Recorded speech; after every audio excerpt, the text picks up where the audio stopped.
And good morning. A little bit late. Not by too much though. Had to update.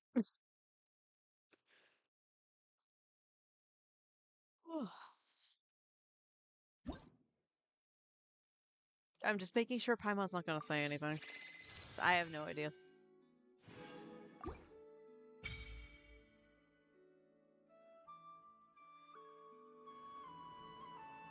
Nope, just Mysteria Wonderland. Alright. So good morning everybody. So before we get into this, I ended up staying up last night. I did go to bed for a little bit, like super early. We're talking like 6:30 or something, like a 6:30 or 7:30. It was one of the two. Just to get some extra sleep. So basically I was taking a nap until around, I think I got up at 9:30 around there. Because I was tired but not really tired. But it was because I wanted to watch a streamer get Nefer and start doing some testing. Now, this specific streamer, it does have 3 accounts. They basically have the pay bracket. So free to play, Battle Pass Welkin, and then complete whale. And he ended up getting it on his BP Welkin and his whale, of course, plus her weapon. And he started building her on the whale account. Now, the funny part about that was, like, I knew what was going to happen, but it was just really funny watching his face. Like, she was absolutely decimating things. And he's like, well, I have to go to the Battle Pass Welkin account to actually start doing testing off with a C0 Lauma and C0 Nefer. And that was a lot more believable on what was happening. And relatable. Here's the thing. I want to make sure I get that. This land.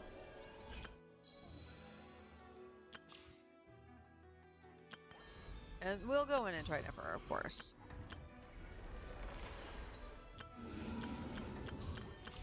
But here's the thing. And it wasn't because I was still on the fence about if I wanted to pull Nefer or not without Lauma. My question really remained, does she really need Lauma? And the answer is yes. Like, the damage when this was on, even just on the whale account, because it was like, okay, we gotta kind of remove the Lauma because she's so OP and then put in somebody else. And if the damage literally fell off a cliff. Like, holy moly. Did it just fall off a cliff? So let's try Nefer.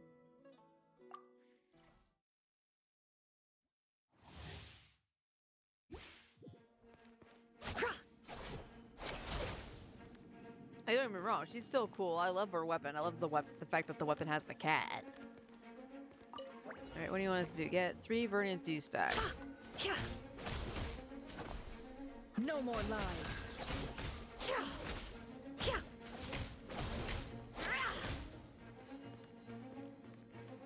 Can't hide the truth.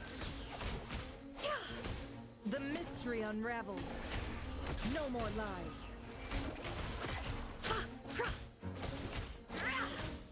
Time to come clean.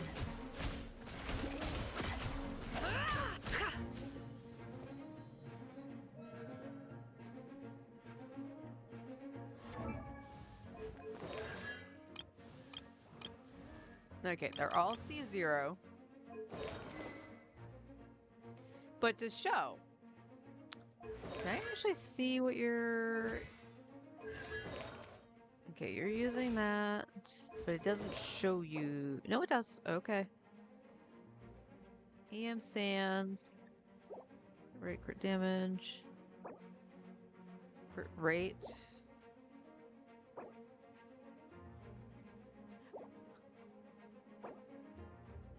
On a crit rate headpiece.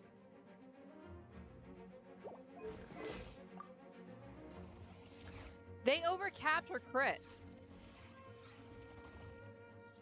Because I'm pretty sure you don't see the, I should pay attention to that on Flynn's.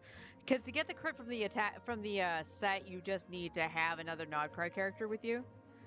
So this might already be factored in, but still.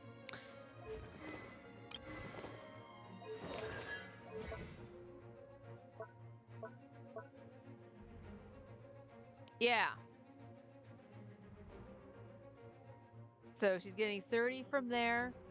She's getting how much from her weapon? 8? Is it 8? Yeah, it's 8 crit rate from her weapon. And then whatever's on her artifact. So she ascends with crit damage. Okay.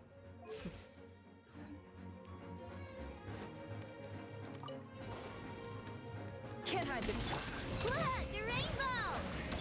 Shake and stir! Diana! By the frost moon of old, leave this. Time to come clean. It all adds up. Eeny, meeny, miny, mo. What? Think you can bully me? Can't handle your drink. With one heart, we pray. Can't hide the truth. The deception ends here.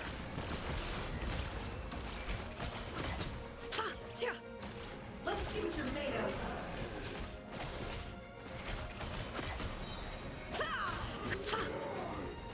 Chew on this. Ding dong. Diana special. Shake it and stir. By the frost moon of old. Forest, it all adds up. Time to come clean.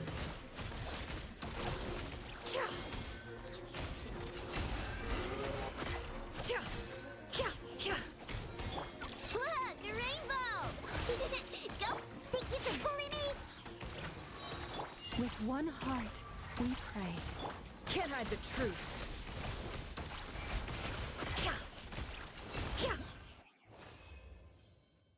Okay. Again, that for me that was clunky. I definitely wouldn't use Diona.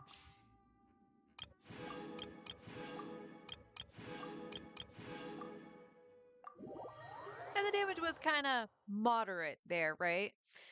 It had Lauma, but it didn't really have like an Ino. But it was a C0 Ino. And that last spot would definitely be taken up by somebody else. But it got me thinking. I was like, I didn't actually try to use Flynn's without an Neffa because I have her. On both accounts, I have a Neffa. So I definitely had the...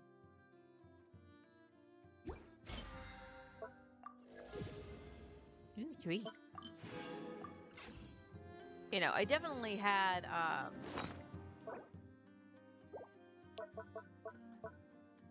wow, brain. Ah, yes. Okay, we're gonna actually probably, oh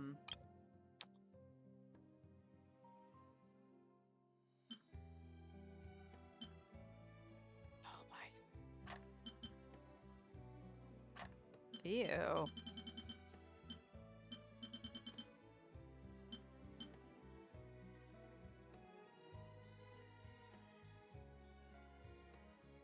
I mean, technically that can go away.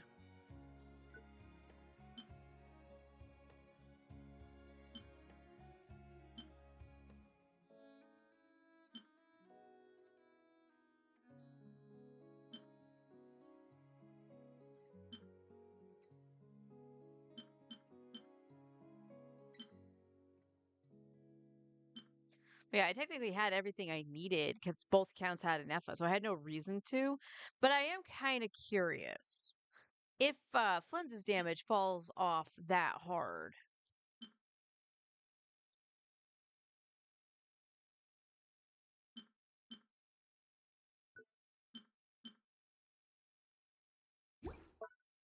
God freaking.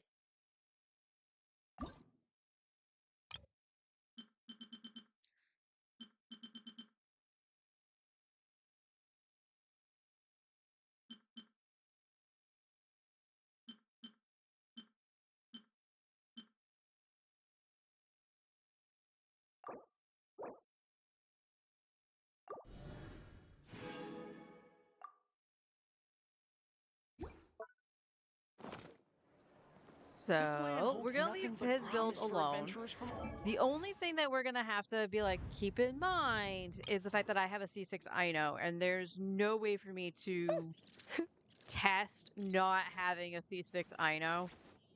Because even the one on my free to play account is uh C1. So no, C2. I did get the C2. So I am just curious. Well, who would we put instead of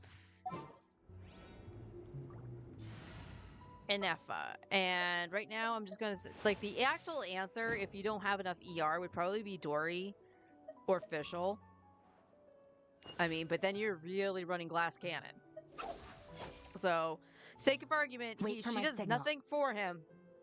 She's just there for sustain. And I'm just kind of curious. Let's hand in my expedition. Add Astra.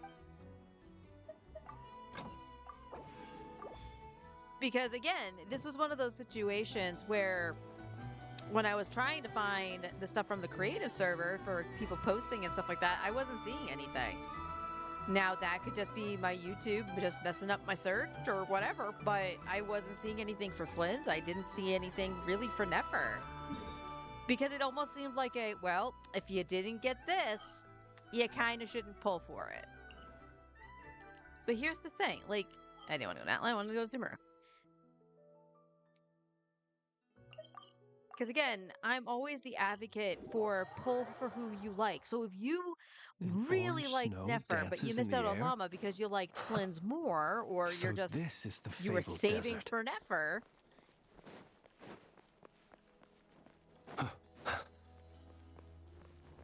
All right, so we're just gonna go up the chain.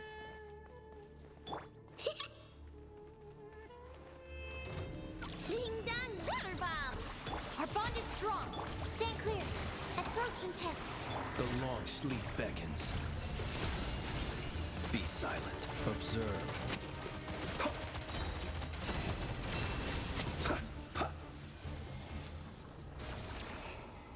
Okay. His damage didn't really fall off a cliff. It's significantly lower. Again, you gotta keep in mind, Cookie's not really adding to anything.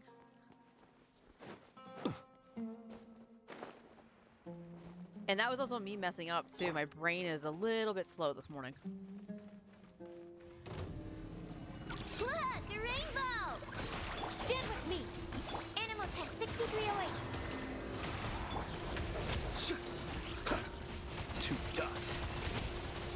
Okay, still got the 230 on that. Close your eyes. Do you fear the dark? Okay.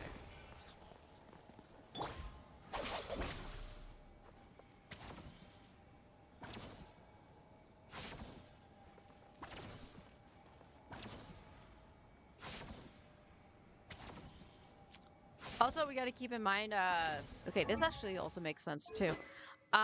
She's on Songs of Days Past, so he's getting a little bit more of attack boost too.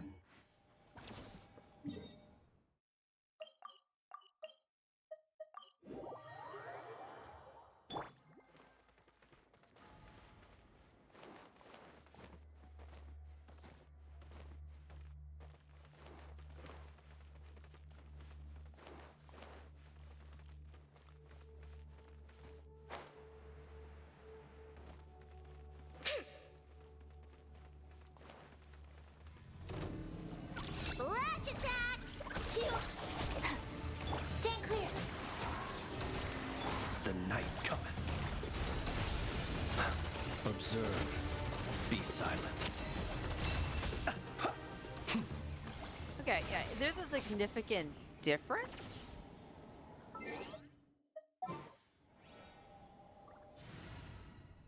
Because we know we've seen like 300k, 400k even.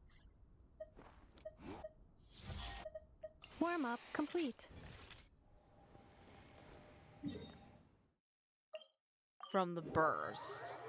And we've seen around almost 300 from his special burst with Anefa. Now, this is also the thing, too. She could have been on Silken Moon Serenade. And I didn't do that.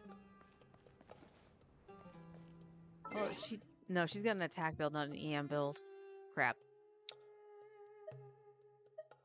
Well, all right, let's try this for a second. I done goofed. Just to actually see. Let's bring back Kuki. What they do this time? So that was with Kuki with the her normal set on that I have her on. So let's try.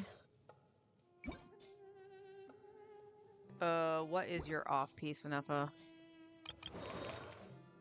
Just so I know. Shimenawa's.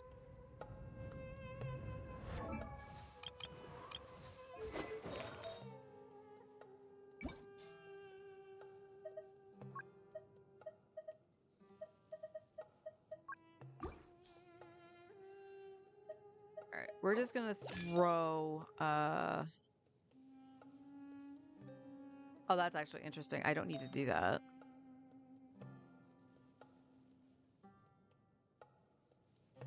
I don't remember what your offset is, Kook.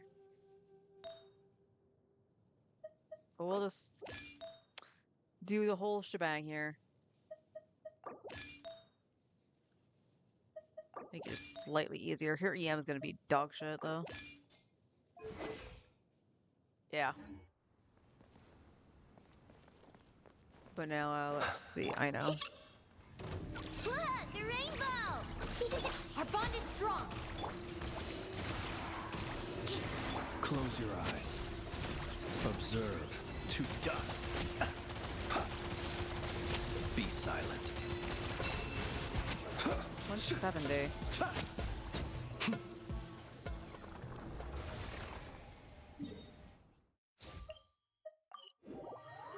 Alright.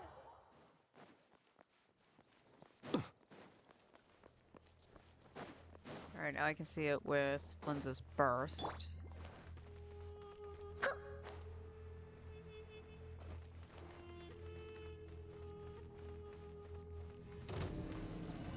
Flash attack!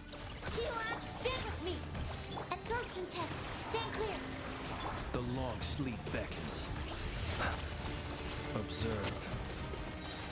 Do you fear the dark? Alright, so we almost touched 300k. Our bond is strong! Here, go ahead and heal yourself, Cookie.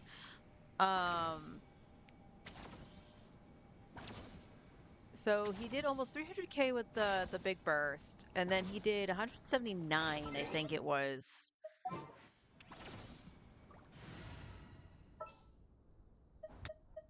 Warm up complete.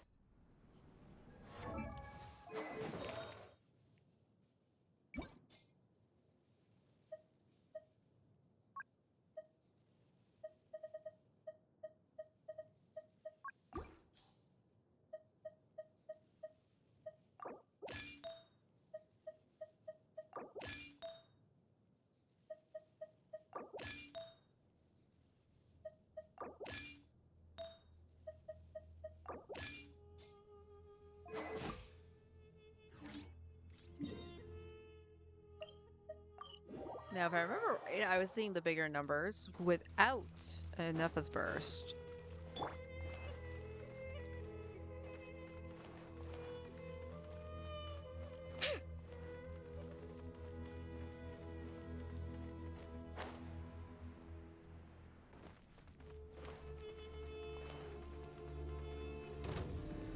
Ding dong, water bomb! Insulation chamber. Be silent. Observe. Night falls.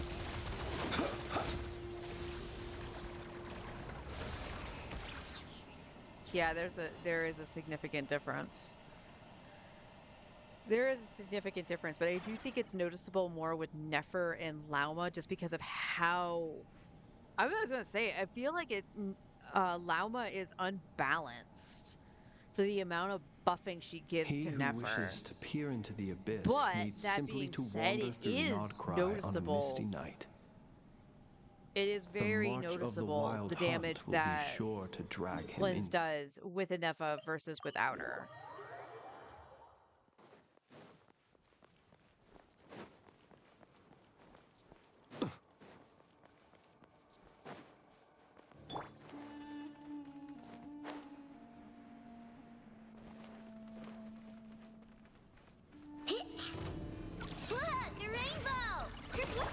sequence initiated. Animal test 6308. Absorption test. The night cometh. Be silent. Close your eyes. Do you fear the dark? I couldn't even see what that number was. But it definitely was bigger than when he was with Kuki.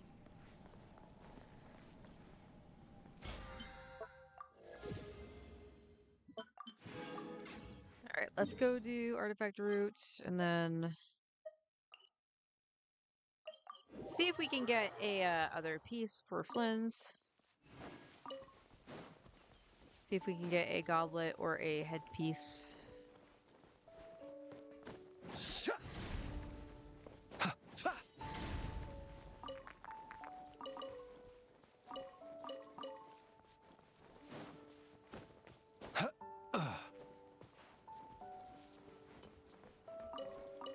But that was kind of the reason that I was glad I stayed up, was to actually see how she did with a C0, like, you know, the baseline effort. He did get the R1 on the BP Welkin as well. And that's what he was running around with. I kind of hope I can catch the testing with the weapon from the weapon banner, the 4-star weapon. But it was just a, you know, if I really liked Nefer, or if I was still really wanting to maybe get something like that to do the Lunar Bloom, because I did try for Lauma. Let the record show, I did try for Lauma. That I could do that. And I mean, nothing is stopping you from being like, oh man, I missed out on Lauma because X reason. And then getting Nefer now and getting Lauma on the rerun. But it's just a lot of damage on the table that's left on the table. You know what I mean? And it's like, do you really want to spend your wishes because of that? But the other thing, too, to take into consideration, yeah, the damage wasn't as good as with Lauma, but I don't think it was anything to really sneeze at. There was just a noticeable difference, especially when you had, you know, you took away the C6 Lauma.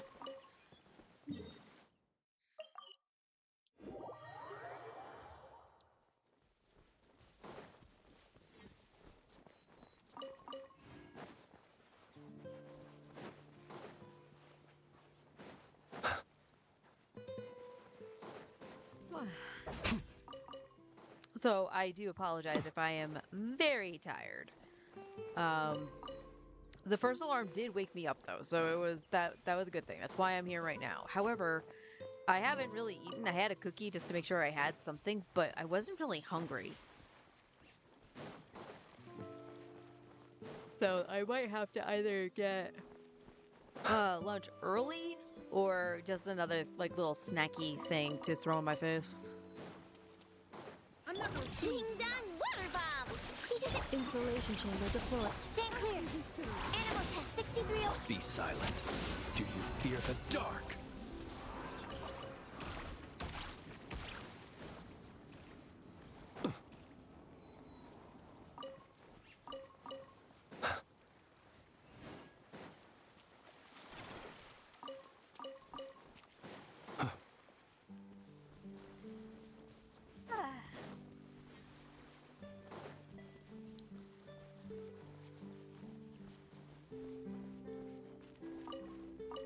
You're very busy today?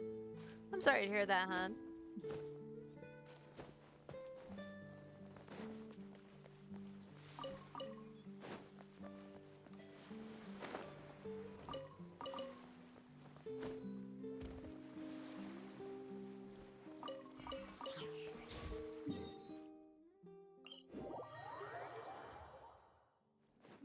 So I don't know how far we're gonna get into the story today, but we'll do as much as we can.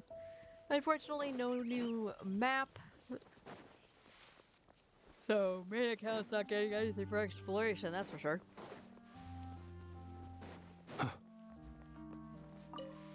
Probably won't go on the free-to-play today, but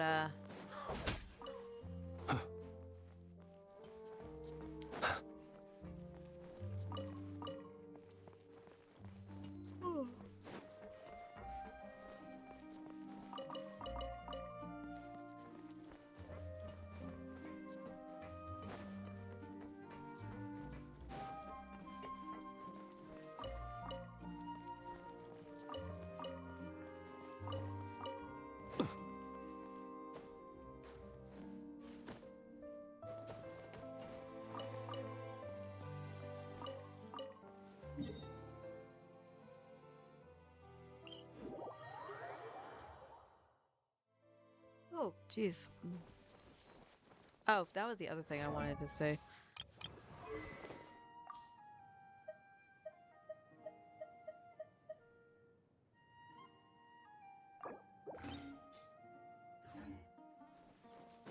I mean, I found Thrilling Tales to be better, but I don't know if I'll see it, notice anything on the grunts, but Flash attack! Animal hypostasis. That's not. Accelerating. Stand clear. Close your eyes. Observe. Night falls.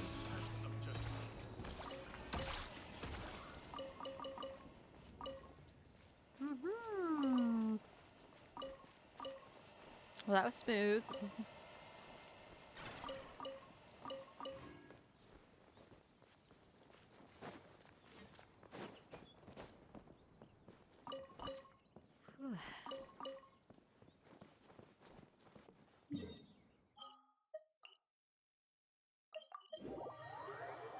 I honestly wish I had a.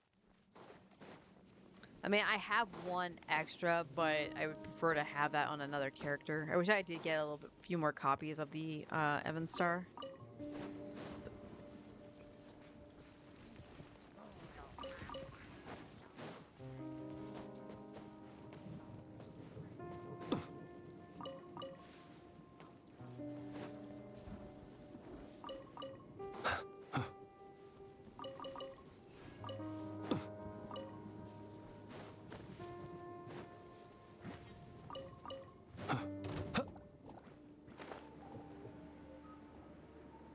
We'll definitely have to start thinking about leveling up more weapons and stuff like that soon too.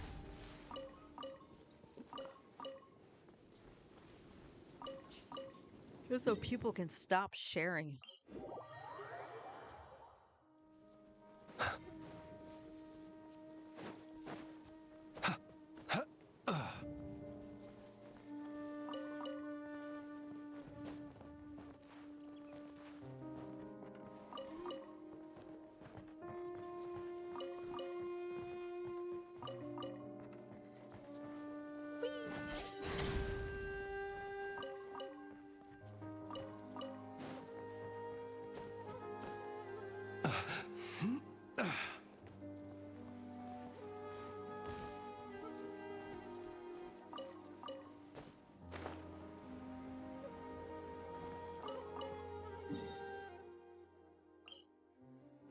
Oh, I do know I do want to. I'm not going to claim anything, but I do want to fight Nefer's boss. 'Cause I'm pretty sure you could fight it with anything. You just got to make sure that, like, you kill it before a certain point.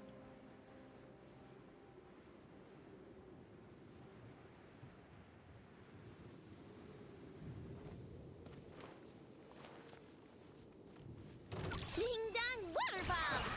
Insulation chamber deployed. Absorption test. Stand clear. The long sleep beckons.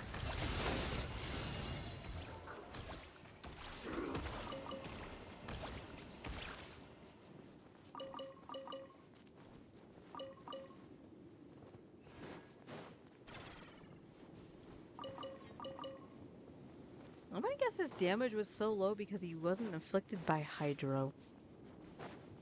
Because he decided not to play in the pool.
Stay with me, everybody.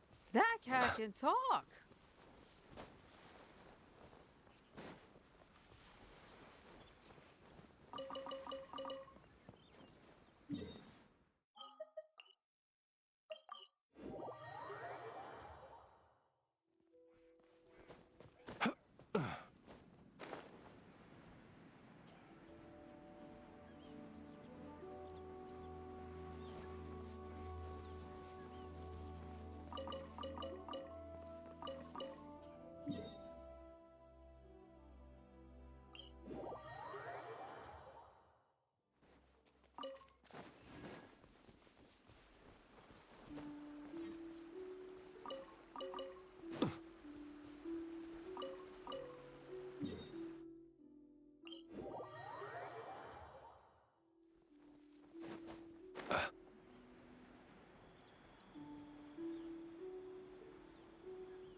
Another test. Flash attack!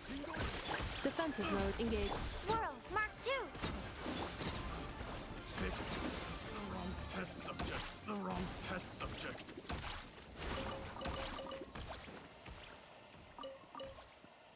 You clean that dirt. The grass is incredibly dirty.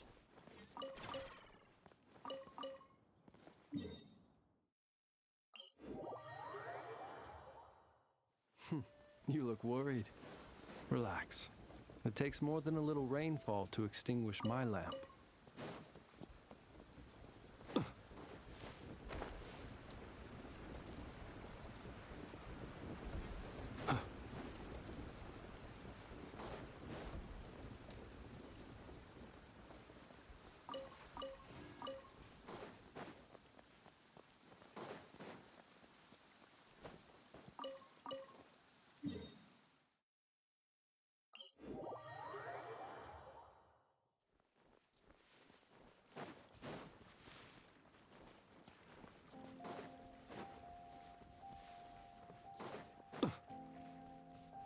So has anyone started doing the Mysteria Wonderland?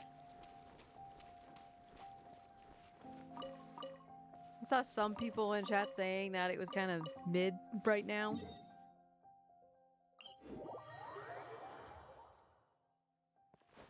But obviously, you be your own judge.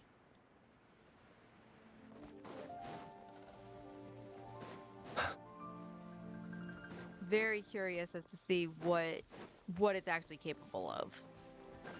Since it was so hyped up to basically be like, if you can think it, you can create it. You know what I mean? You, stop.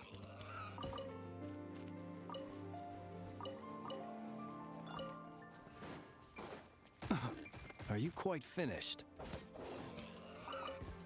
I mean, that was the appropriate reaction. I was hitting the X button and couldn't do anything.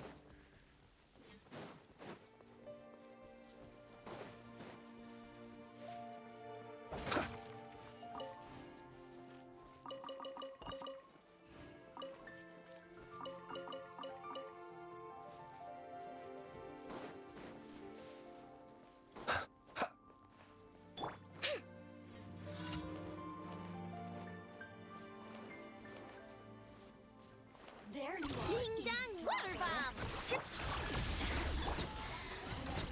The night cometh.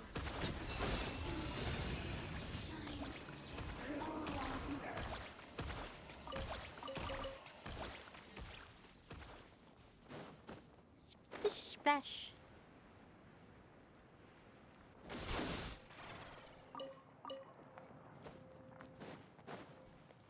Splish splash, with chicken in your bed. This is telling me that I'm not done. Mr. Boots? What say you, Mr. Boots?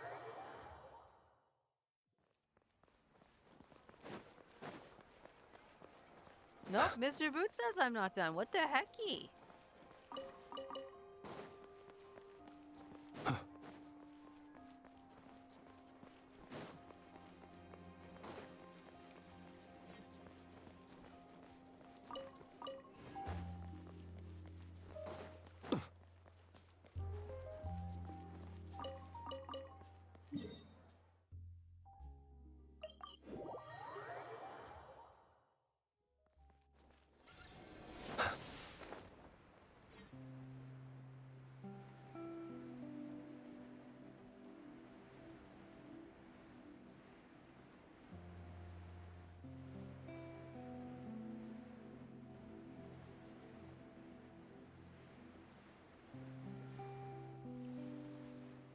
That's so weird.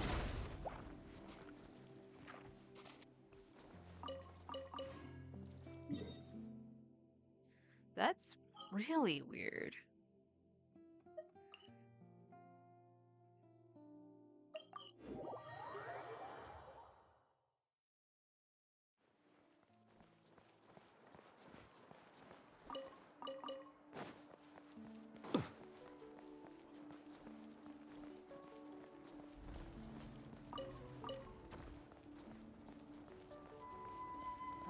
I think those are the only two in here.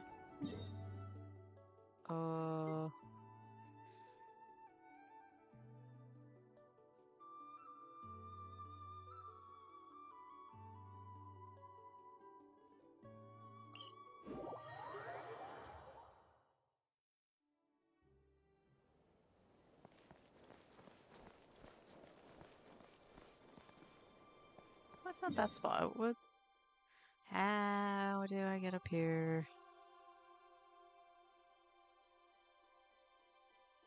Oh, that's not even the spot I was thinking. It was this one, wasn't it? Yeah.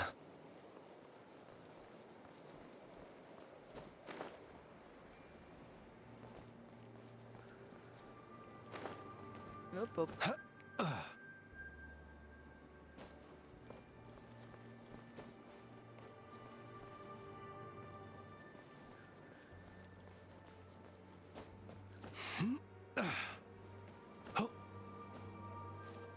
Okay, it looks like we're done.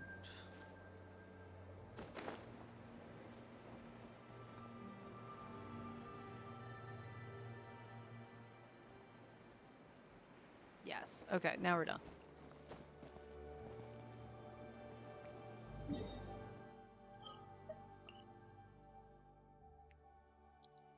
Alright, just to experiment with my little pea brain. An orange snow dances in the air? So this is the fabled desert.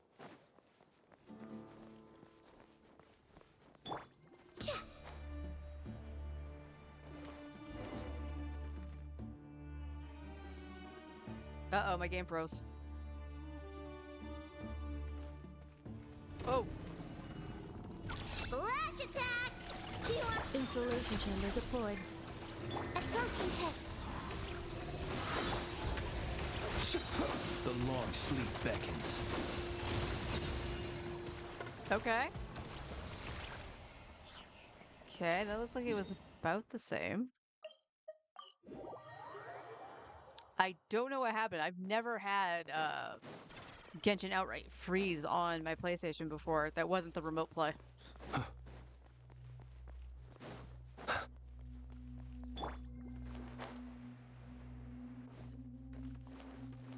Good thing I haven't now and not during the story. Look, a rainbow!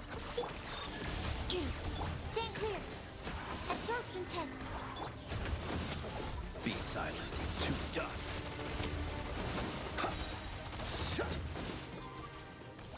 Okay, about the same. So it's fine. I can give her back the even star. Not cry. Nope, nope, nope, nope, not cry. Get the artifacts. Oh, no, I start with Ino. Gotta remember, start with Ino.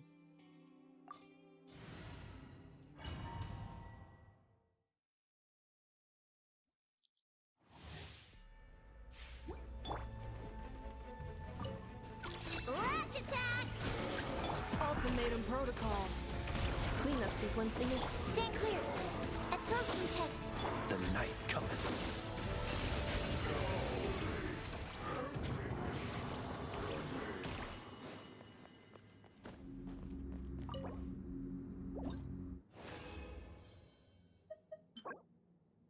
I got a crit damage. He doesn't need crit rate though.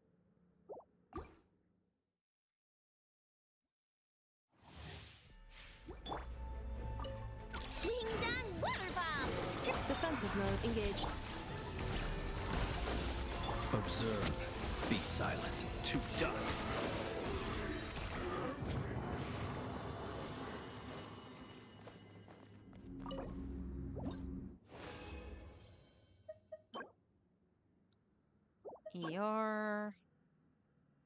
Alright, that'll be fine for, like, Ino's build.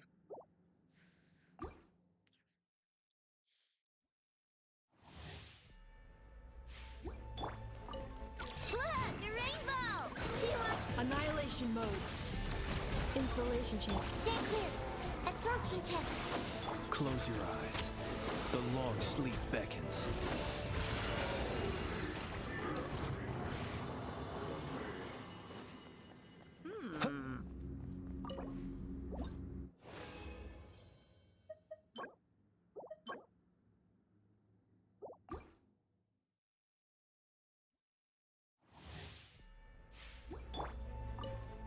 Ding dong water bomb. Stay clear. Be silent. Close your eyes. Night falls.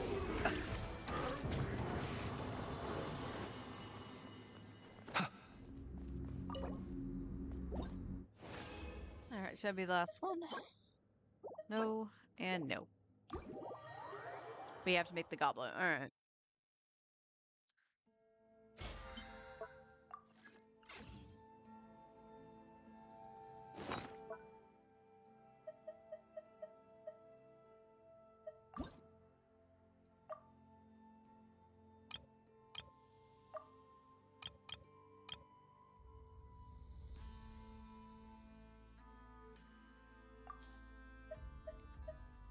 Attack percent.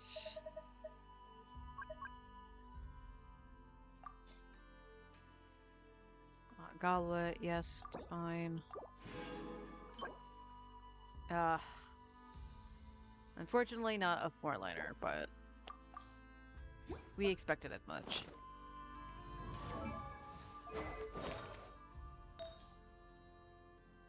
Now the only thing about this is that this does have ER in it.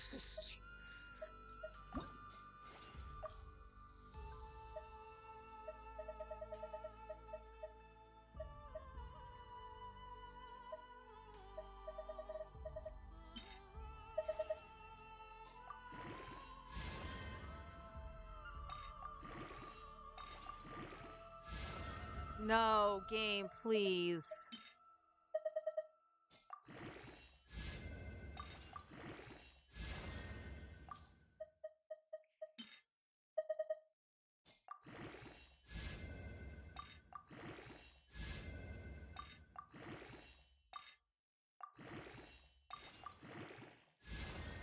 Oh my fucking god.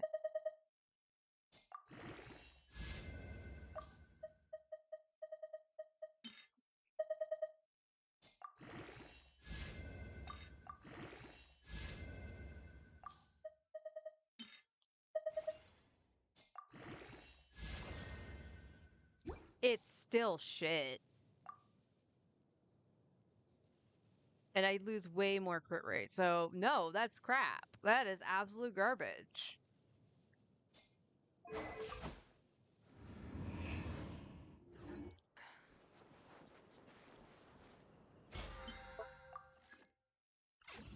Ugh. And then I don't feel good about, like, re-rolling that, so... Sorry, Flins, no upgrade for you. Guess we're still farming.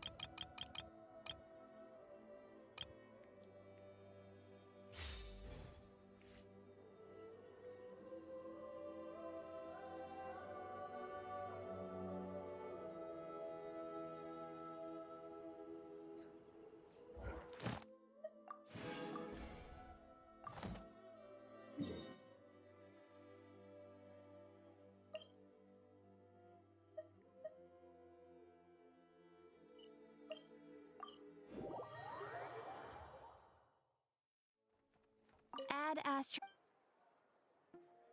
Thank you for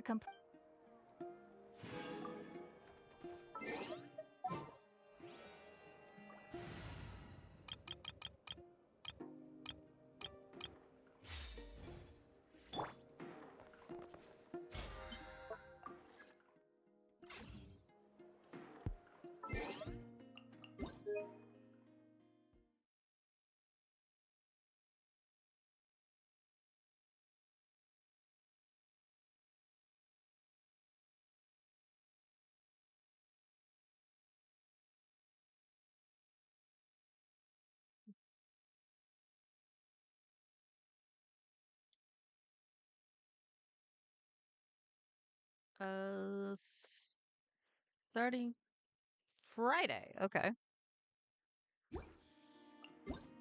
Oh yes, our Primo Gems. So all the Twitch stuff.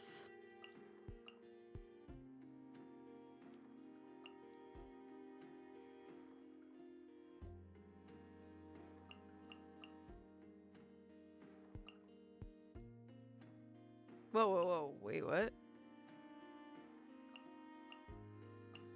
Yeah, 720. Sheesh.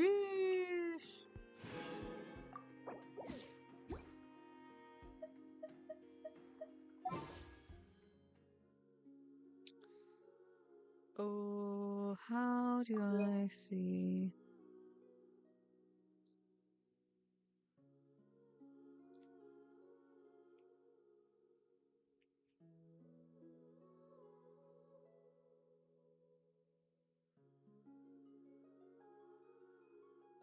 You're not gonna let me see the weapons, are you?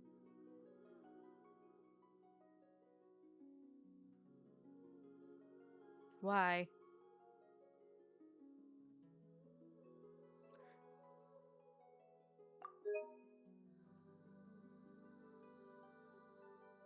Yeah, I have zero pity, so I probably won't be rolling on this one on this account, but oh.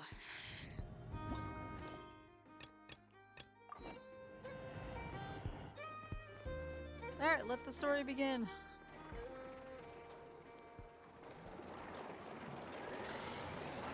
Huh. It's been a few days since we said bye to the others in Nasha Town. Still no news about Rarer, though. Where could he have slunk off to?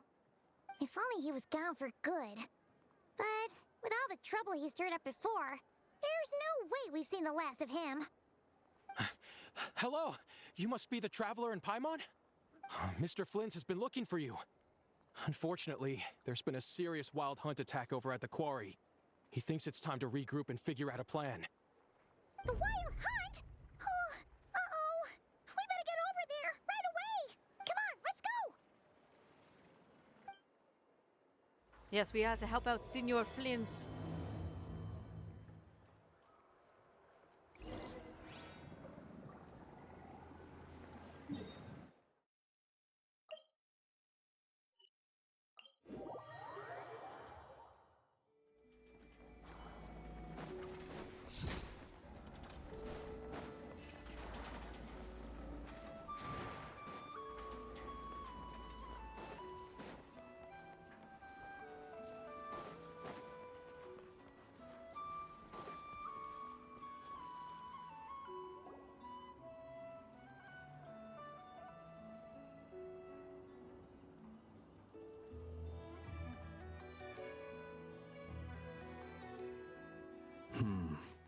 The gang's all here. I can barely sense any Kuvaki at all. This whole area feels like a soulless husk. Looks like his appetite truly is insatiable. As if the power of that energy cannon wasn't enough. He's not seriously still getting stronger? What's his endgame here? Ah, everyone's here already. Hey, we made it! So, what's going on? We've all been on high alert since we split up a few days back, expecting Rarir to strike again. But it's like he just vanished into thin air. No one has seen him nor found any trace of his presence. That is, until this morning, when a ratnik found signs of wild hunt activity while out here on patrol. As you can see, the Crystonite itself is physically intact, but the Kuvaki it contained is all but completely diminished. And we're sure that Rarir did this. Who else? He's the only one who could pull off a stunt like this. Kuvaki loss has reached critical levels. Reikir of Solnari set to maximum threat level. Warning, unless de-escalation measures are taken soon, he will pose a threat beyond our ability to contain. The consequences could be catastrophic. Traveler, do you remember when we encountered Rarir just after regaining his body? There wasn't a shred of sanity left. Nothing but madness and rage. Yeah, didn't he shout out a bunch of names? Then he started raving about how nothing in this world mattered to him. Oh, Paimon gets chills just thinking about it. Oh,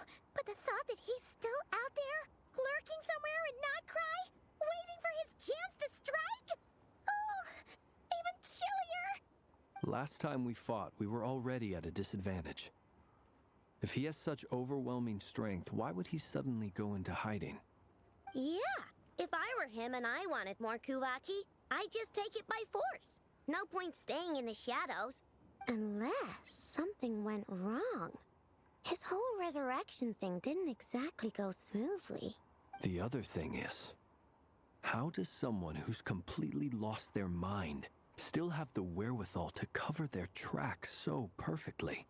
Beats me. According to certain medical studies, insanity does not always entail a complete loss of rationality. It may be that he is simply living in a world of his own. Isn't the definition of insanity not having a rational thought? Actually sounds about right. He was ranting away to himself the whole time, like he had zero interest in talking to us. There are many unanswered questions here. He could be right under our noses, and we'd still be in the dark. Besides his name and title, we know little about him. Certainly nothing about his past, or what he might be hoping to achieve. Exactly. And we wouldn't even know where to begin looking. Even Boss hadn't heard of the Rahir of Solnari before all this. I'd be willing to bet that even if we gathered together every scrap of intel in Nodcry, we still wouldn't find more than, like, 3 useful facts about him. So, if we do nothing, he'll just keep getting stronger. But if we want to investigate him, we have no idea where to look. Last time we had Marionette and her big robo-buddy to help us, and we still barely held our ground. If we had to face him alone... Oh, Paimon's head hurts just thinking about it. What are we supposed to do against a threat this big? Well, I do have a little hunch about his next move. Given that he attacked the quarry, I'd say it's likely he'll target other places rich in Kuvaki. Somewhere like the Eye of Krati, or the Pillar of Embla. One thing's for sure. If we just sit back and let him keep absorbing Kuvaki, we really won't stand a chance against him. A perfectly reasonable hypothesis. However, it is worth noting that these two locations are quite far apart. To investigate them both, we'll need to split up. I agree, we should split up. Right now, Rarir's goal seems to be gathering Kuvaki, not fighting us directly. Once we're done, let's regroup on Hisi Island. Wait, why Hisi Island? If I recall correctly, your largest goddess statue was carved from Kuvaki-rich ore, was it not? That's right. Yes, it could well be a potential target of his. I should head back and start evacuating the pilgrims.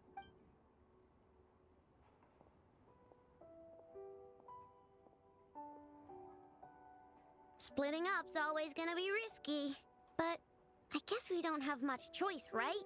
We're in a race against time here. And if we do run into Rear, what then? That's when you follow the 3rd rule of treasure hunting. Run like the wind. Didn't you say the 3rd rule was go with the flow? And that flow would be run like the wind. I don't know. Did I? Anyway, whatever. In this situation, go with the flow means go find backup. Agreed. If anyone finds so much as a trace of Rarir, do not pursue him. Get out of the area and alert the rest of us as soon as possible. We need to put safety first. All right, we'd better get moving. Come on, Anefa, let's go.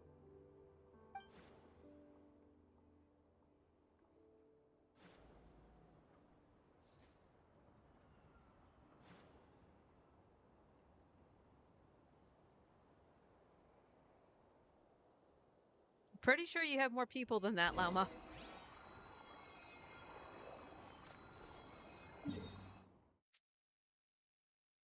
Alright, take a second break because I mentioned I wanted to fight this thing. So yeah, everyone was just like, hey, this looks like a battle arena, and then there was a random thing just sitting here as a placeholder. Bee! Look! sequence initiated. Preparing for dust up. Animal test 6308. Absorption. Beware the creatures of the night. Observe. To dust. Okay.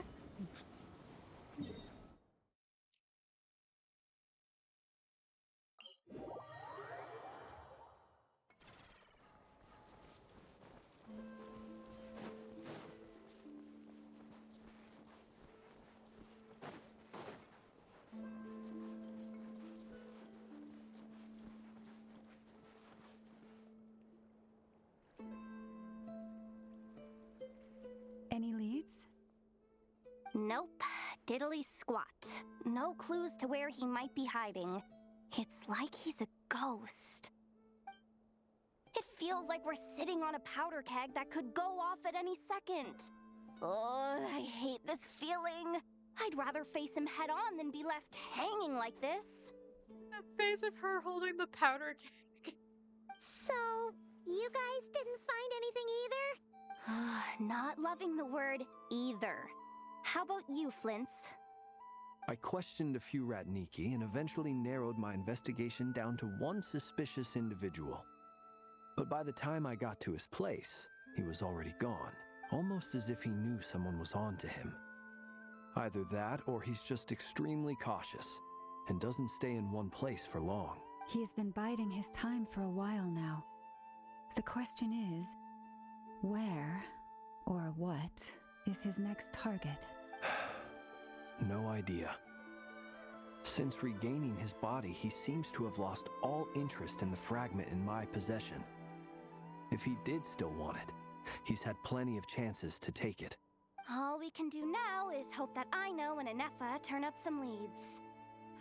Darn it, Rarir! If you've got the guts, come face me one-on-one! Do you really want to follow through with that? Wait, he's actually here? I didn't mean it! I swear! No, it's coming from Silvermoon Hall. The Lady Kutar might be in danger. Let's get over there, quick! Oh, cutscene already. Oh.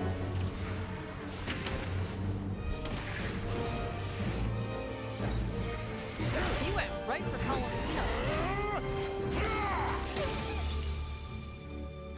Kutar!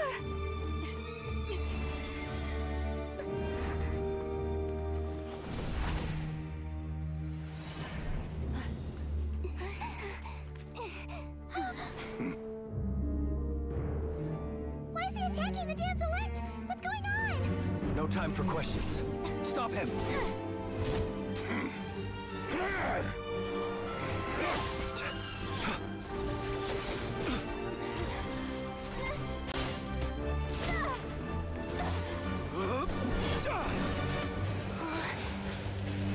This is insane. Yehuda, get Kutar out of here! On it.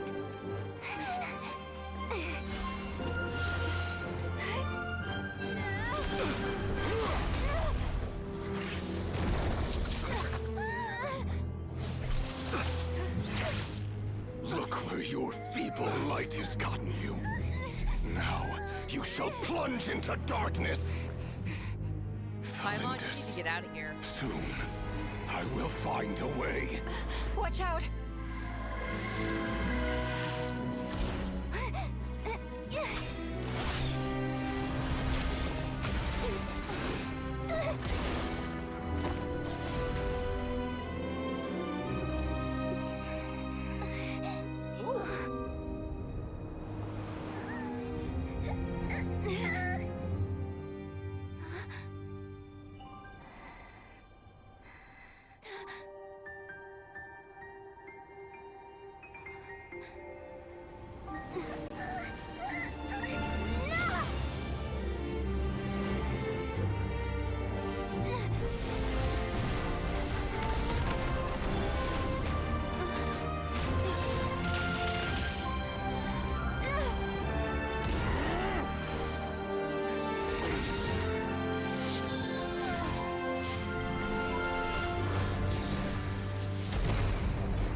really stepped up their game with the cinematics for Nod Cry. Holy.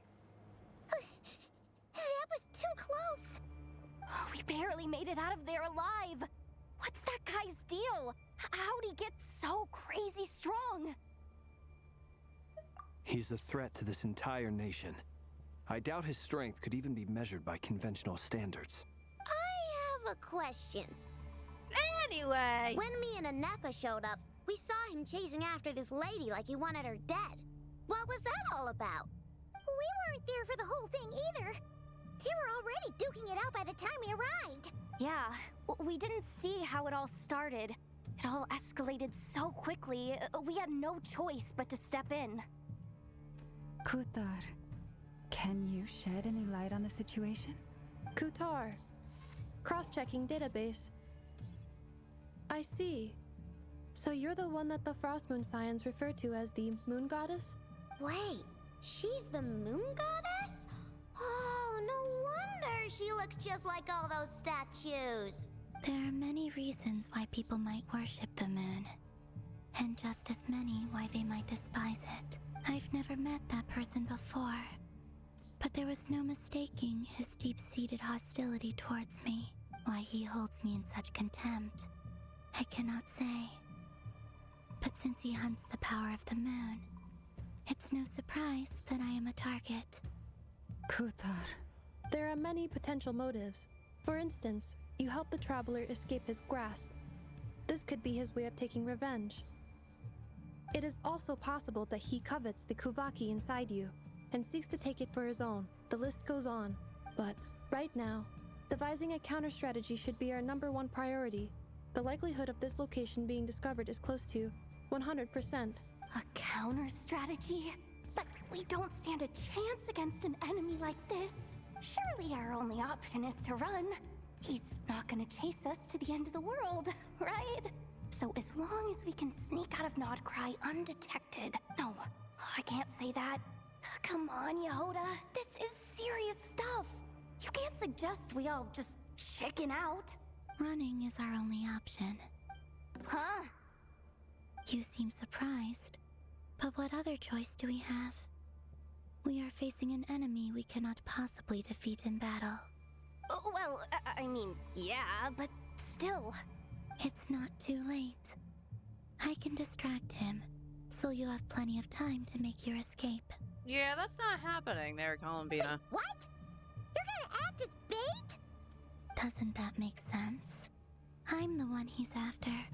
There's no need for you to risk your necks on my behalf. A coyote doesn't stop for bypassers while it's howling at the moon. What is it, Loma? The Frost Moon Scions have already grown accustomed to life without their goddess.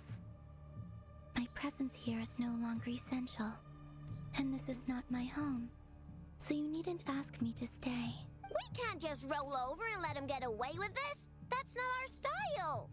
I love Ino. Yeah. We can't just call it quits after everything we've been through together. Besides, she pretty much saved my life back there. If I just ditched her now, I'd never forgive myself.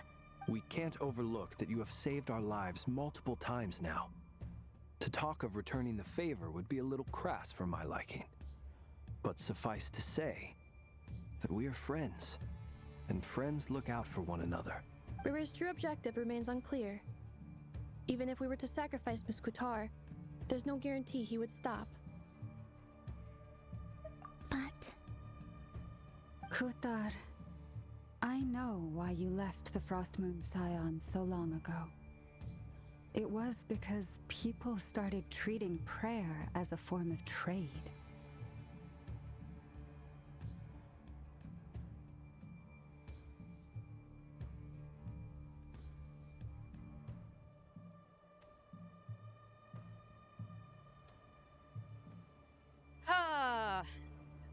First time I've seen that in my chat. Likely ban evader. Restricted. And yeah, it's one of those bots or whatever saying that they have cheap viewers. And they posted it twice. More than likely seeing that it had the restriction on it or something. I actually wonder if you guys can see that. They would make self-centered wishes, force you to accept meaningless offerings in return, and then expect you to perform miracles for them, as if that were their entitlement. If it were me, I might have walked away too. But I believe that time can change everything. And Only that mods can see it? sometimes That makes sense. it takes losing something precious to appreciate its true worth.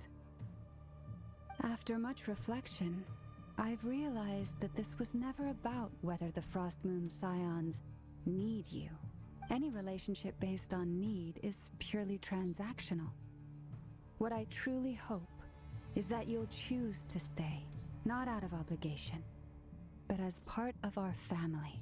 You were born here, and now you've returned. Who knows? Perhaps it was the moonlight that guided you home. Thank you, Lauma. But my power is on the wane. I'm afraid I will be of little use to you now. Very well then. I'll do as you say. Both times you saved us, we were transported across great distances in an instant. Is that one of your powers as the moon goddess? It is, but I find it very draining. I barely managed to pull it off just now, and it will be some time before I'm strong enough to do so again. Rejected by the world, my power is dwindling. Like a lake, cut off from its source, slowly shrinking away. Now, it has almost run dry. What do you mean, rejected by the world? The 3 moons belonged to the ancient bygone era in which they came into being. From the moment I was born, the world itself has been steadily sapping away at my strength. The 3 moons are not one and the same. As the goddess of the Frost Moon, I cannot wield the powers of the other 2, yet moonlight has a way of blending together.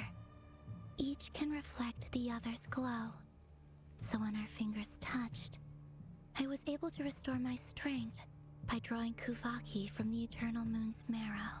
But this method of recovery is painfully slow. If only we could find the... Uh-oh. It's the Wild Hunt! Even faster than we expected. We'll have to finish this conversation later.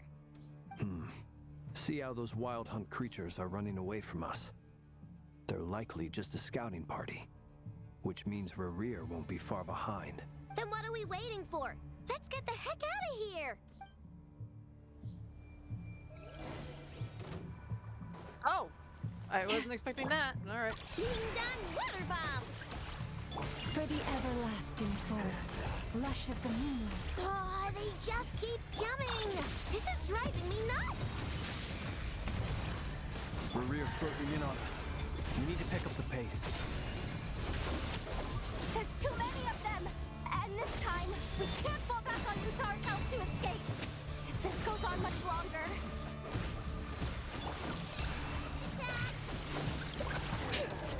Oh, break out of the wild hunt? Am I not supposed to fight them? By the Frost Moon of old. Installation chamber deployed. Ultimatum protocol. The night comes. Be silent. Close your eyes. To dust.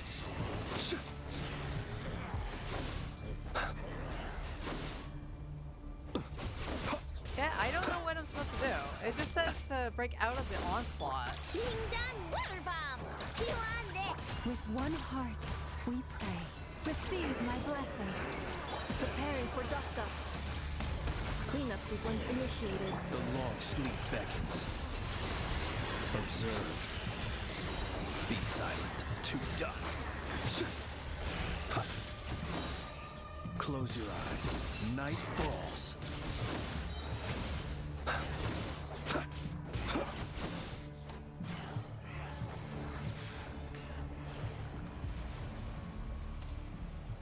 Yeah, I don't know what I'm supposed to do.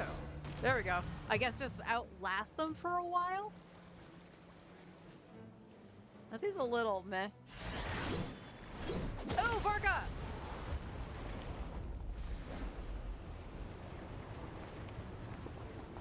yeah! Hell yeah! Anybody want to do the Tuxedo Mask guitar riff with that?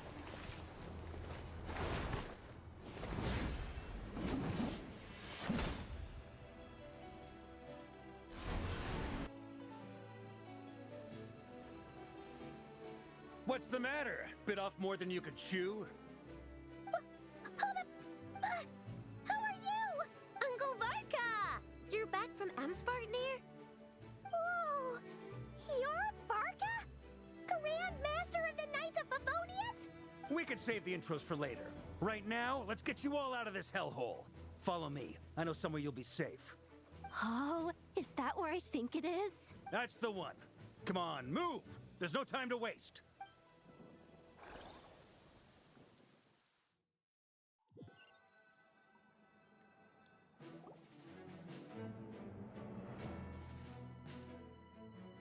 Wow!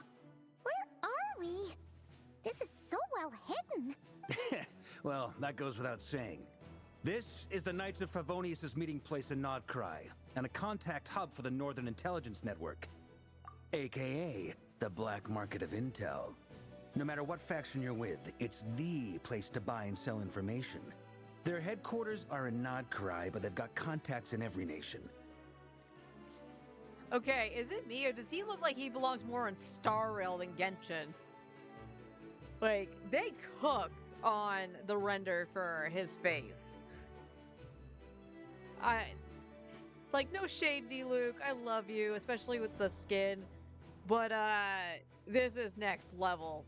Like, D-Luke is so flat in comparison. As an expeditionary force on foreign soil, working with them has offered us the most effective way of getting our hands on reliable local intel.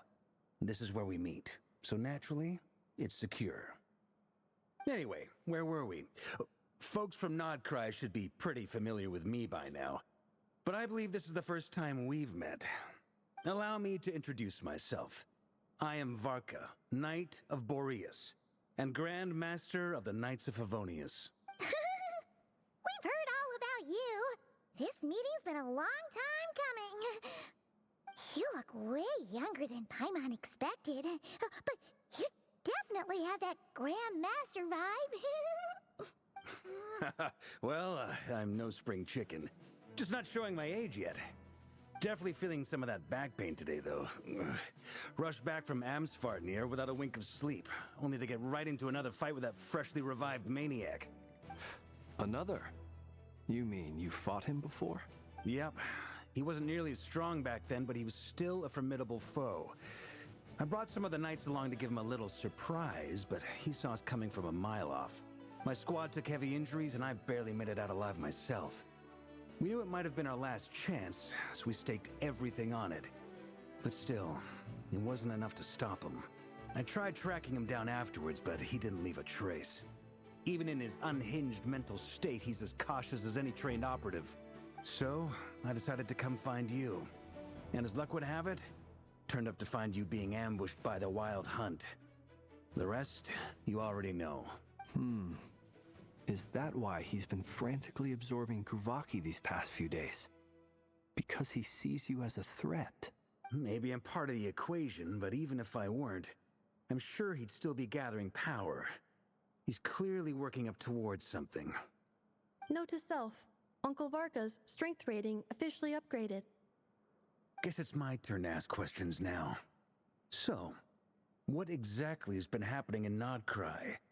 Why is the Wild Hunt returned in humanoid form? And why is it after you? That's a long story, but I'll try to make it quick.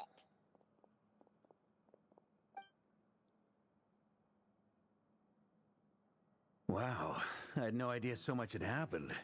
Sounds like you guys have really been through it. So, the Kutar is actually a Fatui Harbinger. And all this Wild Hunt activity in Nodcry is the work of the Raker of Solnari, one of the 5 sinners. That's a lot to take in. Need some time to wrap my head around it all. I'm truly sorry, Mr. Varka. You stood with us against the Wild Hunt and did everything you could to stop it from escalating into a full-blown catastrophe. And then, the one time you're away, it all comes to a head and all your hard work gets undone.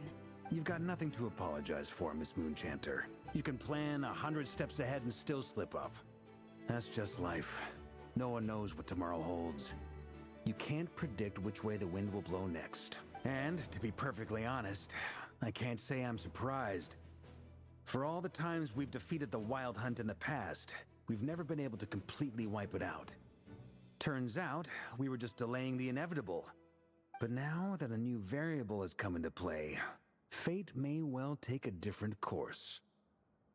A new variable? You mean us? We're always that variable, Paimon.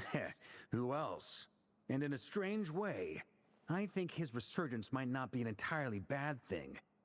The Wild Hunt is like an unrelenting force of nature, but Rerir is an individual with an agenda. He's gotta have a weak spot somewhere. That said, while I was explaining everything just now, some of the points that Mr. Flint's added caught my attention. You mean about our mystery ally? That's right. From what you've said, not only did they lead you straight to some key files, they also shielded Hisi Island from a lethal Kuvaki blast. I don't know who or what could pull something like that off. Heck, even Miss Columbina doesn't have a clue. I hadn't heard the story about those files. Would you mind repeating their titles for me? Wild Hunt Phenomena Log, a Nodcrian Ratnik's Field Journal, and Kuvaki Survey Log. Oh. No. Still doesn't ring a bell. Another dead end. Guess all we can do now is hope that our mystery ally keeps showing up when we most need them. Still, it's safest to assume they won't be intervening again. From here on out, we'll have to resolve this crisis by ourselves. Your intel also explains something else I've been wondering about. The reason I led my team to Amsfartnir was because we'd had reports about a possible source of the Wild Hunt showing up there. But once we looked into it, it turned out to be a red herring. I don't know who was behind it, but clearly, it served its purpose. I doubt it's by chance that he happened to make his comeback while my attention was diverted. And from everything you told me, it sounds like his scheming began well before his return. So maybe luring me away was all a part of his plan. But is it even possible that he orchestrated all of this by himself? The Moon Maiden and the Raker of Solnari, Nodcry of all places.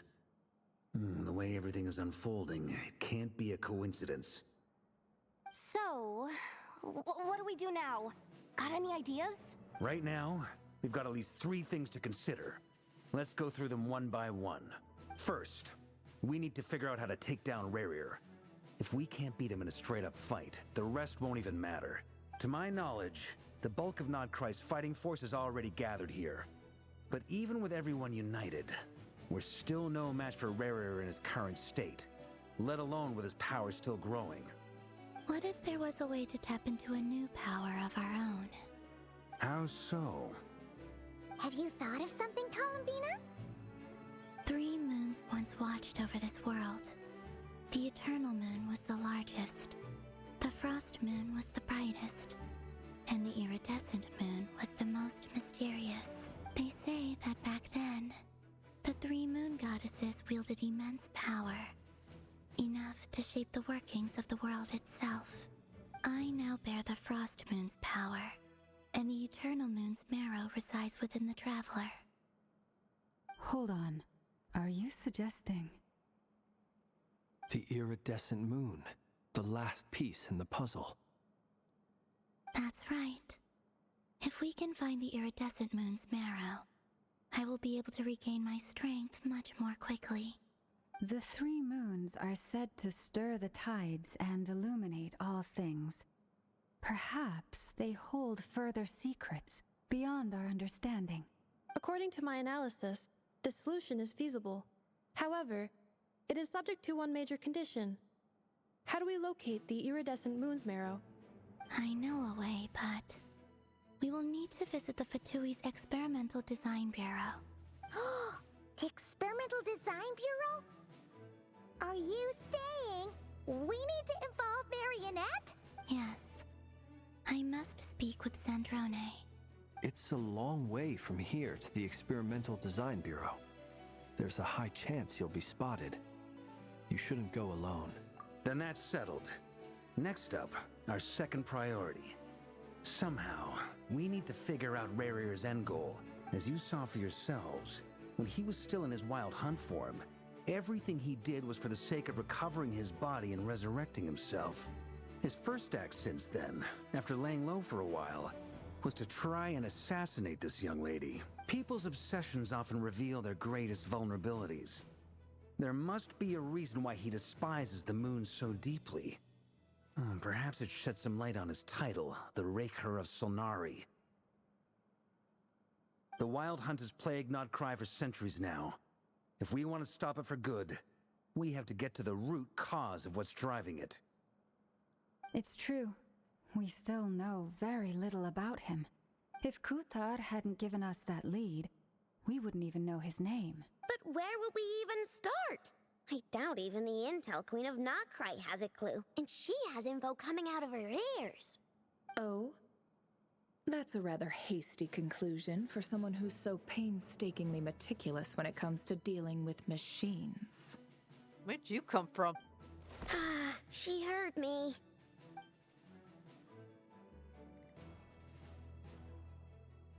Boss! What are you doing here? I'm now asking myself the same question. I received a letter from a humble knight of Favonius, requesting a meeting to discuss a major business deal. But it looks like this humble knight had something else in mind. Details. Miss Neffer, the important thing is that you've arrived at the perfect time. Since his failed ambush, I've been racking my brains trying to come up with a plan to fight Rarir. Given the severity of the situation, I think it's fair to say that our only chance lies in uniting as one. And I'm talking all the factions in Notcry. We can't do this without the Curatorium. But I knew it'd be a tough job to win you over. So, I took the liberty of reaching out for a little chat. Wait a sec. How did you even hear about this place, Neffer? Didn't you say this is meant to be the Knights of Favonius' meeting spot? And a contact hub for the Northern Intelligence Network? And isn't it supposed to be super hidden? You really think he could have gotten settled in Nodcry without my help? Besides, I'm the one running this gig. Of course I know where the meeting place is. Allow me to introduce the current head of the Northern Intelligence Network. If it's intel you're after, she's your woman. Pretty much seen and heard it all. That should have been obvious, I feel. Please spare me the flattery. Let's cut to the chase. Seems like you've run into some trouble, huh? Well, this certainly qualifies as an unforeseen crisis. On behalf of the Curatorium of Secrets, I wish you all the best of luck. So you're just going to sit this one out? Why should I get involved? What could possibly be in it for me? Sails on the banner. What if we told you we can't do this without you? Oh? Then I'd say you'd better make it worth my while. I don't work for free. I can't put a price on something like this. It's just not in my nature. But then again, you and I have always been polar opposites in this regard. So I can't exactly say I didn't see this coming. If you insist on compensation, I will pay you. Consider this a formal commission. Sound fair? You just don't give up, do you? Too bad. I know you well enough to know you can't afford my prices. The riskier the job, the more it'll cost. And a Moonchanter's stipend isn't exactly generous. Unless you're planning to start passing the donation box around among the faithful. Boss, just a thought. If they come up short, maybe you can take the difference out of my next few paychecks. Things got really dangerous during the fight with Rarir. If this girl hadn't saved me, I'd be ley line fodder by now. I'd be gone for good, boss. If there's any way we can make this work, I'd really like to help her. Please? I'm begging you. Oh, I can't say no to Yehoda. This is why I'm always telling you never accept favors. They are the hardest debts to repay. You have to be careful who you get involved with, or you invite all kinds of misfortune. Very well. Yehoda, I will help. But just this once. Don't count on this happening again. Flynn's. That fragment that Rerir was after. Do you still have it on you? Of course. Let me borrow it. I need it to follow up on some leads. Wait, you actually have some leads? Shh. This is top secret information. I get it. We all have things we'd rather keep to ourselves. Plus, I know we can count on you. So we'll leave the intel gathering in your hands. And that brings me to the third and final item. We need to find a way to distract him. We need time to make our move, so someone will have to stall him. I'm in for this part, no matter what. Anyone coming with? Count me in too. Come off it, you two. Quit playing heroes. I'm way ahead of you here. Nefa did a scan of the Moon Goddess's Kuvaki signature, and we're gonna use it to make some decoys over at the Krumkake craft shop. Anyone who's in, follow me. Once they're ready, we'll deploy the decoys across Nogcry. So as long as the rest of you keep moving, he won't catch on to your scent and won't be able to track you down. I like it. Genius idea. No biggie. All right then, we'll split into 3 teams. Once your team has finished their mission, return here and wait for the others. Dismissed!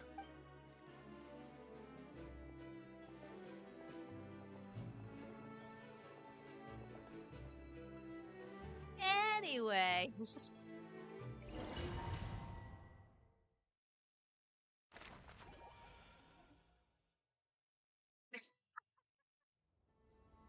I like the little loading animation. You can't see it because my model's over it. Lady Damselette. Wait. And you two? What are you doing at the Kuvaki Experimental Design Bureau? Playing bodyguard. We've been doing our best to mind our own business lately. But if you're just gonna waltz up here like this, you're seriously pressing your luck. Don't blame us for doing what we have to. Huh! You really think that's gonna scare us off? We're not looking for any trouble. I just want to see Zandrone. Do I need to remind you that you're still a wanted fugitive for deserting us? Out of consideration for our former ties and the crisis we're all up against, we'll let you leave in one piece. But don't even think about trying to get inside. Let them in. But... Are you going to make me repeat that? No, my lady. Zandrone seems to be in a good mood. Must be maintenance day.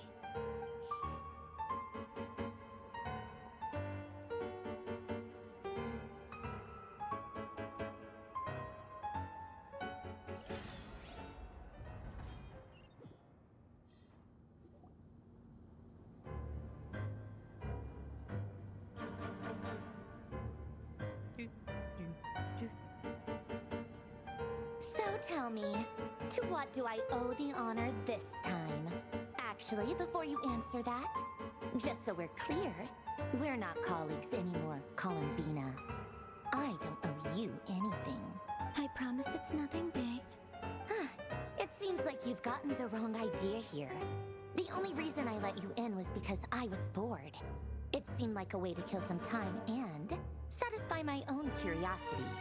Whatever miscalculations I may or may not have made in the past, I haven't lost the plot enough to even consider sticking my neck out for your sakes.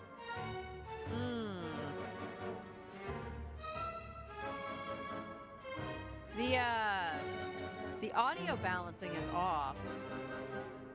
I'd like to speak with Arlecchino. Arlie! What? Huh? You mean the knave?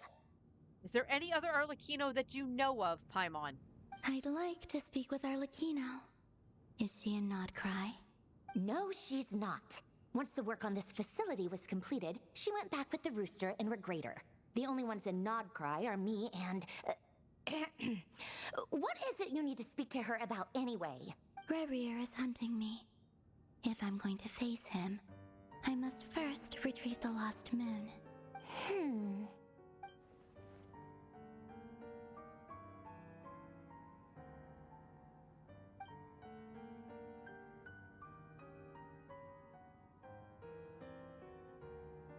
Is that a no, then?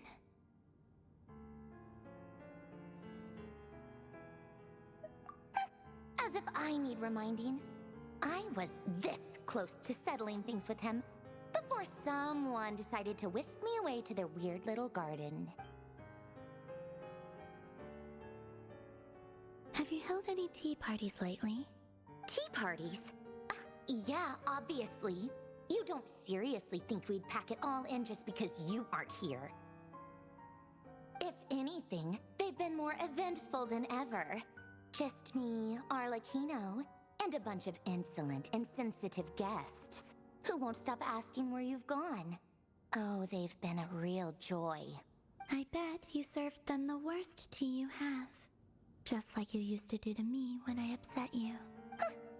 Who cares about how good the tea is when there's no one around to drink it? I keep losing people. First Rosaline, now you. I'm running out of people who can make me laugh. Honestly, what could be more ridiculous than the multi-centenarian goddess, who's only ever had the plain herbal tea she received as offerings? You'd always brew a different type of tea for me each time. Was it really just to see how I'd react?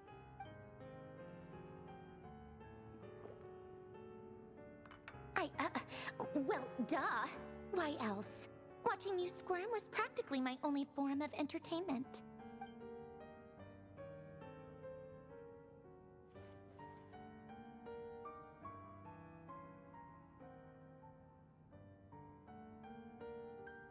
Oh, yeah. And Capitano sometimes used to bring Tartaglia around too. But I guess we won't be seeing him again. I mean, I could bring you to where he sits, and you could put a cup of tea in front of him. He'd like that. I'm sure he can see it. That's really morbid and sad, what I just said. Well, I guess we are overdue for a get-together. Polonia! Have Febronia pass a message to Arlecchino for me. It's time for tea. Will suffice. Pass along a message for me, too, if you would. My body cannot contain the marrow of 2 moons, so I'll be leaving one of them in her care. Excuse me? Who said you were on the guest list? If my tea meant that much to you, maybe quitting the Fatui wasn't your brightest move. Back when you were under the Tsaritsa's protection, no one would have dared come at you so openly. But that protection didn't come for free. In fact, I paid dearly for it. At the end of the day, it was just another transaction. I just got tired, that's all. I never wanted any part in their grand ambitions, and I've had enough of being treated like a bottomless supply of power. It brings back memories from the old days, when I was still worshipped as the moon goddess. Centuries on, it may be a different group of people, but I see the same greed in their eyes. I figured you'd leave eventually. You didn't have as much of a reason to stay as I do. The Tsaritsa gave you shelter and protection, but that was it. Nothing more, nothing less. Meanwhile, the Fatui demanded everything from you in return, until it was more than you could bear. I get why you left. And frankly, I have no interest in dragging you back just because the higher-ups told me to.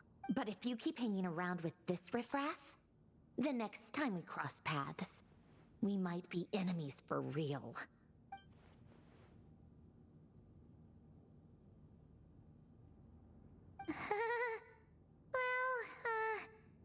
Guess that's our cue to leave.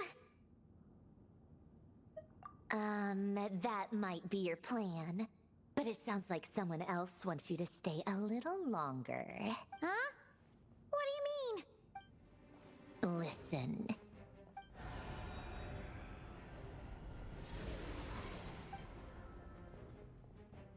My lady, it's the Wild Hunt. A horde of monsters is headed straight for the facility. Another uninvited guest trying to crash my tea party. Clear the area. I'll handle this. Wait, what? You want us to leave you here by yourself? Huh. You'll be lucky to make it out of this alive. You really think you can afford to worry about me? Go on, get out of here. You may have stopped Polonia from crushing him last time, but I've made sure that won't happen again. The entire Experimental Design Bureau is rigged for war.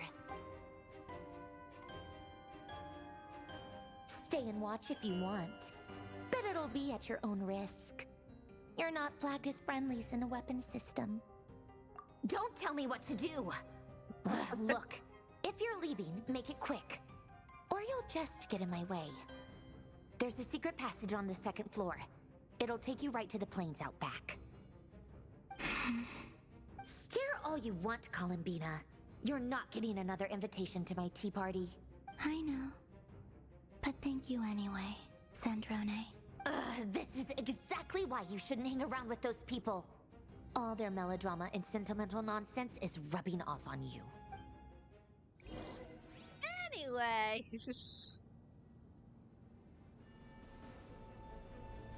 Come on then, Mr. Ray here. Let's pick up where we left off. It's your Wild Hunt monstrosities versus my beautiful creations. Let's see who comes out on top. Given those are your creations, it's going to be Rerir.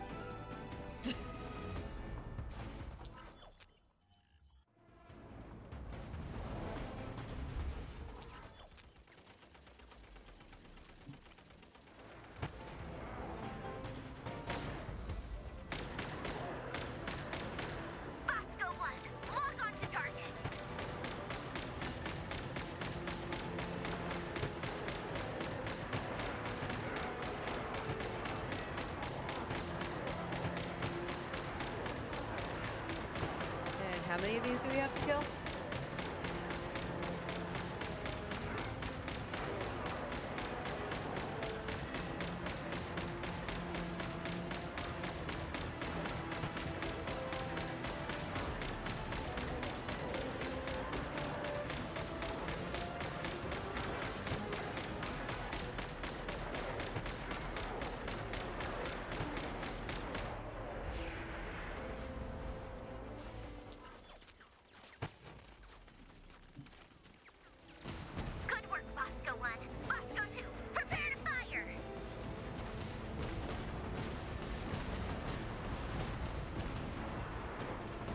Okay, this one I can't hold down. I have to keep pressing the button.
Oh, hello.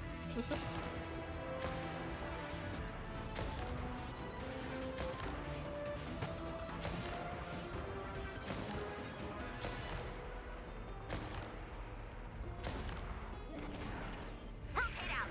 Deploy all backup units! Get in there and hold the line!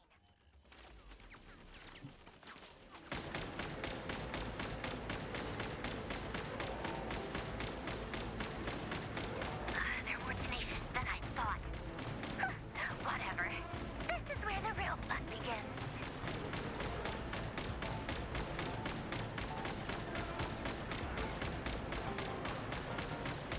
I can't hit that one back there. Ow!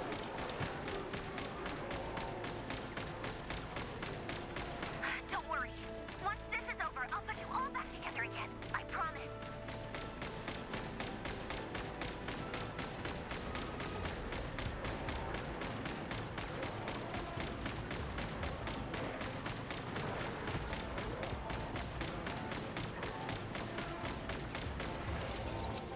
Oh jeez. Oh no. Oh no. Finally, the Ranger himself. Time to...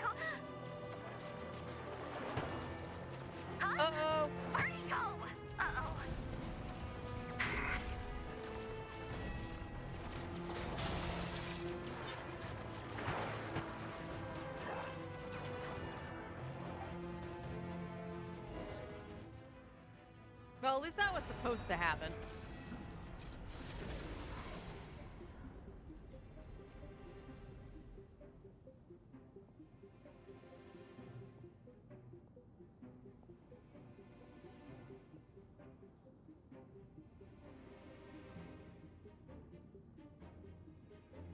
Polonia, get him! I've upgraded Polonia again since our last encounter, and uploaded every last scrap of your data. So let's finish this, once and for... She's not here. Where did she go? Hey! Over here, you big... Curse it, Moon. Go. Keep searching. She cannot have gotten far.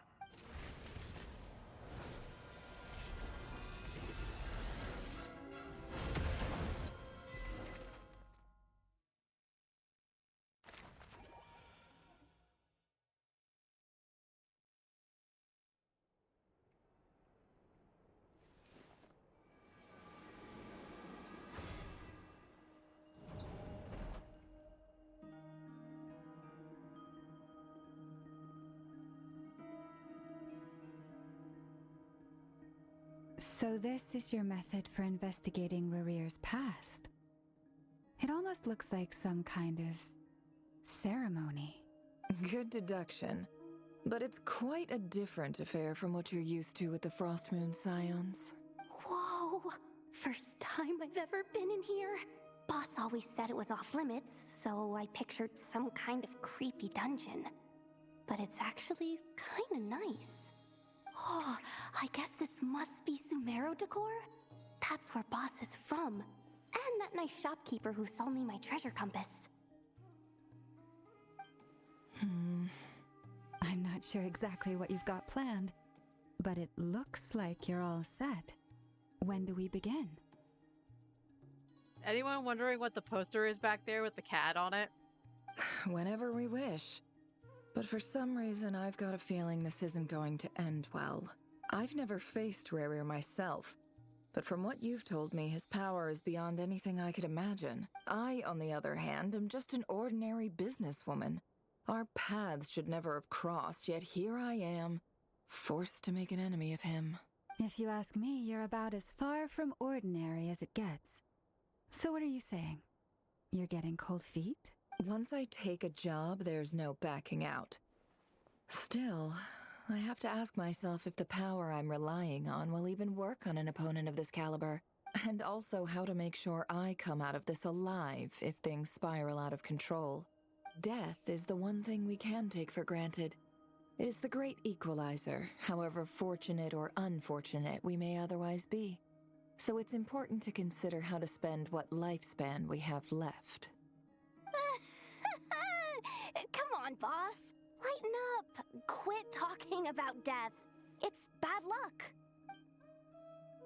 For once, I agree with you.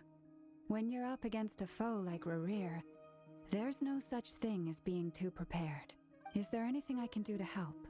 That won't be necessary. I've already made up my mind.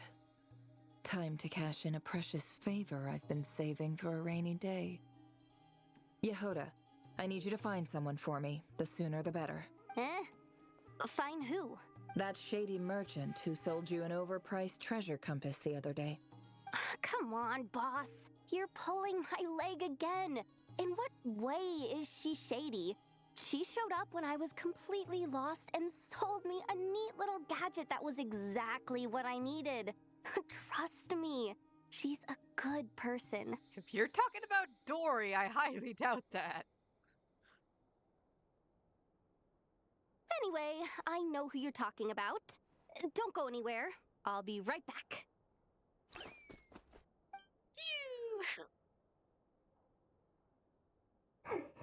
Quit dragging me! I genuinely can't run any further!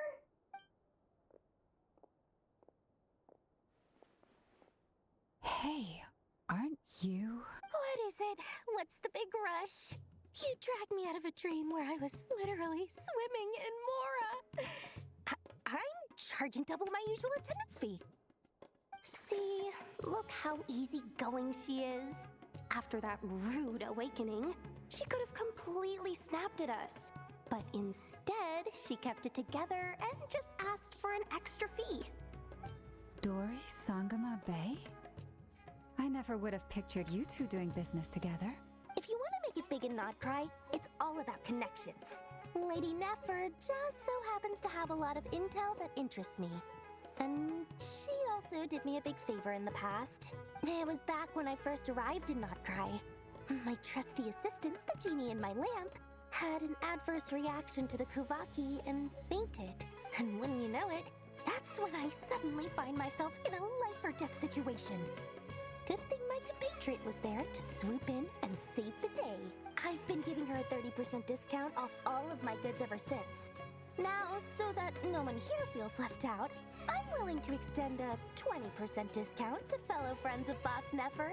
Plus, any other friends you send my way will enjoy 10% off. What can I say? The great Lord Sangama Bay is nothing if not generous. So, let me guess. You've run into some trouble. I've got everything you could possibly need, and the more you buy, the more you'll save.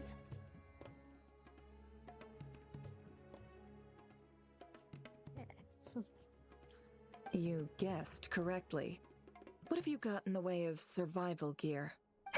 The one type of gear I've never been short on.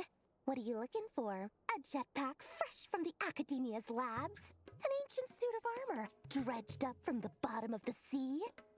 The Academia made jetpacks? Can't hear me? I wasn't saying anything. No, it's my mic is on.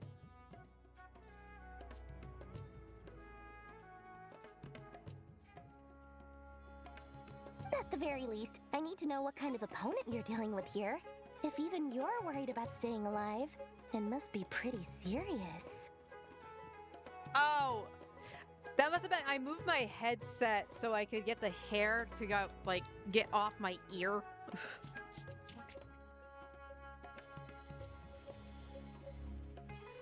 So it might have picked up something from that. Nope, it's all good. Anyways. What the? There we go. The wire got wrapped around the mic when I adjusted my headset. What if I told you it's someone with the power to bring a nation to its knees? Is that so? Then we really are talking top-shelf treasures. I don't have anything like that in stock right now. I'll have to ask my supplier. Your supplier? A powerful woman, make no mistake. I can't reveal her identity, but luckily for you, I hear she's planning to visit Notcry in the near future. If you're willing to wait, I can ask her when she's here. Can't say exactly how long that'll be, though. Then let me put it another way. What would you do if you encountered an enemy like that? Roll over and serve yourself up on a silver platter? Course not. I have a handy little trinket from one of my generous suppliers, which... Hold on. What exactly are you getting at? No, this is for my personal use only!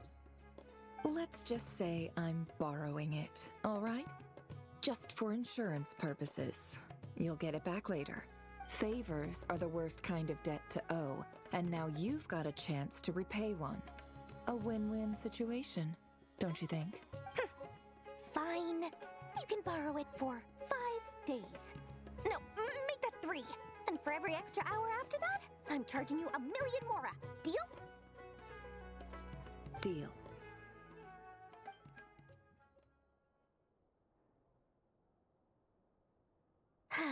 What a way to start the day. Now, was there anything else you wanted? Or can I go back to bed now?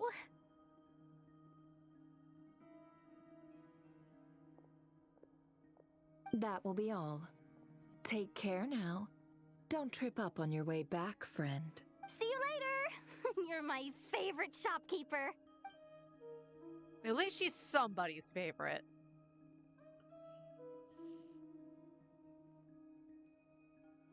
Excellent. Everything is well and truly ready. The ceremony can now begin. After initiating the ceremony, your minds will follow me wherever I go.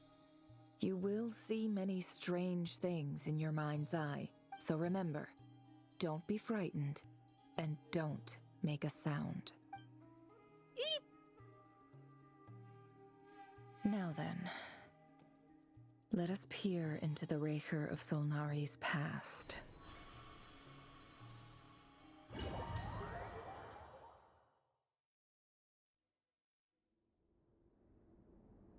I made it.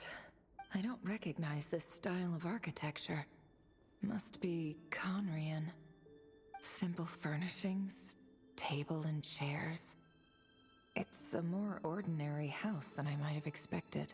Looks like the fearsome Raker of Solnari came from surprisingly humble beginnings. Unless this passed for luxury in Conria. Unlikely. It was said to be a very prosperous nation in its heyday. Anyway, I'll keep exploring.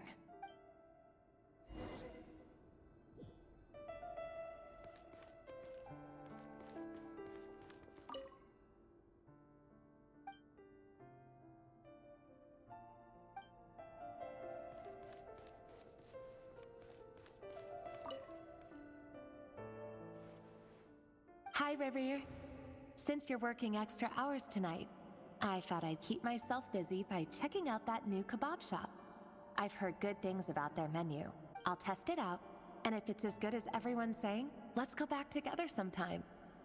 P.S. New stash from the Universitas Magistrorum. I brought some goodies home.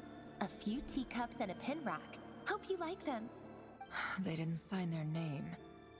But they must have been close. Sounds like they were living together.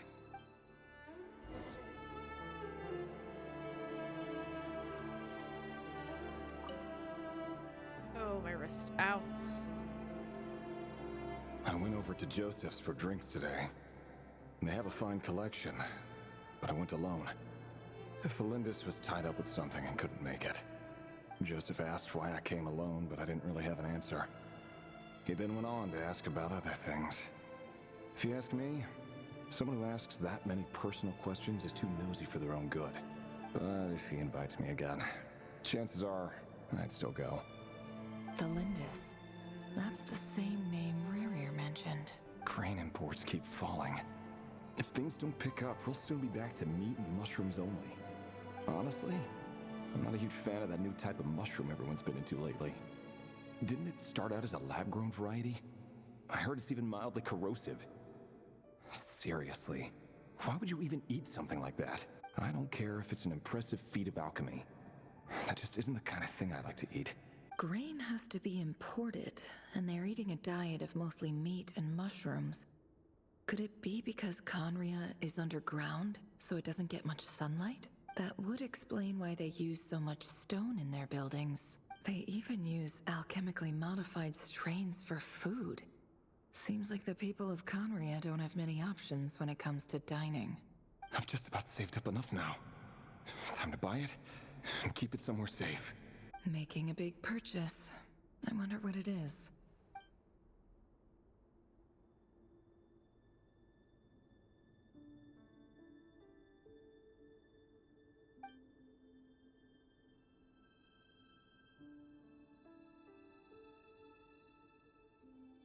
He really is a professional.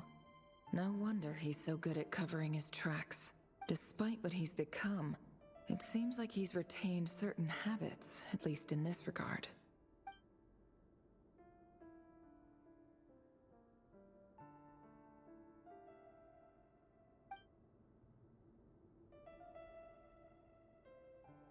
Did Rary rip it out himself?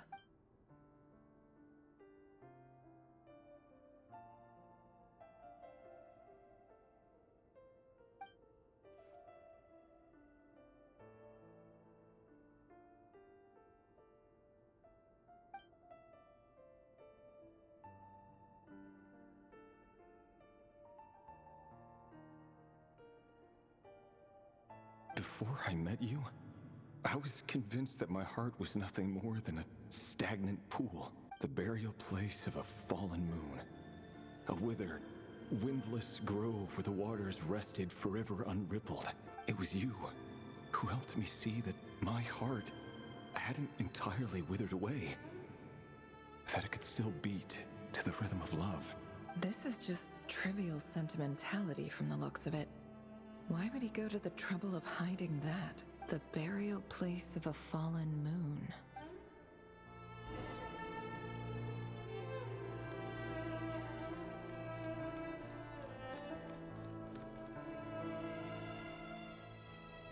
Reverie, over here. Dane! Dane! Oh, and, Vediflin here? What a surprise to see you here, sir. Hello there, Reverie. You need not address me so formally outside of court. He doesn't get that much free time, so I invited him over for a drink. Even the court prophet deserves a break every now and then, right? Well, I'm flattered. So, what are we discussing today? Hey, don't look at me. As far as I see it, we don't need an excuse to have a few drinks. Come on, don't give us that. Didn't you say you were about to pop the big question? How's that coming along? Who'd have thought the great Twilight Sword was an even greater gossip?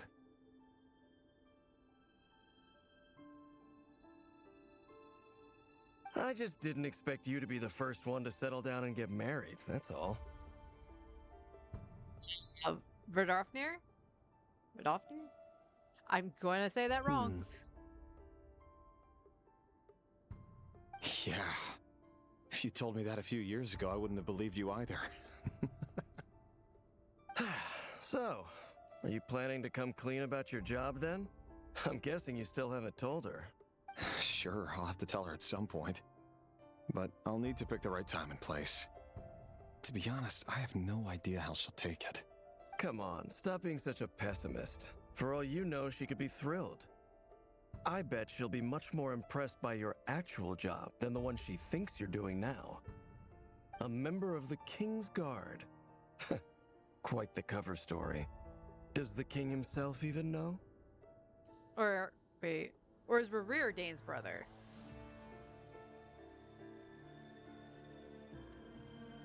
I really should have replayed Bedtime Story before doing this on the other account. Of course he does. Anyway, enough about me. How have you been? Me? Same old, same old. Nothing much to... Huh? What's up, Ved? V, okay. Ved. It's nothing. Vediflnir. Dainslift's elder brother. Oh. Renowned throughout the court of Conria as the Visionary. And said to possess a wisdom far beyond the reach of any ordinary man. Ask a question, and there's the answer. And yet, despite the gulf between us, he seems to have something to say about me. Does he even know me?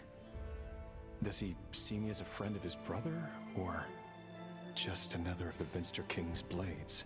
Why did he react so strongly? Was it really to do with what we were talking about? Brown, curly hair and brooding blue eyes. So this is what Rerir looked like back in the day. Perfectly normal.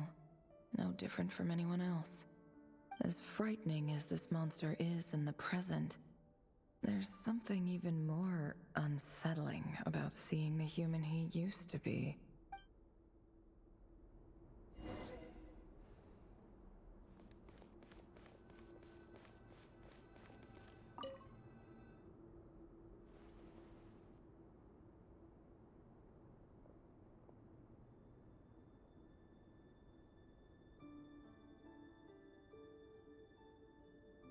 Felindis? You're back early? Our equipment's being serviced today, so I got off earlier than usual. How's your day been? Oh, her eyes are really pretty. Aw, why the long face? Is something the matter? Has your boss been giving you a hard time again? Went for a drink with Dane and the others after work. Isn't that a good thing?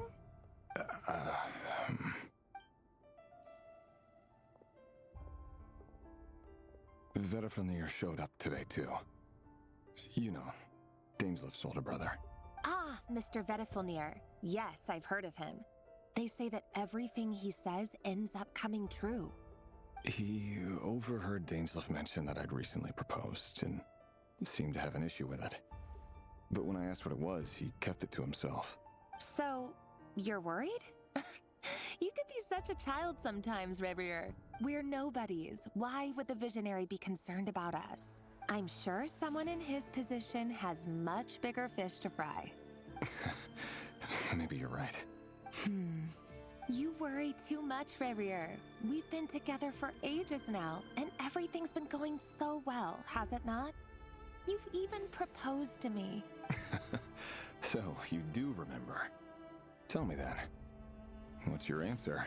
Like I said, I need some time to decide. You can't just rush into things like this. We may be nobodies in the grand scheme of things, but if we want things to work out, we've still got to plan ahead. All right. Take your time. Just don't keep me waiting forever. Nobodies. Sounds about right. In the eyes of people like Bettelfnir and Dainsleif, what do we matter? Can someone whose gaze is so fixed on a far-flung future even see the present clearly? Besides, the dynasty's fate rests with the king and his inner circle. Whatever I do, it won't make much difference. Meanwhile, every idea they come up with and every decision they make, it affects everything. These days, the king is lost in his research, and the purge of the Crimson Moon bloodline grows ever more intense. The opposition tried to speak out, but nothing came of it. And I'm under no illusions as to why. Because we eliminated them and got rid of their bodies. A man can have 1,000 reasons to carry a sword, but there are few good excuses to use it. Yet the king has never even considered a gentler approach, and he never will. What becomes of someone who kills on another's behalf? Can he ever find true peace?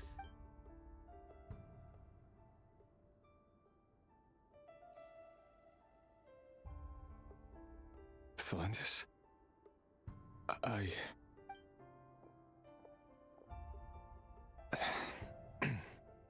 It's nothing. You were right. Fate has never smiled upon nobodies like us. But by the same token, it's unlikely to bear a grudge against us either. There's no reason we can't keep living happily together, cherishing the simple joys of each day as they come. See? You just need to stay positive, Revier. I can feel your warmth, your breath. You're right there, right by my side. Just seeing you makes me happy in a way I can't explain. And that's something that no one could ever take away from me. So smile, my love. Let go of that frown. You're right, Thelendis. I've just been overthinking things. That's better. Getting caught up about things like this will only ruin our evening. Speaking of which, all set for the ball tonight? I need to go get ready. You go ahead. I just have a few things to take care of, then I'll come join you. Even busier than the big shots, huh? Fine, I'll go get started. But don't be late. If you keep me waiting too long, I won't be a happy bunny. Relax. I'll be there. Seriously, though, you drive a hard bargain. You're really gonna leave my proposal hanging and still expect me to take you to the ball? Well, that goes without saying. I already told everyone I'd be coming with a dance partner. Besides, they're two completely different things. Let's take it one thing at a time, all right? All right. White outfit it is. It seems like Rerir was deliberately hiding his ties to the intelligence services by giving the impression that he was just an ordinary member of the Vinster King's Guard. He clearly doesn't want his would-be fiancée to know about his other life. Then again, that's hardly surprising. People in the intelligence trade rarely do. Who'd have thought we were in the same line of work? Let's dig a little deeper.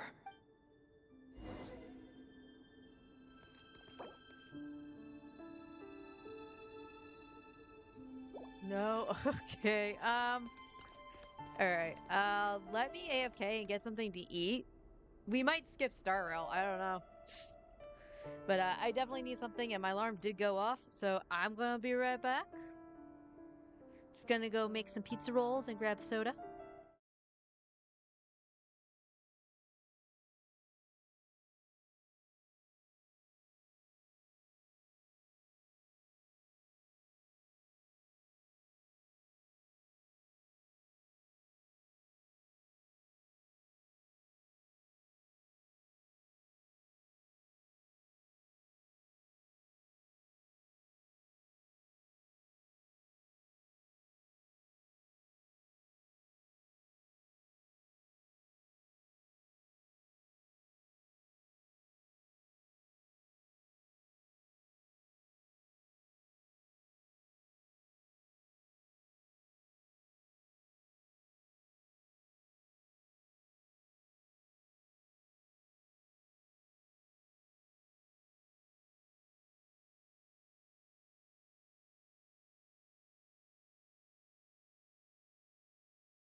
back.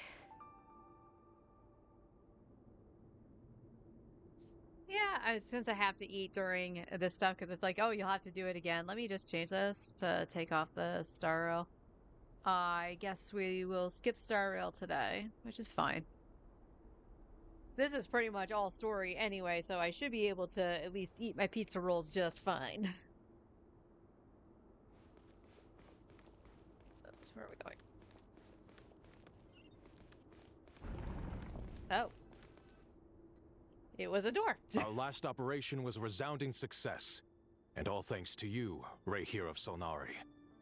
In total, we apprehended 32 dregs of the Crimson Moon, and 67 accomplices. After all these years since the dynasty's fall, so many of them still linger on. Indeed, it cannot be denied. Yet it was destiny that the Crimson Moon should be overcome by the eclipse, and that His Majesty, the all-seeing Vinster King, now guides our nation on the path to prosperity. Well, that explains why there's technically an eclipse in Arlecchino's burst. Conria has no further need for a dead moon. But alas, there will always be those who refuse to see the truth, choosing instead to romanticize the past. That's not entirely true. Much about the Crimson Moon era was worthy of remembrance. And that's exactly why they keep trying to see it restored. Many of its secrets remain unsolved to this day. As it happens, that's precisely the field of study my partner is devoted to. You still haven't told her what you really do for a living.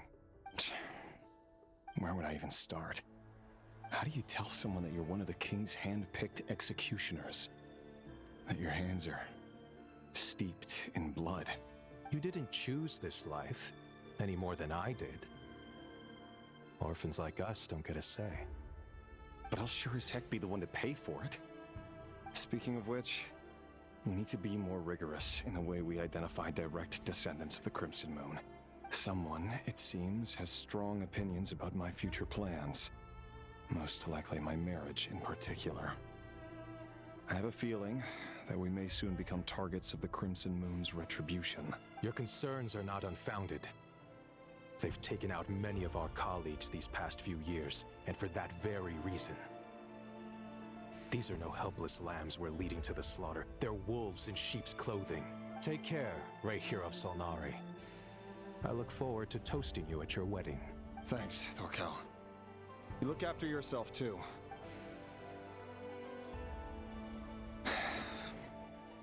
Thelindis, I never wanted to keep this from you. You're the last person I would ever want to lie to. But that's exactly why I can't tell you everything. There are things you shouldn't know. Things you cannot know. The Moonlit Dynasties are a thing of the past. Yet even now, with the sun shining high in the sky, there are those who would call forth a dead moon's ghost. Could that be why Vedalfnir held back? Or was it because of some court secret he's not at liberty to share? I have to get a clear answer from him. No matter what happens, I will protect Thelindis. Rerir seems to be very concerned by Vedalfnir's reaction. Vedalfnir and Dainsleif, the Visionary and Twilight Sword. So that's what they were really like. I've investigated this whole area now. There doesn't seem to be any other memories here. Should I try somewhere else? Wait a second. What's this black smoke?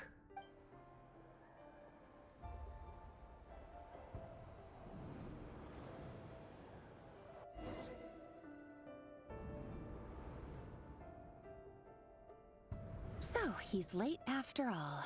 Just you wait, Rerir. You're in for it. Big time. Are you waiting for someone, ma'am? Could I tempt you into buying some flowers? Oh, sure. Pick me out a pretty bunch if you would. Thank you. But I'm afraid none of them are as pretty as you. For someone so young, you sure have a way with words, don't you? I'm only telling the truth. Look me in the eyes. You'll see I'm not lying. Oh, you're Crimson Moon. You're... May we have a word in private? Who are you? And what do you want? It doesn't matter who I am. Too many of her kind have fallen lately, so I decided to take the risk of reaching out. Not long ago, the Ray here of Solnari led an assault on one of our strongholds. We suffered many casualties, and many who came to our aid lost their lives as well. Sorry, I don't know why you're telling me this, and I don't want to get involved. Wait, hear me out. This time we finally got a clear look at his face and learned his true identity. His name is Rarier, and he claims to be one of the King's guards. What did you say? A cruel irony, isn't it? The man you're set to marry leads a double life as a brutal executioner. But surely, you must have caught a whiff of the blood on his hands. Why are you telling me all of this now? Simple. It's because... How strange. Rarier was nowhere to be seen in that memory. It clearly belonged to Thelindis. Rarier couldn't possibly know what happened if he wasn't even there. Why would her memories appear in his fragment? The ceremony won't last much longer. I think it's time to call it a day.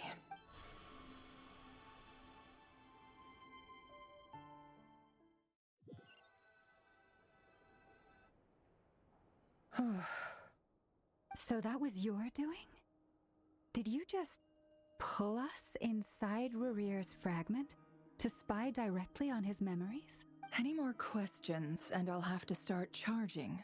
I had no idea you could do that, boss!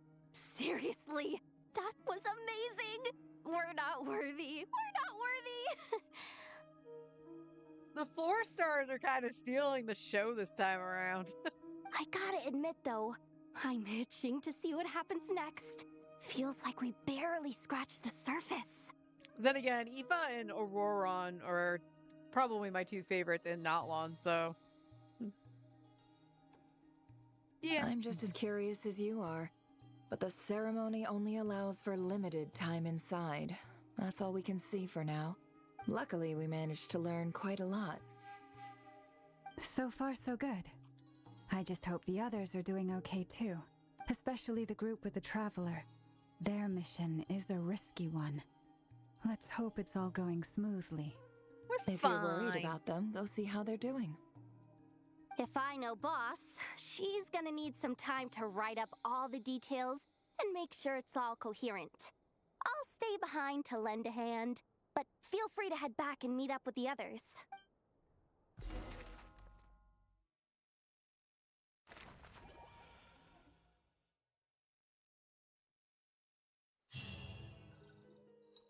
Oh, they've been prowling around for nearly 2 days now.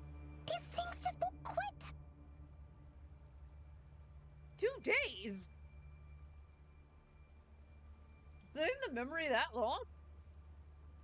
Oh, they might not have seen us yet, but them constantly sweeping the area, our way out is completely blocked. Oh, that's never gonna work. One little slip up and it's game over. If they spot us, they'll run straight back to Rarier. And once he knows we're here, it won't be long before he's breathing down our necks again. Oh, guess you're right. All right, time to zip it.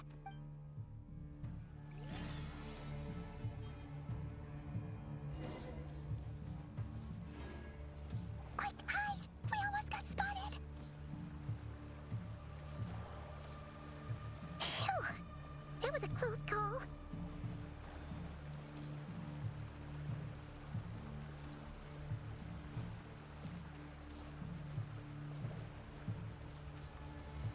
Watch out! It's coming this way!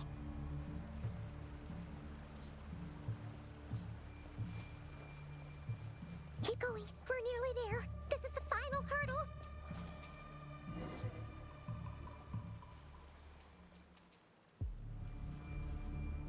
Oh, there's no end to these things. That part kind of sucks. I don't know if you guys can see it, but it's slow. You can't jump. You can't do anything. And yeah, it's basically just a straight run.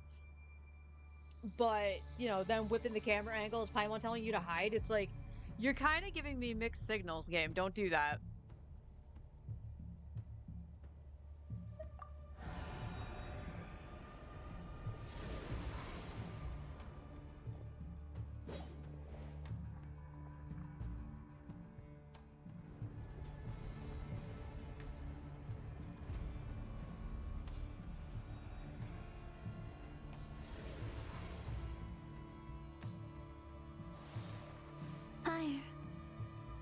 Oh, Fire?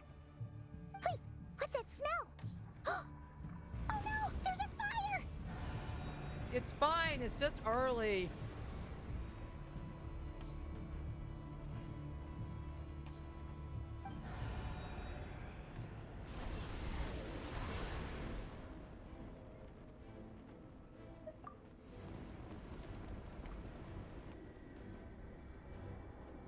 Hello, Father.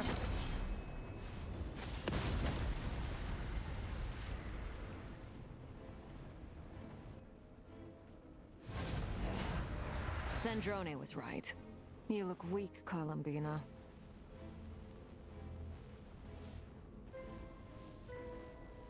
The old you would never have let such lowly creatures bar your way. Word has it that you did something for the Tsaritsa, and that's why you've lost most of your power. Freedom comes at a heavy price, doesn't it? It's Arlecchino! You came! Hello again, Columbina. And greetings, guests of the House of the Hearth. It's been a while, Arlecchino. Yay!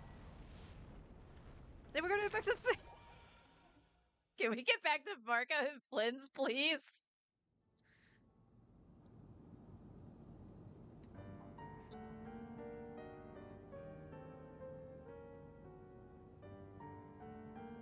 Stupid right here of stupid Solnari. Whatever. I've got all the data I need. Next time we meet, you're finished.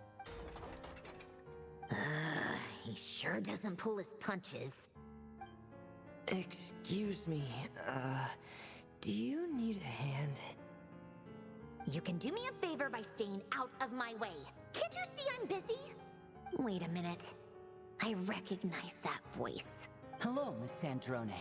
Father sent us over to help. Okay. I wasn't expecting them. I'm happy. Give me all my Fontaine peeps. Remini! Oh, I wonder if...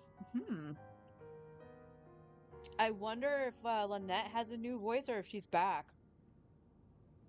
She was the only one muted out of these three when they would appear. How considerate of her. Hey, Fremine, get over here and help me fix this. Lenny, you do your thing. Just keep your sister away from my machines. Nearly every machine that Catgirl touches ends up going haywire. Go put her on cleaning duty or something.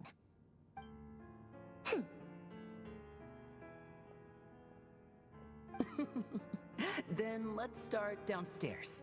Fremine, we'll leave this place to you. You've got it. Wait a second. Pretty sure there's still some tea in the cupboard. If you want some, you'll have to make it yourselves.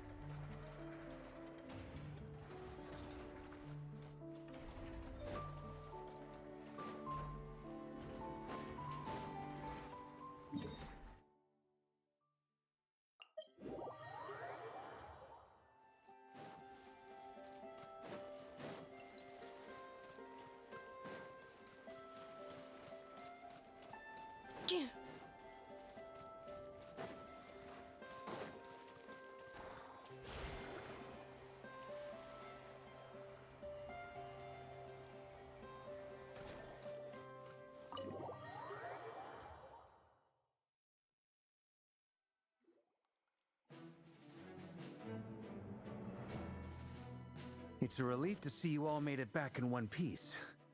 Huh? Feels like there's quite a few people missing. Where's Flint's and the others? And what about Niffer? I returned ahead of them. Flint is helping Ino and Anefa to set up the decoys and buy some time. As for Miss Neffer... Boss is still wrapping things up on her end. She sent us back to fill you all in on the top secret intel we've been gathering. I see. Then let's get right into it. But first, who do we have here? You brought someone else in to help? Greetings. I was invited here to help as a longtime Tea Party companion of Columbina's. You may call me Arlecchino. Surely it can't be. Those eyes. Oh, where have I seen them before? Wait, of course. In those memories we just saw. The only Arlecchino I know is the fourth of the Fatui Harbingers. So either you share a pretty uncommon name, or you're more than just a tea party buddy. You're well informed, Grandmaster. A man from Mondstadt living all the way out here in Nodcry, and yet the people and affairs of Snezhnaya seem to hold a special place in your heart. Oh, the feeling's mutual. Sounds like you know all about who I am, too. A Fatui Harbinger. The atmosphere in here just got really tense. Guess we can't just start trusting Fatui Harbingers, even at a time like this. I don't know. You can trust Arlie. She helped out Fontaine. We'll go with that. She did. I must admit, though, I'm a little curious. Seeing as the moon goddess no longer belongs to the Fatui, what makes you so willing to put your neck on the line here? Nor does Nodcry belong to Mondstadt, Mr. Varka. Yet still, you're fighting for it all the same. Things don't always have to have a tangible payoff.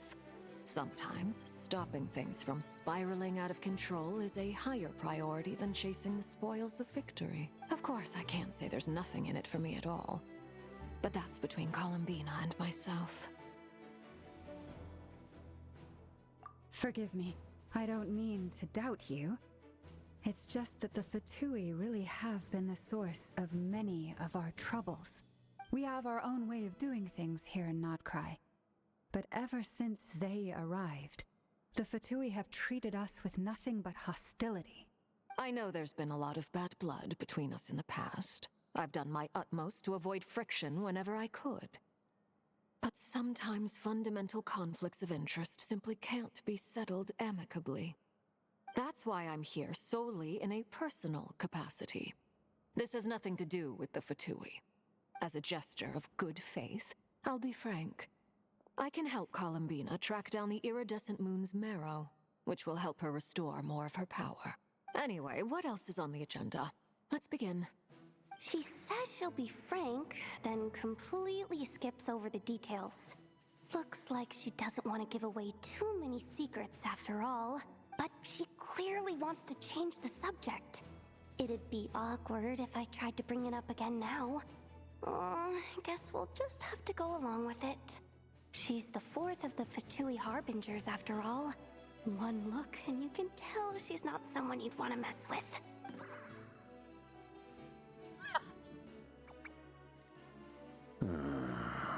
Well, since Miss Arlecchino sounds confident in her ability to handle that, we'll proceed to the next topic.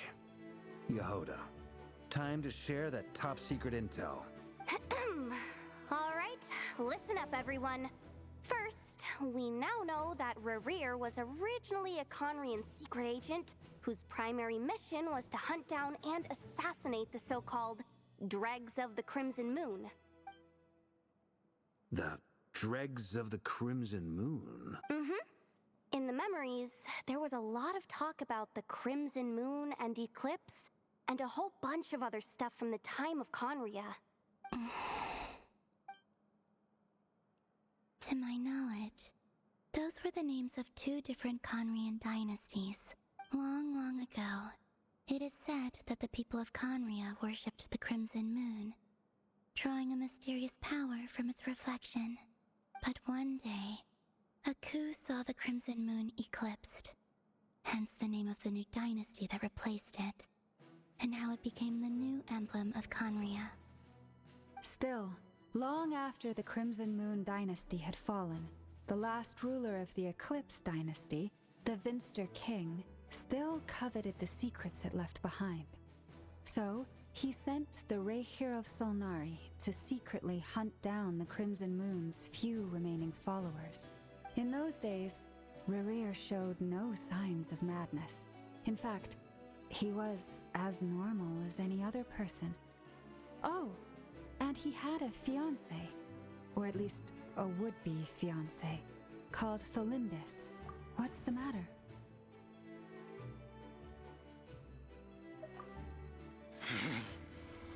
Verfnir, Freindaughter, Flinders, Flinders. Interesting. Anything else? What about this would-be fiancée of his? Do we know anything about her? Well, she was a researcher at the Universitas Magistrorum, but it felt like she was hiding some kind of secret. I would have thought that would have been pronounced Maggie, not Maggie.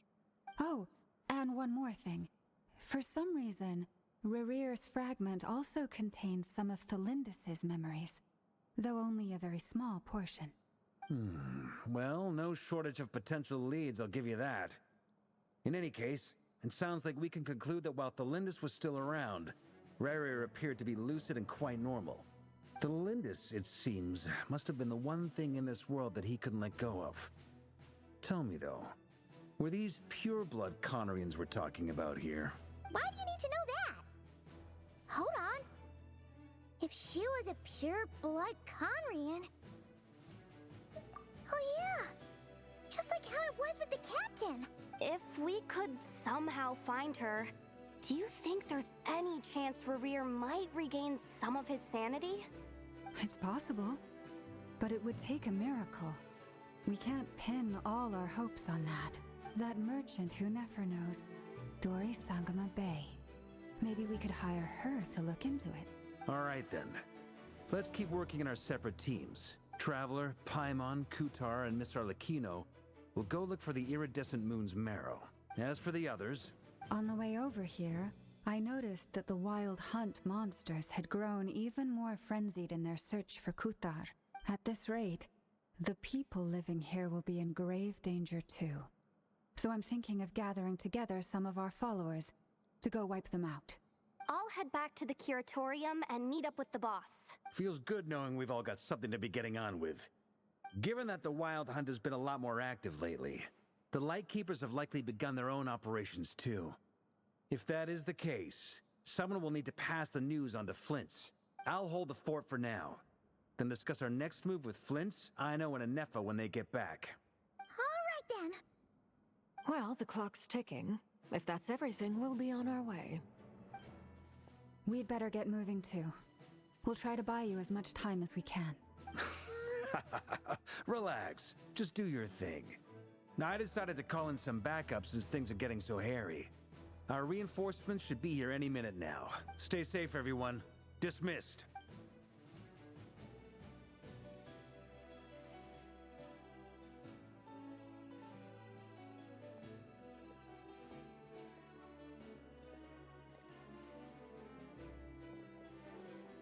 We're back. Did we get here a little early? Or a little late? A tad late. The others have already set off.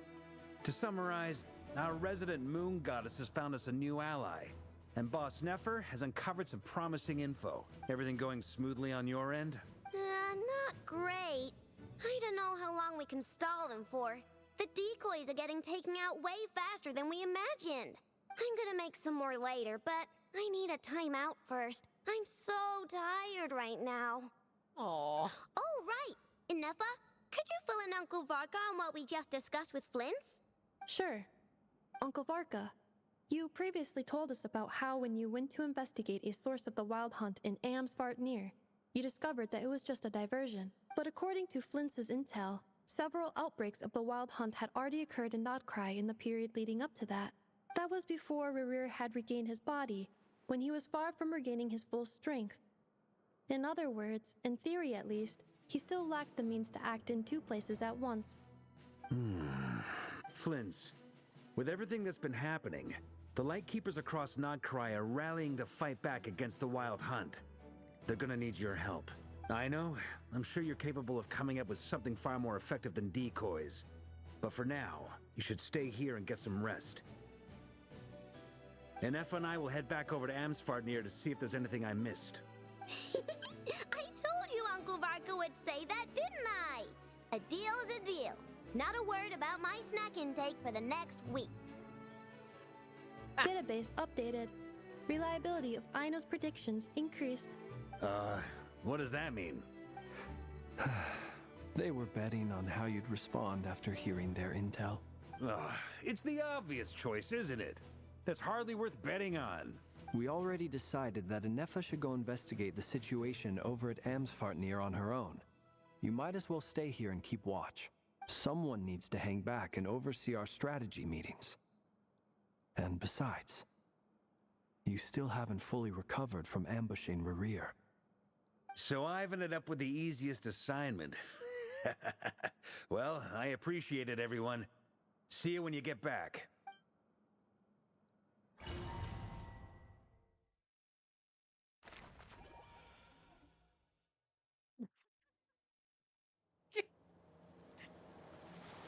I really wish my model wasn't covering those. That was hilarious.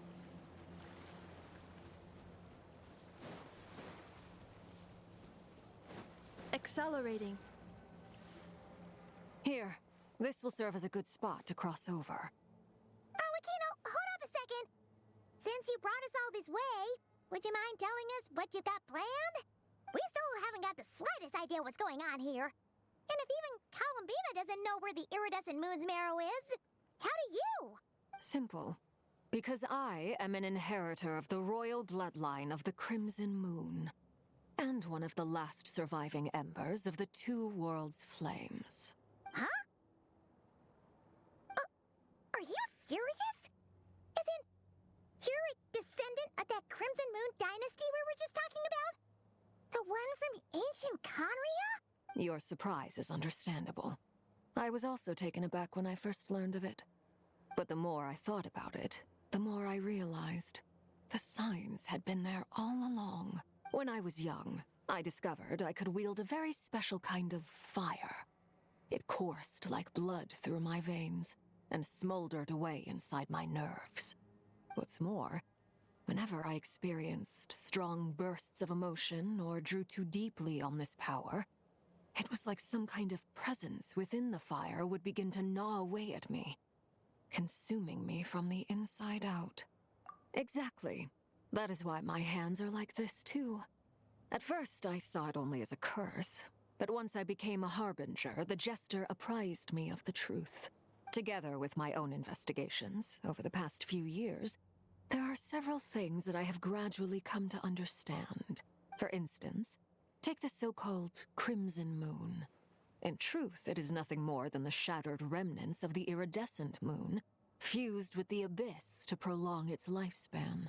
Since this blood flame was bestowed upon me by the Crimson Moon, it is a fusion of the iridescent moon's former power and the corruption of the abyss.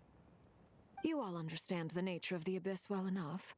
I draw upon its power, and in return, it hungers for my soul. This strange blackness is the mark of corruption it has left behind. If I recall correctly, you once told me that if the corruption ever made it to your heart, you'd become a completely different person. Yes, and that's the reason I'm always careful not to push my power too far. It's essentially a never-ending tug-of-war. Oh, sounds intense. Anyway, the rest of my story can wait. Is there anything else about the Crimson Moon or the Iridescent Moon that you're unclear about? Paimon has a question. So, the Crimson Moon that the Carians used to worship was actually the Iridescent Moon, right? Which was one of the three Moon sisters. Does that mean that the Carians were to the Crimson Moon as the Frost Moon Scions are to the Frost Moon? So much of that history has been lost. We have no way of knowing exactly what they were like. But I would suspect that the Conrians weren't as devout in their moon worship as it might appear. The iridescent moon's remains simply served as their link to the Abyss. Later on, perhaps someone discovered a way to make direct contact with the Abyss. Or maybe there was some kind of ideological divide. Either way, a dissenting faction staged a coup and drove out the royal heirs of the Crimson Moon dynasty. Still, even with the dark sun looming high overhead, the Crimson Moon's glow never truly faded. if you want living proof. It's standing right before you. The first time we met, I sensed something familiar in your presence. When I looked at you, I felt I could see that mysterious red moon in the corner of my eye. In your flames, I saw its broken image, surrounded by a strange black aura. Well, I appreciate that you kept it to yourself. Much about the Crimson Moon is still a mystery, and I'd prefer not to end up as the object of an insane research project. Yeah, Dotoria would be all over that, wouldn't he? Anyway, time is against us here, so if there's any other questions, they'll have to wait. I just want to make sure I've got one thing straight. In her letter, Sandrone mentioned that since you are unable to contain the iridescent moon's marrow yourself, you intend to leave it in my custody. Correct? That's right. For now, it's the only way I can pay you back for your help. The iridescent moon is already part of who you are. So with its marrow in your possession, you'll be even more powerful than before. Deal. Then let's get started. Get what started? What does this place have to do with the Crimson Moon? When I first became a Harbinger, the Jester gave me a book called Paranhari, also known as Leobranto Inamorato. You should be able to buy a copy next time you're in Fontaine. It's a love story set in the Crimson Moon era. But setting aside the tangled romances of its characters, it also records a few interesting details. In the Crimson Moon era, or so the story goes, there was an orphanage that received children from beyond the bounds of this world, and subjected them to a peculiar induction ceremony. Beyond the bounds of this world? For real? And what kind of induction ceremony? The Crimson Moon Sages looked beyond this world for beings with powers that surpassed the gods. But fearing they might lose control, they subjected these children to a process of refinement. They made these children crawl up a fireplace and kept asking them, "Have you died? Did you see it?" Until they finally admitted to having died and seen a crimson moon. That's a thing. The adults embraced the children who passed the ritual, telling them, "Within the fireplace, you have traversed the flames between two worlds. Here and now, you are born anew." The book leaves much unsaid, but I suspect that this was their way of branding the children they had enrolled, leaving an indelible mark upon them so that they would forever live in the Crimson Moon's light. That explains why I can't sense the Crimson Moon's marrow in this world. It makes sense that it would be sealed in a special space that can only be accessed temporarily through some kind of ritual. There's no fireplace here. Do you see a chimney anywhere? Oh, are we supposed to build it ourselves? Okay, fine. Paimon will go find some bricks. Look at Lumine. That won't be necessary. The fireplace is purely symbolic. The key to the ritual is crossing the flames between two worlds. In other words, the flames that burn within me. Those burned away by such flames leave behind a kind of ghostly afterimage in the world. In the days of Conria, people believed they could be used to bridge the gap between the two worlds of life and death. In short, I can open a passage to that space for you. That's the easy part. The catch is I'll need to stay on this side to keep the passage open, so I won't be able to come with you. Once you're inside, you'll have to find your own way. Very well. Then I'll open it up. Traveler, spare me a little more moonlight if you would. I may need it.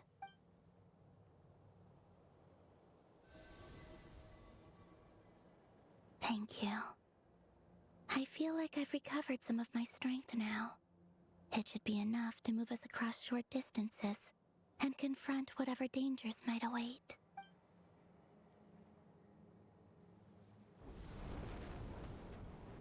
Mistress of the 7 hues of ages past, Great Mother of the present, crimson-clad sovereign of the two realms. By fire severed, by fire renewed. I offer myself now and beseech your descent.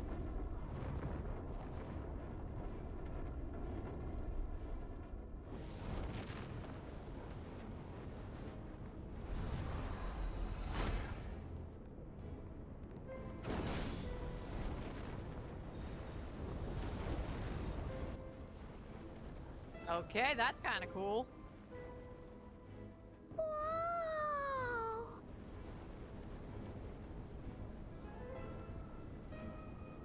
One word of advice as you're crossing over.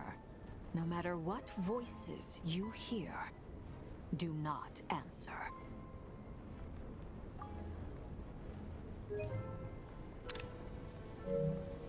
Got it! I sense a sinister gloom inside, but also the familiar light of the moon. I feel that I am about to meet an old friend who has changed beyond all recognition. All right, let's go.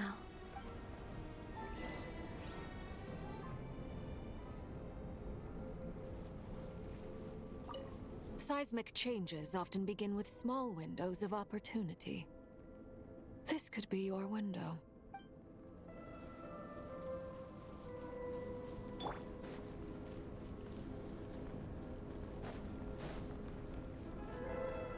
Okay, this looks freaking cool.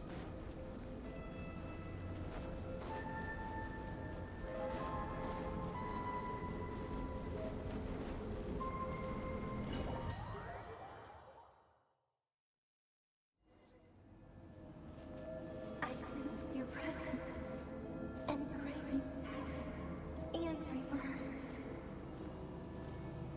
Wait, why are you? You have crossed over from another world, transcended fate itself. I have no right to.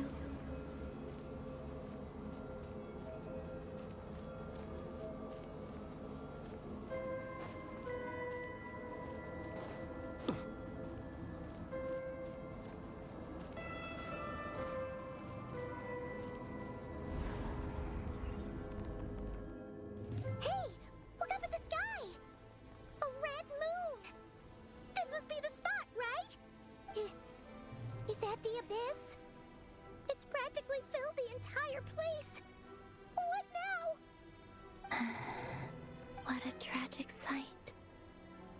Fragments of your broken body, seized by the abyss, and hung up aloft like mummified remains.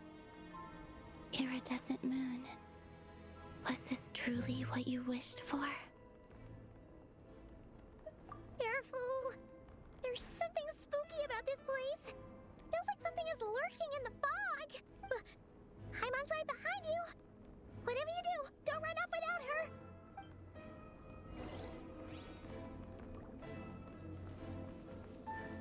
By the way, Columbina, didn't you tell us that the iridescent moon had shattered into pieces? The moon up there looks pretty whole to Paimon. How is that possible?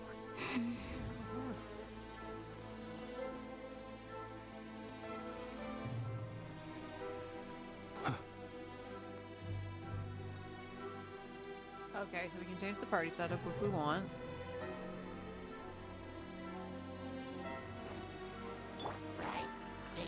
Look, a rainbow! Enhanced Animal Module 70.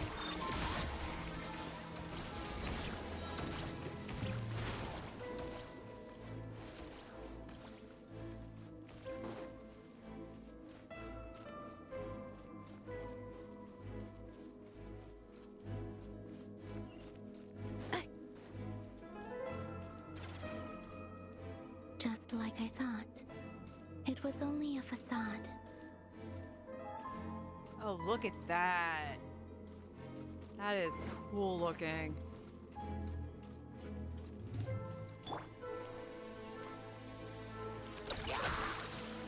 Stand clear. Installation chamber. Observe. Close your eyes. Be Be silent. Night falls.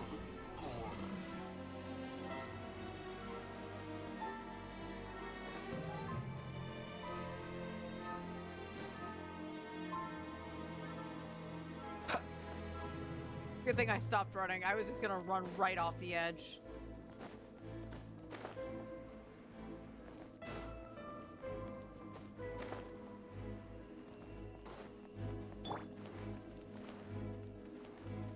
Lash attack! Animal test 60 feet. Beware the creatures of the night.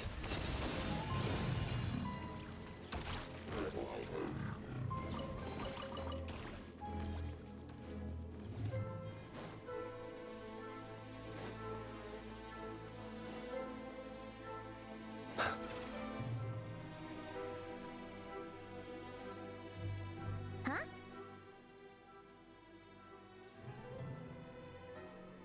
Huh?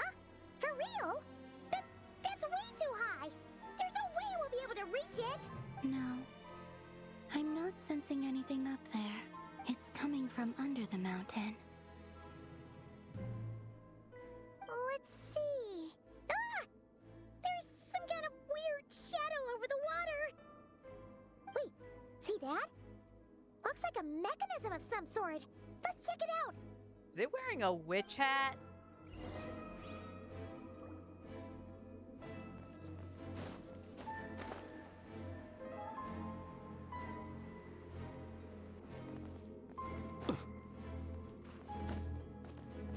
Hmm. Looks like a device from the time of Kyria. Maybe people once came here to study the Crimson Moon's DNA, and they left this behind. Oh, if we can activate it, we might find some clues.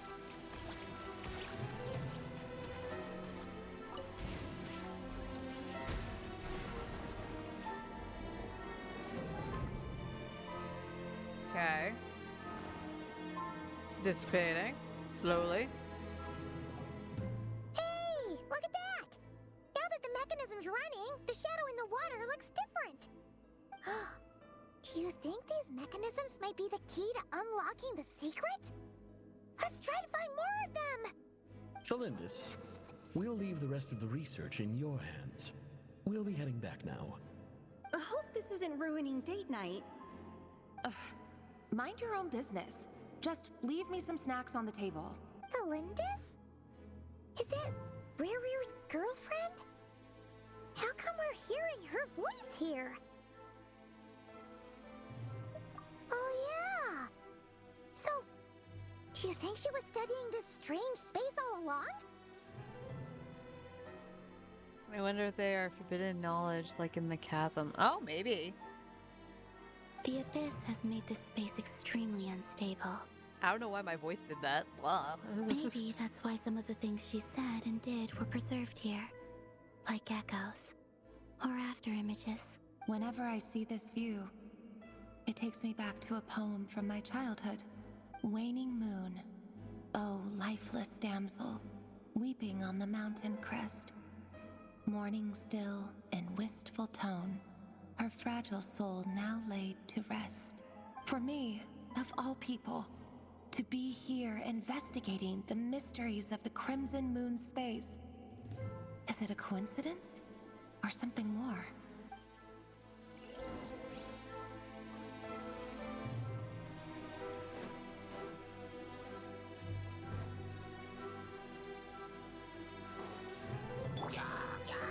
Absorption test. Why didn't we do Installation that? chamber deployed.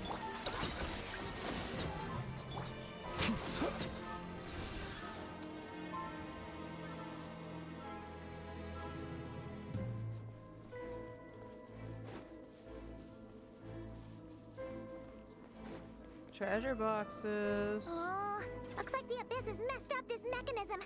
We need to find a way to get it working again. Let's see if there are any other devices nearby.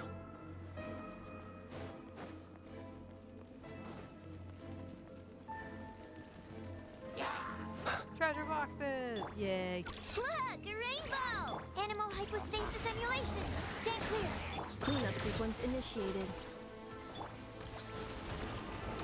The night cometh.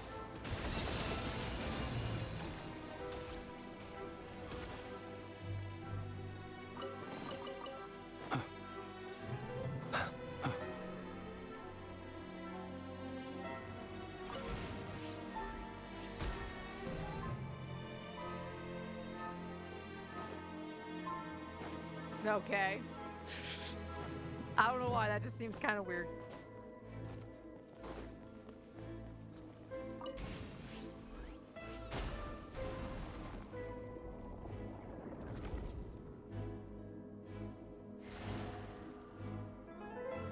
But couldn't the traveler just like purify it or something? I see. So the moon marrow, or rather the power of the 3 moons, is the key to unlocking. If it really does exist, then maybe this madness can finally be put to an end.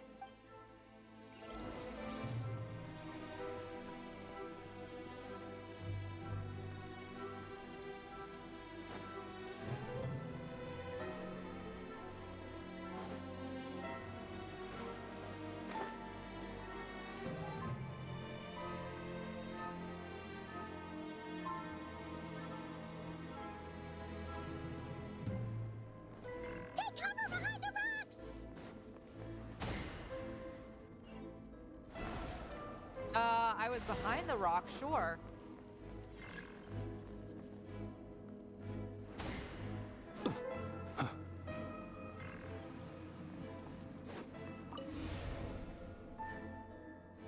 Want to point out, I was behind the rock.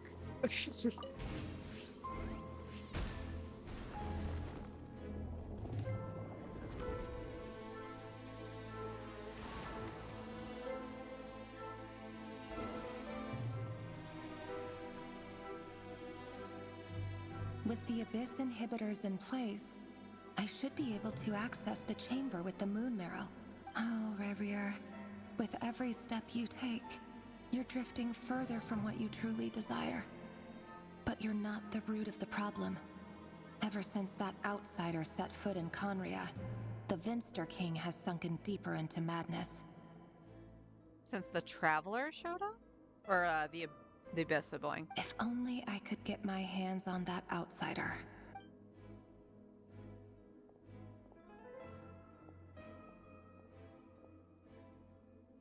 Hey, look!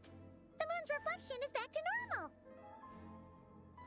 Elindis' voice mentioned a chamber with the moon marrow.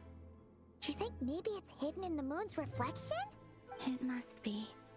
For within it, I sense the fragile aura of a dying soul. Then there's no time to lose! Let's go!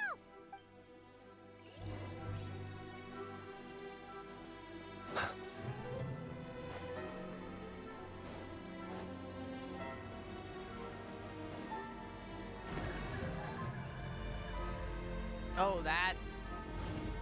I like that transition screen. That was good.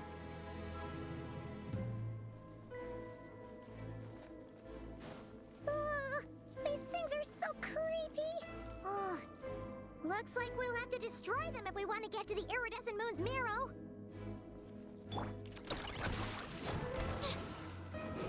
You got this, I know.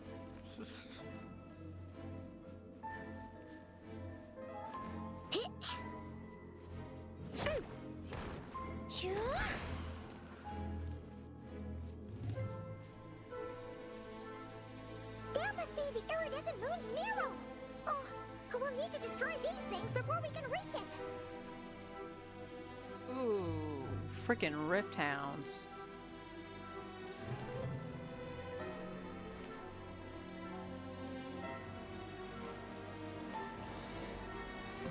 Ding dong water bomb! Installation chamber. Animal test 6308. Close your eyes.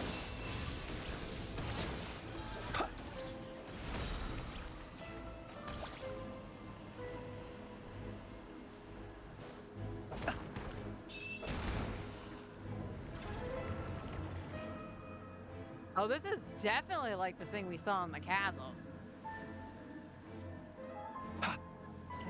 Do I get to climb? Or do we actually have a... Okay, there's a pathway. I was gonna say, this is a domain. I probably can't climb.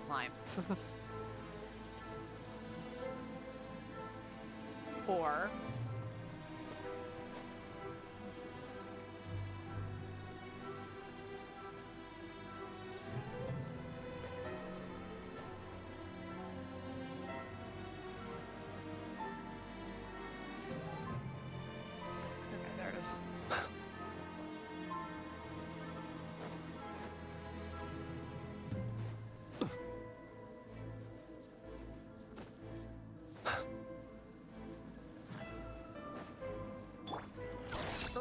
attack!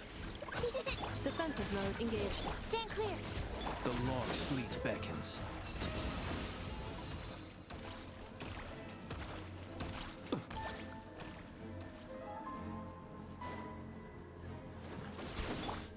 Look, the rainbow! Cleanup sequence initiated.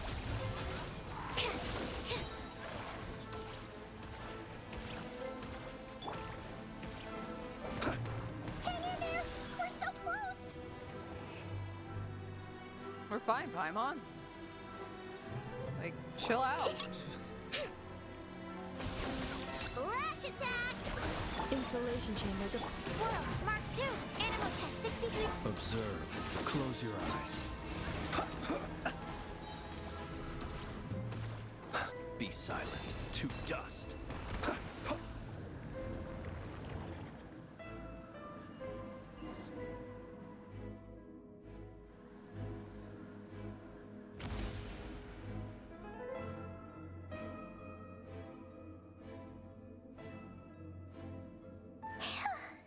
We finally did it!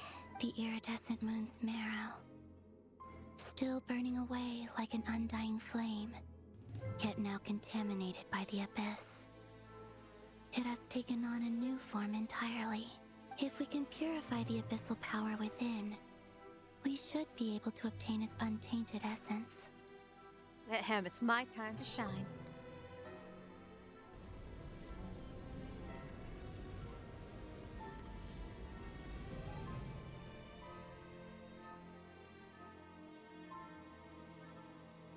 It's so cold.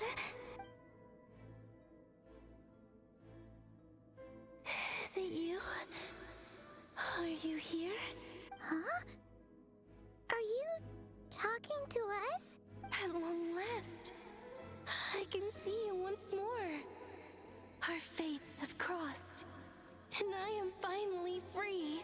I'm sorry, I lied to you. Even knowing what was to come, I still couldn't let go of the fear in my heart. As death drew near, the moment the moon shattered, my body began to split apart piece by piece.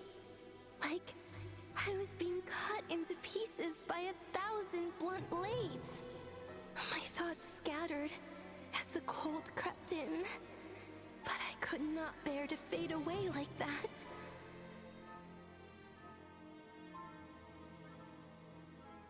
Tell me, hello. what was it that brought you to us all that time ago? If only I had possessed your courage, then I might have been spared this torment, more painful than death. You look so puzzled. That's how I felt too when I first saw you. But trust me when I say that everything happens for a reason. Farewell, Hypo.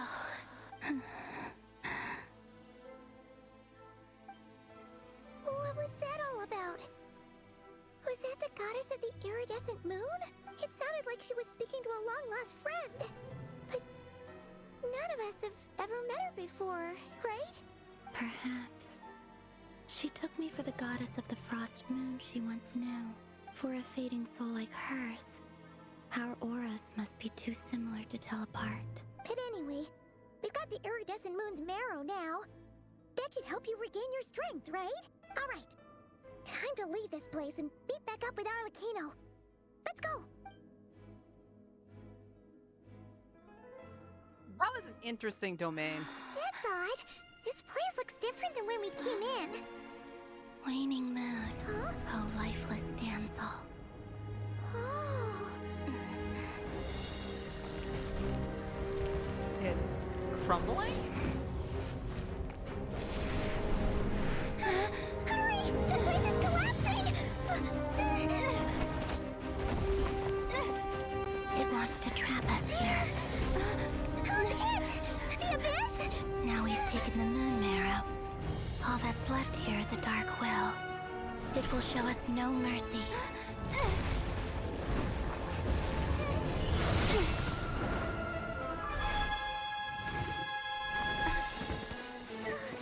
Give it back.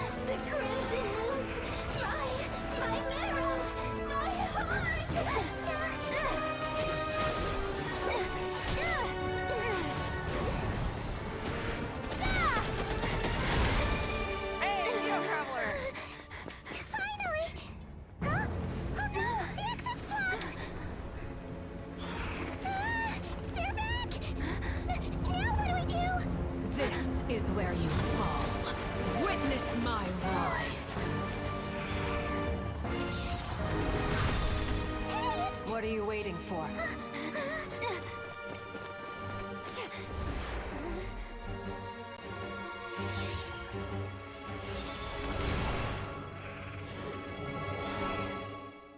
Seriously, stepped up their game for Nod Cry on the animated cutscenes.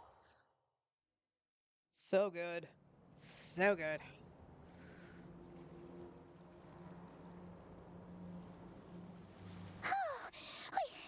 We made it! Is that you, Arlecchino? Did you save us? You've heard my burst before. Wait, your hands! They're... Oh, this? Don't worry. It's a small price to pay. The Abyss wanted to trap you inside, and I defied its will by bringing you out. No wonder it's a little angry. No. I have paid the price, albeit a small one, and it cannot be undone. My hands have already fused with the Abyss. Purification would simply destroy whatever's left of them. But surely... Oh... We're so sorry, Arlecchino. Paimon can't believe you'd make a sacrifice like this for us. As much as I'd like to call it a favor, the truth is I was simply holding up my end of the deal. Well, Columbina. Yes, you did your part. And as promised, I will leave the iridescent moon's marrow in your care. From this day forth, may the two worlds' flames burn ever more brightly.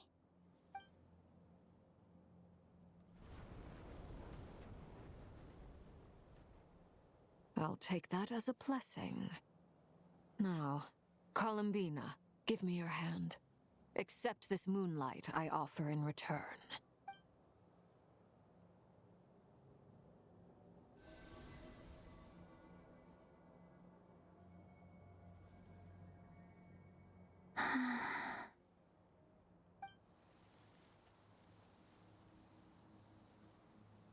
Feeling stronger? Hey, Columbina, are you okay? I'm fine. Our powers are a little at odds, that's all. By the Frost Moon's authority alone, wielding the power of the other moons was always going to be a stretch. Still, I think it's fair to say that your strength has returned, at least to the level it was at as Third Harbinger. It's still not enough. There's no way I can hope to challenge Rayrir like this. Just one more ray of moonlight, if you would. It's okay. I can take it.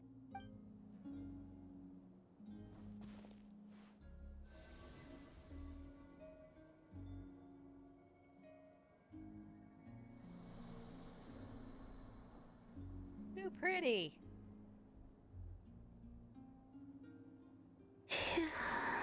How about now? Fighting fit? At the very least, I won't have to stay hidden like before. I want to see him gone from Not Cry. The Rayhir of Solnari and his wild hunt must be sent back where they belong. Well, it's good to have something to aim for. You certainly seem more alive now than you did earlier. When I first met you, you didn't strike me as a ray of moonlight. More like a wisp of fog drifting in from who knows where, ready to scatter at the first sign of a breeze. But now, you're full of vitality, just like the Frost Moon, once the brightest of them all. May you keep shining, Columbina. This is who you are. Thank you. Look after yourself too, Arlecchino. I know you have plans of your own, and that's why you're always seeking to grow stronger. But whatever you're after, don't let the Abyss take a hold of you. I do not wish to see you go down the same path as Rayrir. I appreciate the concern, Columbina. Although perhaps it's time you took a new name. A new name? Kutar, the Moon Maiden, Columbina. They're nothing more than code names. They describe who she is and the roles she's played, but they're not her real name. We often use code names in the House of the Hearth, too. But it's knowing your real name that keeps you grounded.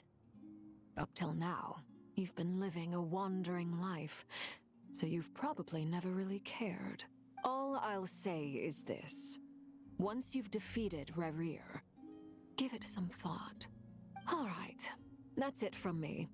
I'll get you back safely first, then go meet up with Sandrone. You're the best! I appreciate the gesture. It speaks to your good character. Anyway, let's get going.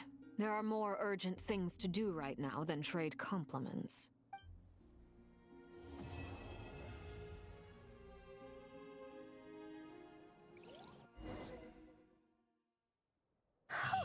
It was a close call, but we got the iridescent moon's marrow and restored Columbina's strength, and that's all that matters. In other words, mission accomplished. Paimon wonders how everyone else is doing.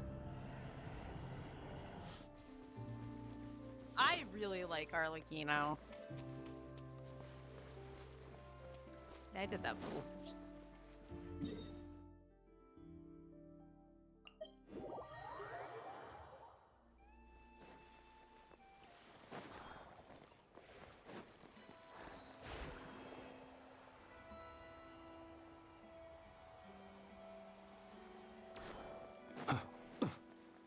Wow, that one little charge actually got me quite far. Oh, do you think the others are making good progress? Hope it's all going smoothly. Oh, hey look! They made it back as well! Flintz! Lama! How did it all go? All is well, thank you. Nefer and Yehoda had to stay at the curatorium to wrap things up, so they won't be joining us for now. I ran into Miss Anefa and Miss Aino on the way back. Their work is still in progress, so I suspect they won't be back for a while either. You seem rather cheerful today, Mr. Flintz. I certainly am. I achieved what I set out to do and came away with more than I bargained for. Fighting alone can get quite tedious, but I had the good fortune to run into a pair of brave young warriors. Darren! And Albedo. We meet again. How have you been? Albedo! What are you doing here? That would be a natural assumption to make. It's also the correct one. These two courageously lent me a hand while I was fighting the Wild Hunt. When they told me they were Servarka's colleagues, it all made sense. And given how people of outstanding talent tend to cross paths, it's no wonder you're already acquainted. So, who's your travel buddy, Albedo? Why don't you come and introduce yourself? Oh, he looks so good. He's adorable. Such a cutie patootie. A gentleman of few words, I see.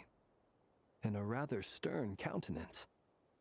I presumed you were acquainted with him. Is that not the case? It's nice to meet you. Again. We've technically met before. Wait a sec! You're Minnie Durin! That's right. It's me. I'm glad to see you again. By the way, he says it's okay if you drop the mini.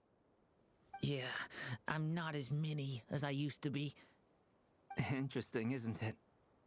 The first step towards blending into human society appears to be reflecting on whether one's name really reflects who they are. Wow! You look so different! In a good way, of course. It's great to see you looking so healthy. Thank you, Paimon. And although you're as mini as ever, I understand that diminutives don't always convey endearment. I'll be sure to simply call you Paimon as a sign of my great respect for you. Wow! You're such a smooth talker now. Paimon could get used to this. From now on, you may refer to her as your esteemed guide, Paimon. Personally, I think our little Paimon is the perfect size. When people call her Little Paimon, it's just because she's so adorable that they can't help themselves. If that's not a sign of endearment, what is? Don't inflate her ego. You're absolutely right, Miss Lauma. My brother still has a long road ahead of him when it comes to understanding human relationships. It's been a while since I've heard Albedo. Is his voice different?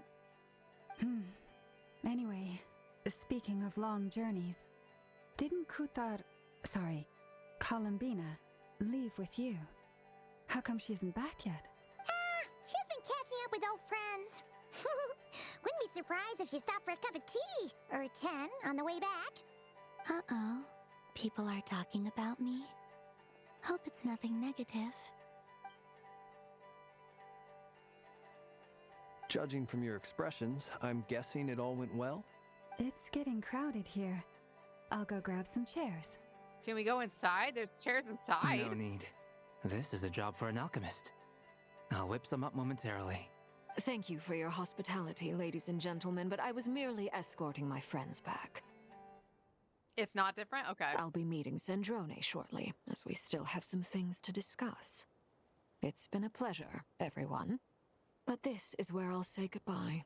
No, stay with us. We really appreciate your help. Oh, come on. Spare the formalities. I'm just glad I could help out some true friends. Yay, we're friends with the knave. I understand. Well, bye for now, Harlequino. Oh, this place is hopping. It's probably a good thing one of us left. Otherwise, we might not fit all these people in. Are you saying we're about to run out of chairs? As a matter of fact, I am. Come on in and see for yourself.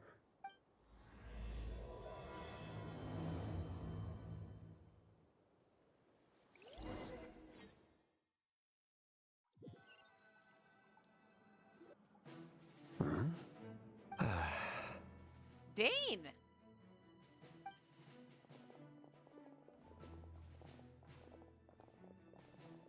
I overheard your little chit-chat outside, by the way.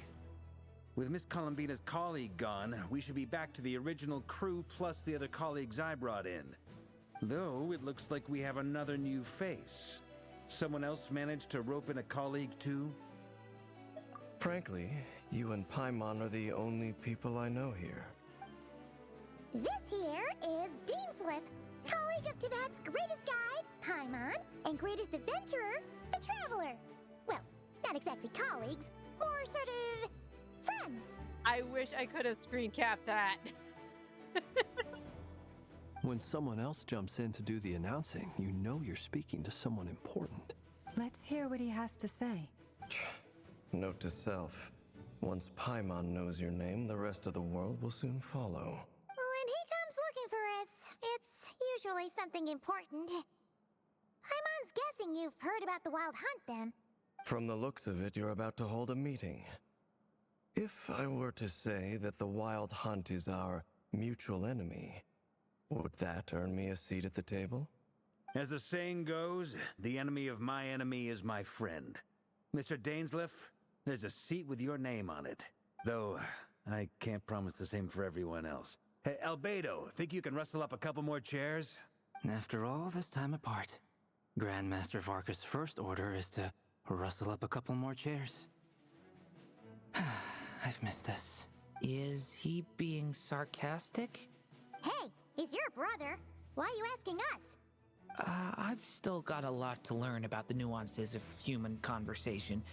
Trying to decipher Albedo's way of speaking has been like jumping in at the deep end. Oh, good point. Paimon gets you now. Don't sweat it. There are people who go their whole lives without getting the hang of it. You're ahead of the game already. Dears! I wonder what's taking Nefer so long. Perhaps you should go and check in with her. If anyone can hurry her along, it's you. I just got back from the curatorium. Besides, aren't you curious to see what's taking her so long? Miss Nefer doesn't strike me as the type to share secrets. And since gathering intel is her specialty, I'm guessing she'd prefer to keep her methods confidential. Under such circumstances, would it not be tactless for me to impose? Oh, but it's fine for me to impose. What can I say? You have an unrivaled ability to garner people's affection, Miss Moonchanter. Besides, you have far more in common with her than I do. All right, then. Impressive. She barely fought back at all. I admire your powers of persuasion, my friend. As I'm sure Miss Lauma will realize soon enough. The trick in life is to always pitch in with other people's responsibilities so that you can be selective with your own. Another trick is to simply hide in the background. Spoken like a true sage. Anyway, looks like we've got some time to kill before the meeting. Let's take a little breather, folks. And feel free to chat amongst yourselves. We'll get down to business once the other two arrive.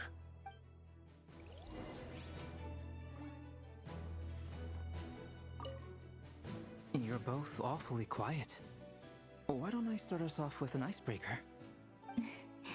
Much obliged. Have either of you ever had your portrait painted?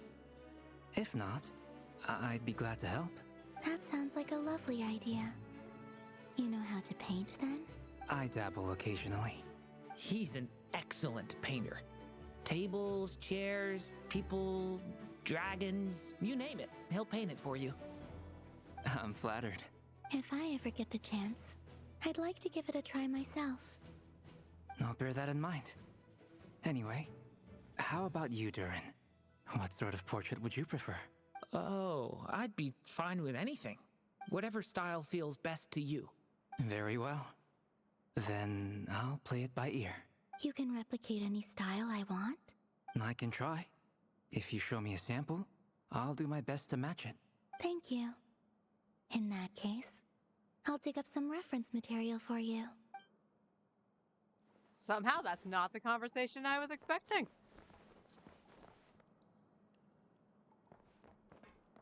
Is there something you'd like to say to me? Yes. It's not the end of the patch. What are you doing here? Yeah! For starters, why'd you just show up here without even giving us a heads up? If you think back to our previous interactions, you may recall that that's hardly out of character for me. You do have a point there. Oh yeah! You'll need to find somewhere to stay the night too, right? Want to tag along with us? You never know. We might get a group discount. Sure, let's do that. Great! Paimon will handle it. And in return, we can get Dainslift to be our very own personal bodyguard. If that's what you had in mind, you should have said so sooner. I'd be happy to help. Oh, okay then. Paimon was only kidding, but good to know. Anyway, since we're all here together, we might as well watch each other's backs. That's just what friends do, right? Indeed. Thank you.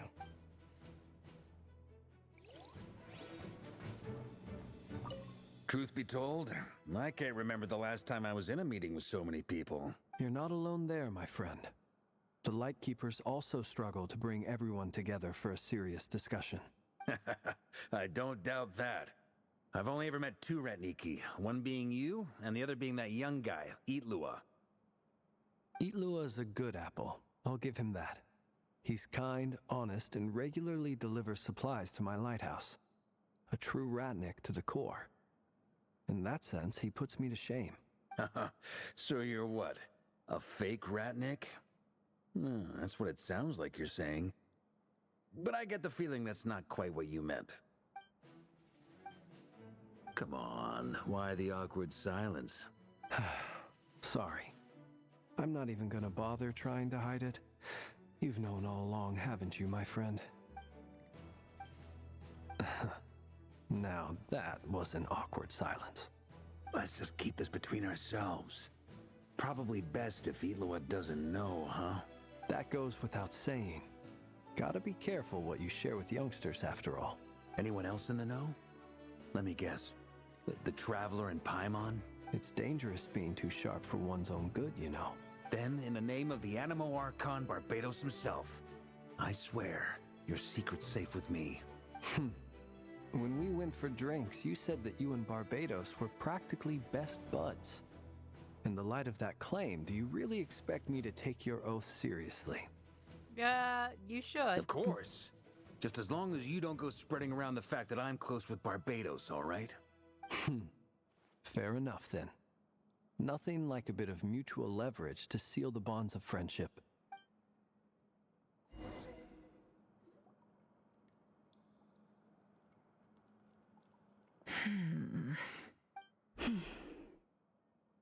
Huh?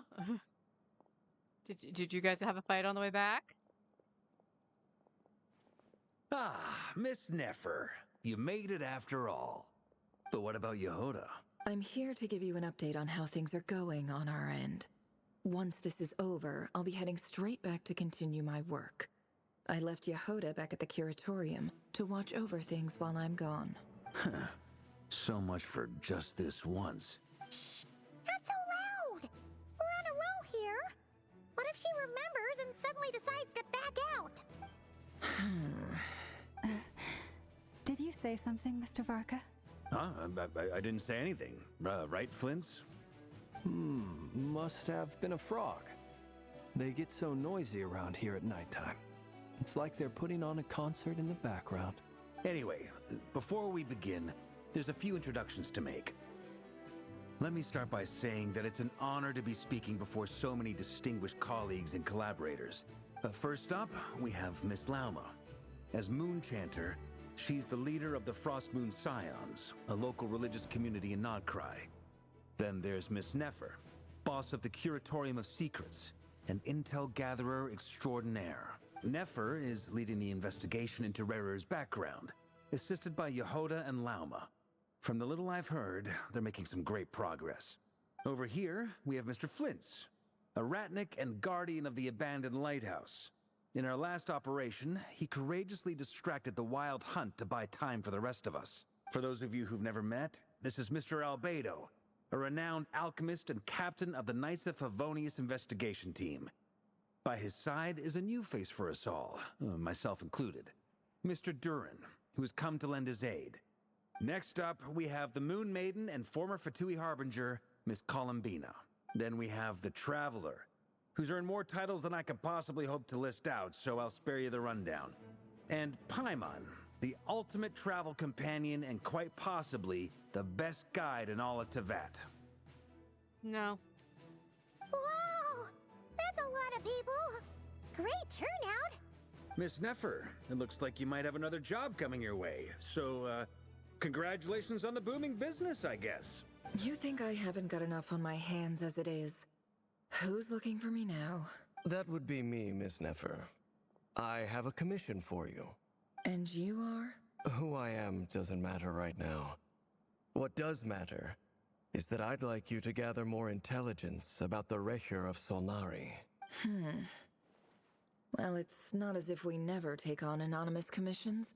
But in your case, I'll have to decline. I'm gonna take a wild guess and say your job's probably more hassle than it's worth. Something about you seems like bad news. It's my eyes, isn't it? Conrian, I assume.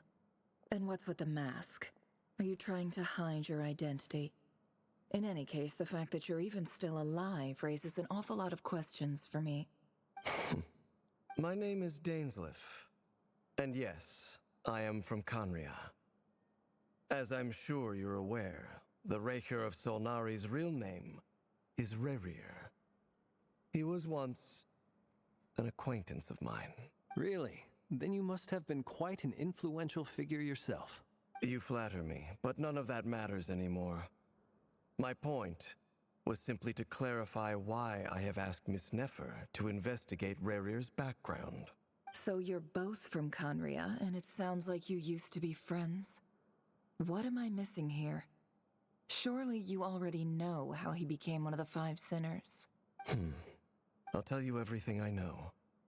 The history of Conria, the names and identities of the Five Sinners. I remember it all like it was yesterday. I have never spoken openly of this before. But the truth was exactly as people say.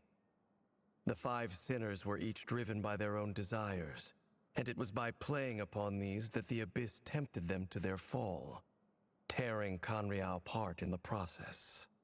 The visionary, Vedafenir, who wished to foretell the future. The wise, Haroptatir, who sought limitless knowledge. Gold, Rhindaughter, who desired to create life. The foul, Surtologi, who pursued supreme strength. And last, but not least, Rehur of Solnari, Rerir, Ravager of the Moon. Of the five, Rerir is the only one who remains a mystery to me. He never harbored grand ambitions. So what changed in the space of a single night? How did he come to fall like the others? In other words, you're saying that his change came as a shock to you, and you have no idea what actually happened? That's right. You mentioned how the Abyss tempted them, which led to their fall. But what did that look like in practice? And what other context can you give me about the events of that time? The more detail you can give me, the better. Strangely, now that it comes to it, I hardly know where to begin. The fateful night took place during the era of the Eclipse Dynasty. One day, my elder brother, the visionary, Vedifenir, was summoned to the palace by the Vinster King, only for the king to gouge out his eyes and cast him into the dungeons. Yeah. When I came to hear of this, my fury knew no bounds. I gathered together every ally I thought I had, and together, we set a night to storm the palace and free Ved. Centuries on, the memories of that night still haunt me, like a never-ending nightmare. We broke through the palace gates, just like we had planned, each striking towards our separate targets. But then, I was betrayed. Even Vedifenir, the very person I had come to rescue, abandoned me and partook of the Abyss's power. So, it's personal after all. Then tell me, Mr. Dainsleif, what price are you willing to pay? You, of all people, must know that nothing comes for free. I cannot say what price would be worthy of such a commission. But know this. Rerir was not always a madman. Believe it or not, there was a time when he was just an ordinary man, working for the Conrian Intelligence Service. Uncovering the truth of Rerir's past is the only way to unravel this mystery. But before you decide if you will accept my commission, I will tell you more about him. Enough, I hope, to help you plan your next move. Sounds pretty good to me. Feels like we just flagged down a random passerby, only to discover he's actually a master strategist who has a score to settle with our enemy.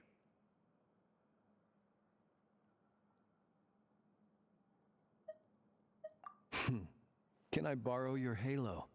It could be useful in the lighthouse. Hey, enough with the wisecracks! Besides, isn't that lamp of yours bright enough already? Relax. It was meant to be a compliment.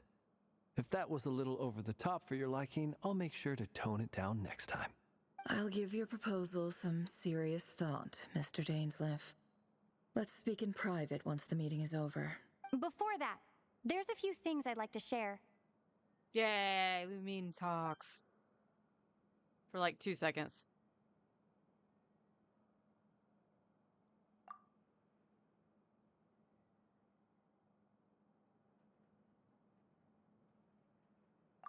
Now that we've united the hearts of the three moons, your power should be greatly enhanced.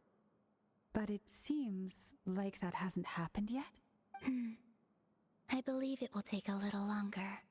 You've done so much for me, so I want to be completely honest with you all.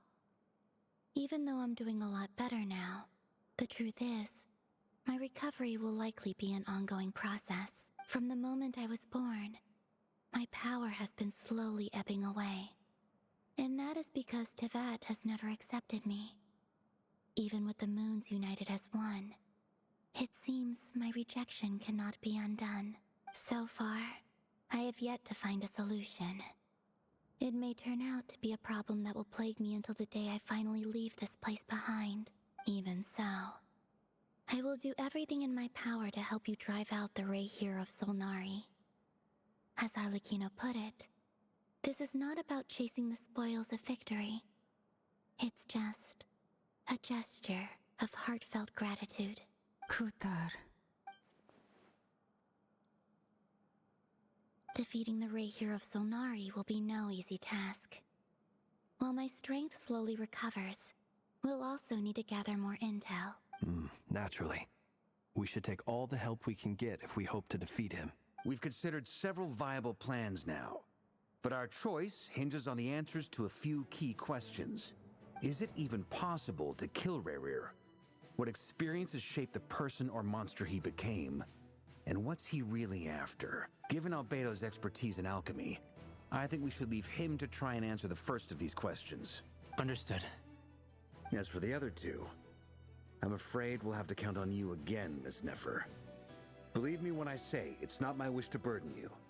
But right now, relying on your skills is our only option. So you're placing all your hopes on me, huh? We can't thank you enough for agreeing to help us. Honestly, I can hardly believe how lucky we are. You sure have a talent for changing your tune, Miss Moonchanter. Timid like Yehoda one moment, then flinches insincere flattery the next. Ladies, please. I must object to your portrayal of me. That's all. Feel free to keep bickering. Just pretend I'm not here. I almost don't want to leave this room. I'm curious to see how this plays out. I have faith in you, Miss Nefer. Something tells me you'll stand by us until the very end. Oh? And what makes you so sure of that? What if I suddenly decide that my compensation is insufficient? This isn't about the money. I can sense that you've got a deep-seated distaste for Rerir. And knowing you, that alone is motive enough. Look at them getting along so well. Like two peas in a pod. And I'm the one they accuse of insincere flattery. There is no justice. Miss Lauma, you have to understand something. Unlike you, I don't actually enjoy having everyone's hopes on my shoulders. Is that right? Well, maybe the fact that I'm willing to put my hopes in other people says more about me than you. But the fact is, I also trust you. And that's because I know that you're someone we can count on. Anyway, we've got our plan, so let's get moving. Mr. Dainsleif, let's talk. And Traveler, once we're finished, if you've nothing else planned, I'd like you to come with me. This whole experience is teaching me a lot. For instance, I now know that when other issues come up in the future, I'll have far more luck getting Lauma to convince Miss Nefer than trying to do it myself. Hate to say it, friend, but that's one of the funniest things I've heard in a while. Why? You think I've got it wrong? Quite the opposite. But what makes it so hilarious is how long it's taken you to realize.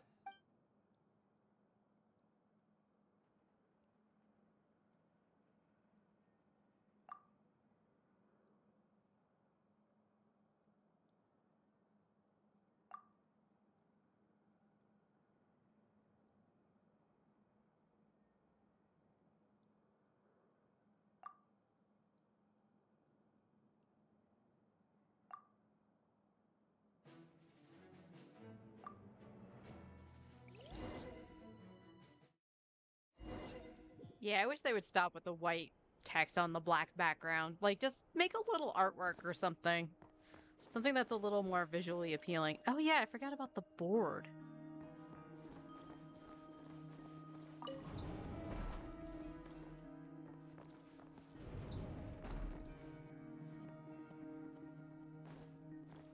Is this just a cat board?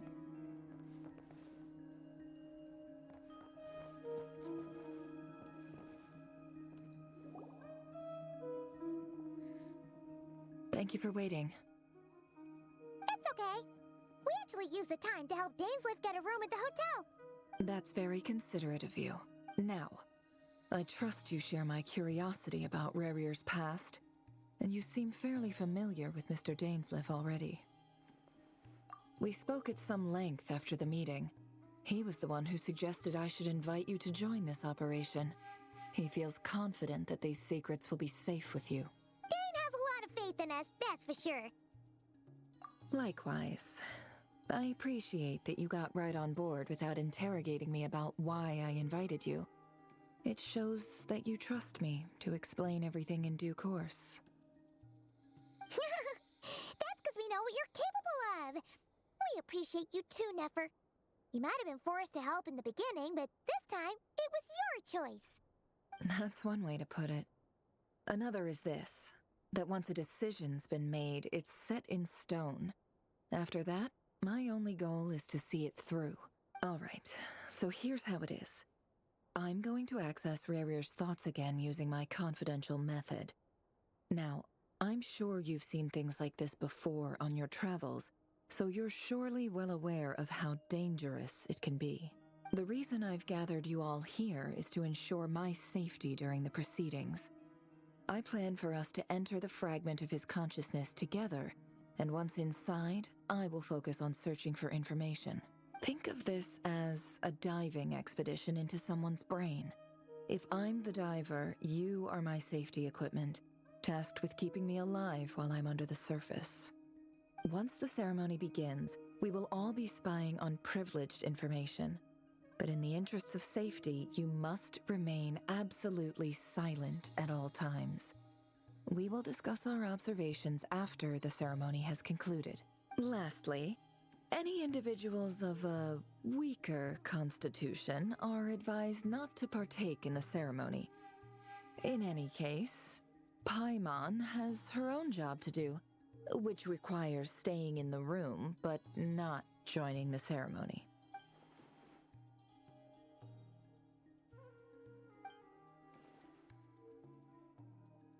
Well, good luck, everyone.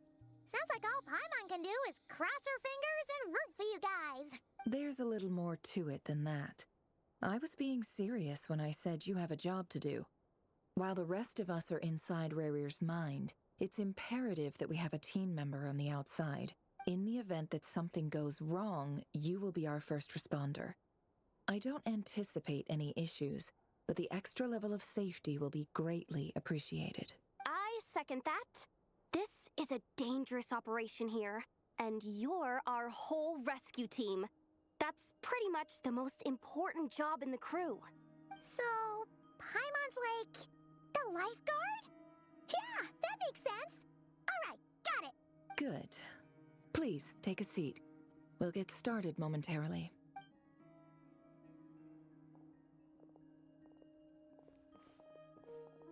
So, did Mr. Dainsliff tell you anything else? He told me that he believes Rerir kept some big secrets in his life. He's not sure that they were the cause of his eventual downfall, but he's asked me to uncover what those secrets were all the same. But surely you're not planning to go through with this, no matter the cost. If you think that, you'd be overestimating me. I'm a businesswoman, not a mercenary. But I do have my own professional reasons for taking this job. You think I'd turn down the opportunity to get a first-hand glimpse into Conrian history? No chance. Well, as long as you don't let morbid curiosity get in the way of safety concerns, we're good. We'll do whatever we can to help you. You're such a killjoy.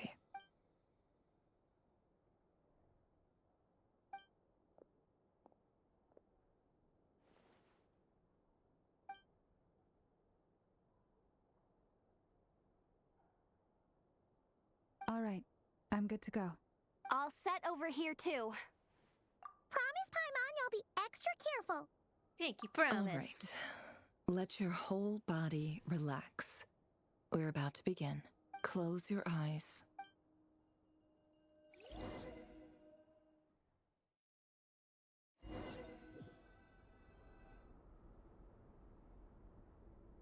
Phew. Could this be his office? Pretty standard setup. Bookshelves, paperwork, files. According to Dainsliff, Rerir used to be an intelligence operative. Chances are there's plenty of top secret intel stashed away in this room. Is this where you keep your secrets, Rerir? Can't say I'm not looking forward to this.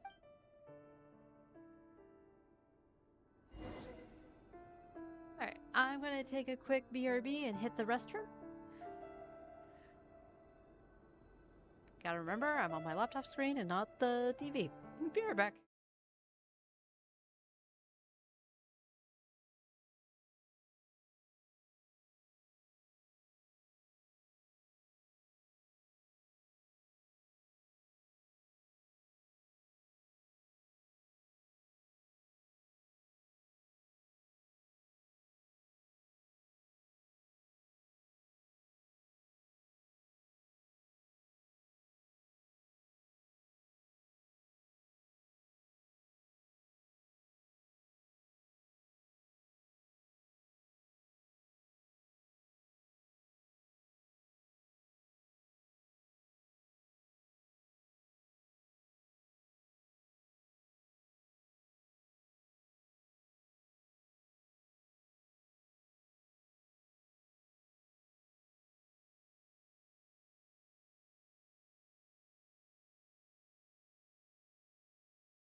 Get back.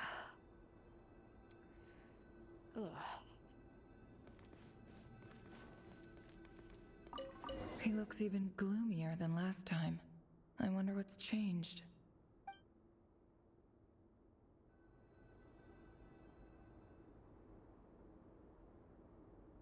Today's files are in. Time to wade through them, just like usual. Male, 51. Occupation, cook. Confirmed Crimson Moon descendant. Has maintained frequent contact with other descendants over the past year. Poses a threat to the dynasty. Neutralized.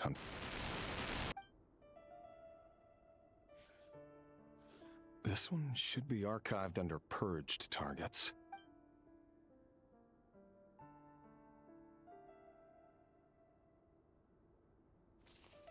Female, 23. Occupation, office clerk. Confirmed Crimson Moon descendant. Has maintained frequent contact with other descendants over the past year. Poses a threat to the dynasty. Neutralized. Another one for purged targets. Sounds like she was that other man's daughter. Never mind. What's it got to do with me?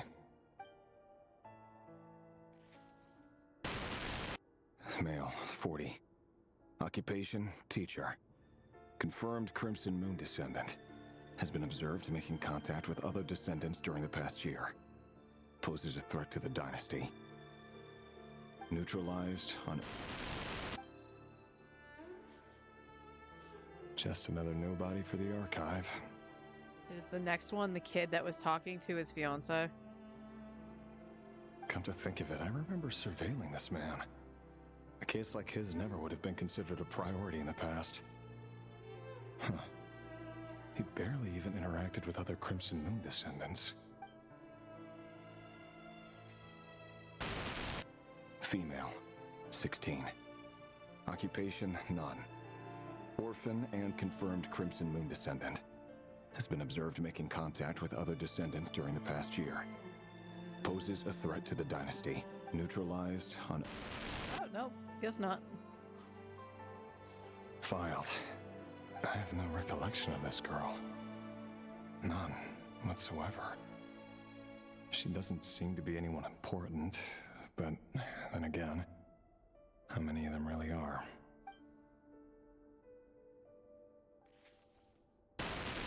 Female, 13. Occupation, none. Orphan and confirmed Crimson Moon descendant. Has been observed making contact with other descendants during the past year. Poses a threat to the dynasty. Neutralized on... Filed.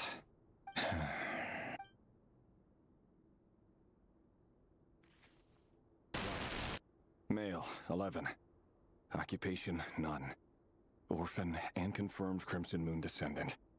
Has not been observed making any contact with other descendants during the past year. Poses a threat to the dynasty. Neutralized on...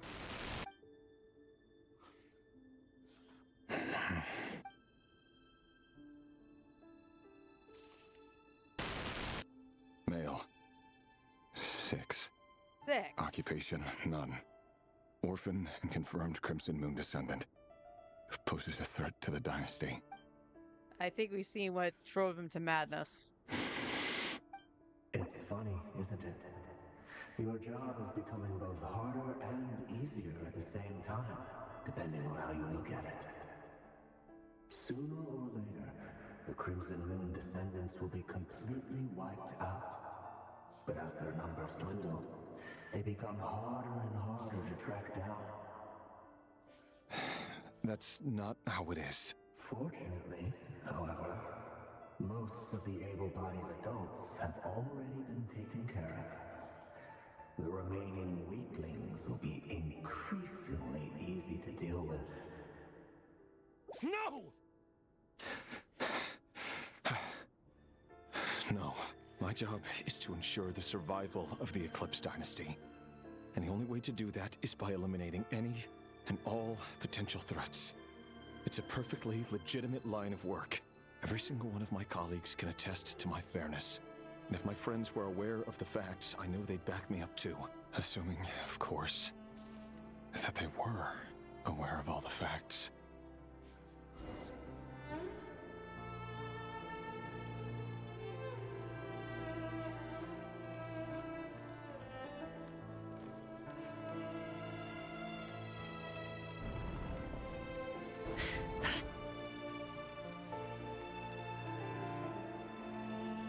Mr. Venifalnir, it's been quite some time since we last met. Rerir, I trust you're here because you have something important to discuss. Forgive me. I wasn't tuning out, it's just, I noticed you didn't even phrase that as a question. As if you knew I was coming. Tell me, does someone in your position ever feel the need to ask questions at all? It is indeed within my power to foresee certain things. Things like your arrival. I was just thinking. It won't be long before I'll be inviting both you and Dane to my wedding. That isn't a lie, but nor is it a fact as such. It's a wish, isn't it? No fooling a prophet, is there? Ever since that day we met for drinks, I knew it was only a matter of time before you came looking for me. Does it feel good? Knowing how the future will unfold. I'm afraid the notions of good and bad fail to capture the complexity of what such a power entails. Once you've seen what will come to pass, it can be all too easy to succumb to fear and melancholy. Unless, of course, you learn to abandon these feelings. You fear my silence, and long to hear the words I left unspoken that day. That's right. You must have noticed my reluctance to broach the subject, and the reason is simple. Because the truth could never have lived up to your hopes. For both our sakes, such words are better left unsaid. The burden of prophecy was never meant for your shoulders. So who exactly do you deem worthy to hear your prophecies? None but our exalted king? Or rather, our king as he once was. You're closer to his majesty than I am. You must know better than anyone how much he's changed. You say that as though it is to my benefit. Yet precisely because of that, I dare not speak rashly. A king can turn out to be the most virtuous of rulers, or a tyrant more terrible than the most vicious of dragons.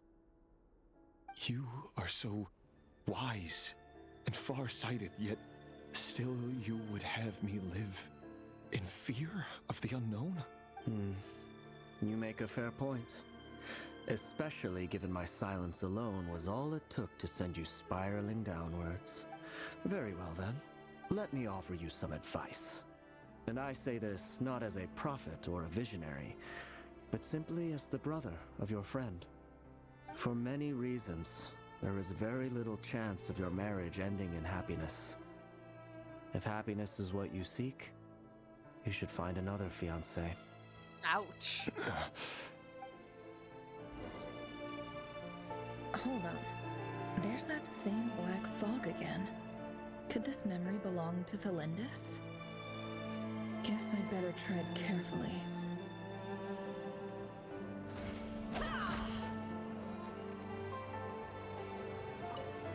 Let me click it. Wait. Hear me out. This time we finally got a clear look at his face and learned his true identity. His name is Rerir, and he claims to be one of the king's guards. What did you say? A cruel irony, isn't it? The man you're set to marry leads a double life as a brutal executioner. Why are you telling me all of this now? Simple. It's because I want you to kill him. You are the only person he would never suspect. No, absolutely not. I would never dream of doing such a despicable thing. So you'll just stand by and watch him slaughter us to the last?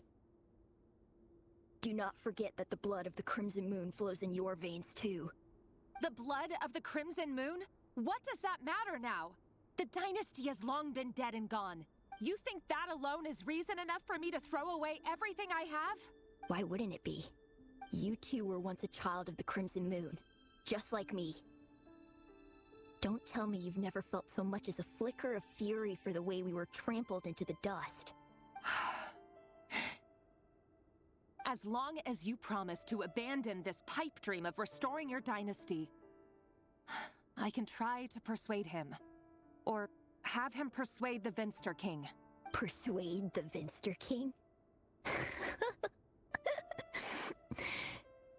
Do you even know why he's so obsessed with hunting us down?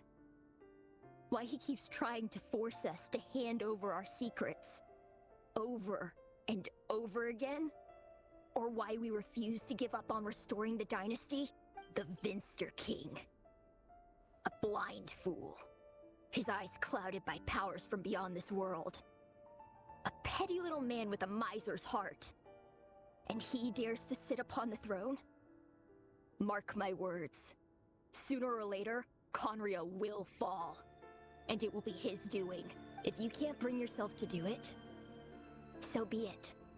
Just you watch. It won't be long before calamity descends upon us all. The Rehir of Solnari. That really is quite a secret you've been keeping from me, Rerir. But who am I to talk? Am I really any better? I've kept my own past a secret this whole time too. Love should be built on honesty. But ours was born from lies. And yet, is it really so wrong to hide things that would only make life harder? If we don't cover up the parts that no one else should see, how can we go on pretending to be normal? Vedifulnir must have known all this. And that's why he made his prophecy. In the end, nothing stays hidden forever. But I won't just sit by and watch this disaster unfold. I'll do everything in my power to protect what I cannot afford to lose. No matter who I have to face.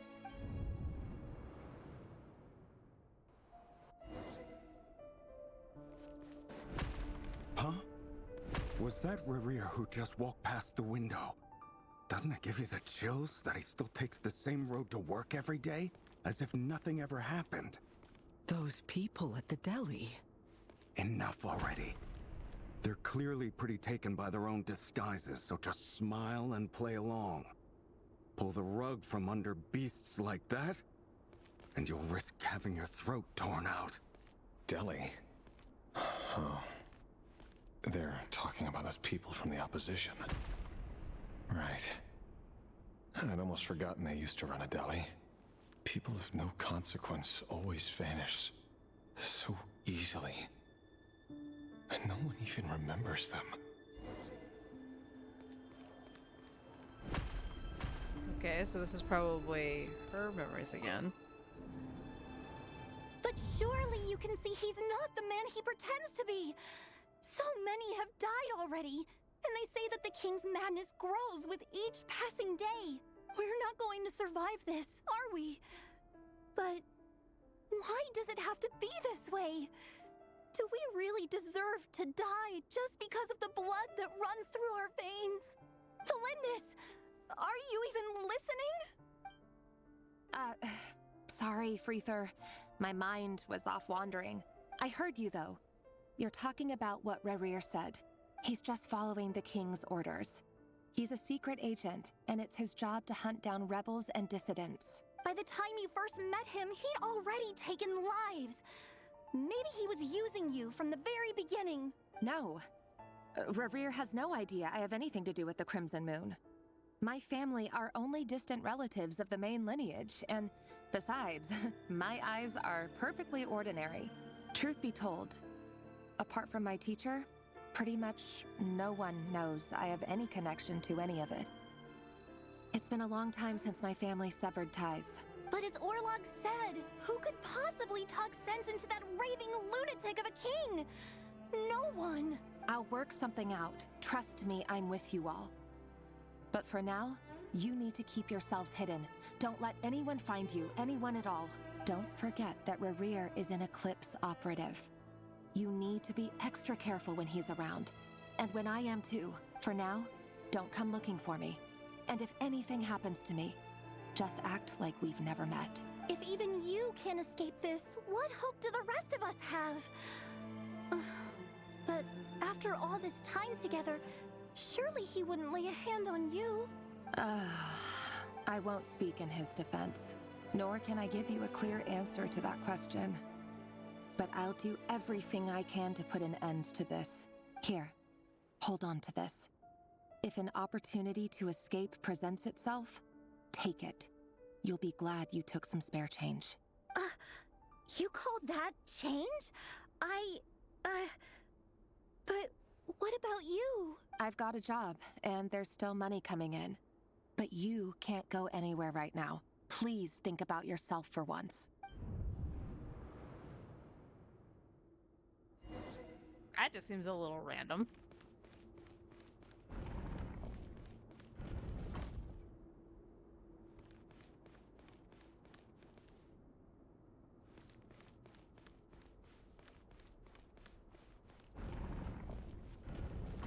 Another day, another round of assassination training. The training ground is just beyond this hidden passageway.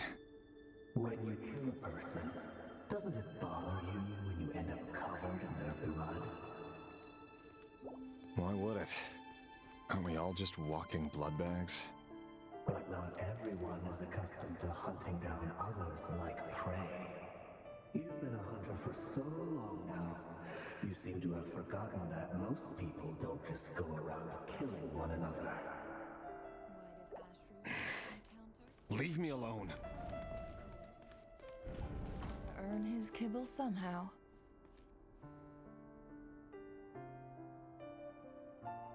That's a lot of training dummies.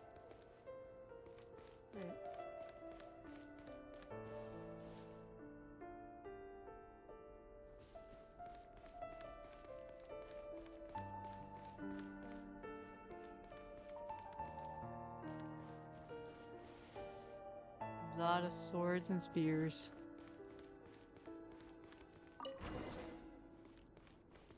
Make sure you have a firm grip on the handle. Then choose your angle well. Keep your movements light and brisk. And the prey won't sense a thing. How that no one's ever died a quiet death at your hands. I work clean. No traces.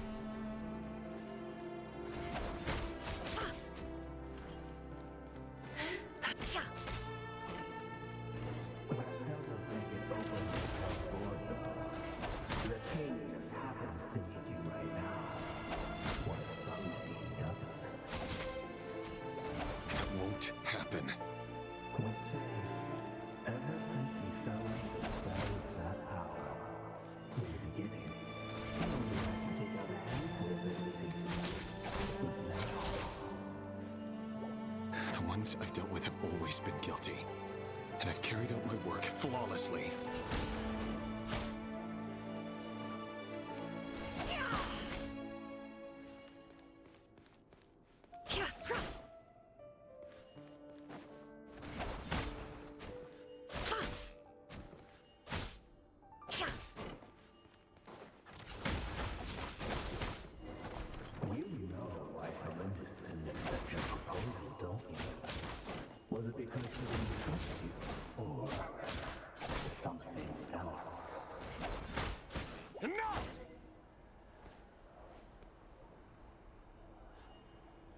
Oh, Jesus.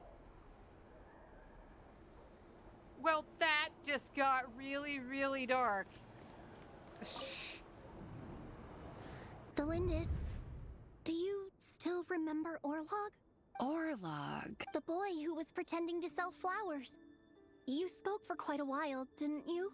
Yes, we did. What about him? He was arrested 2 days ago. Chances are he's already dead. He... I just don't get it! After everything he's done, why do you still stand by him? Or does it mean nothing to you that people keep dying? No, that's not... Just hear me out. I need to go now, Thelindis. They're looking for us.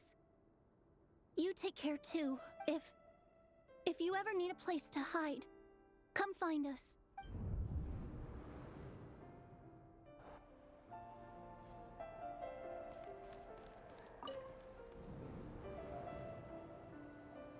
Author Thelindis. Over the course of this week, The research object was subjected to interference for a total of 47 hours for experimental purposes. The results are as follows. All subjects of observation that were sent inside have now... The situation within is proving more problematic than anticipated. No progress whatsoever. What now? Won't you give me even a glimmer of hope? Things are getting worse by the day. I have to find a way or we'll all be in danger. But I... If all this research comes to nothing, what then? Sooner or later, it'll be my neck on the line. But could he really bring himself to kill me? No. Surely he wouldn't have the heart.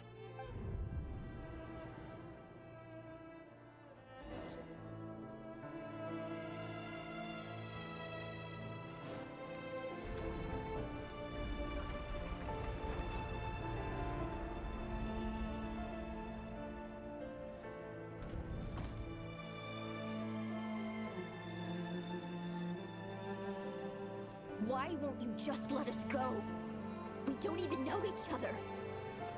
All we want is to live ordinary, peaceful lives. You want to live?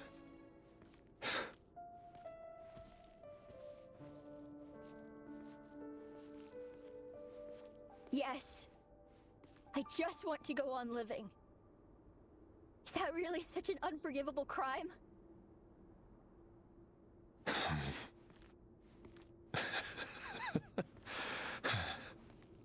You want to go on living.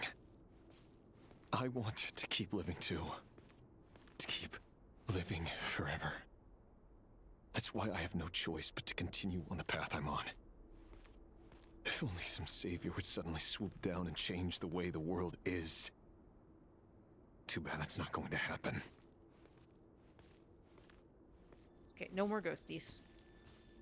Imagine that.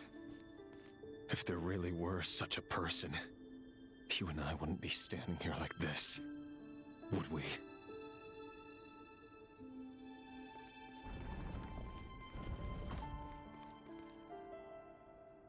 Today's files are in. Time to wade through them just like usual. No, I don't get tired of it. It's my job.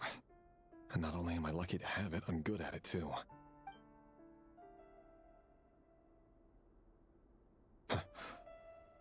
Wait. That's... Thalindis? No. No. No! Why? But you bear no mark of the Crimson Moon. How could you possibly have anything to do with them? It cannot be! A diluted bloodline. Carefully concealed. I see it now. You've been living in the shadows just like me. What a fool I've been. Numbing myself with talk of justice. Even imagining my friends would back me up. But in the end, Irminsul. Finster King! How far are you going to take this? From the direct bloodline to secondary offshoots? And then what? Today it's the descendants of the Crimson Moon. Who will it be tomorrow? Will you not rest until everyone down here is dead? No. This cannot go on. This is where it ends.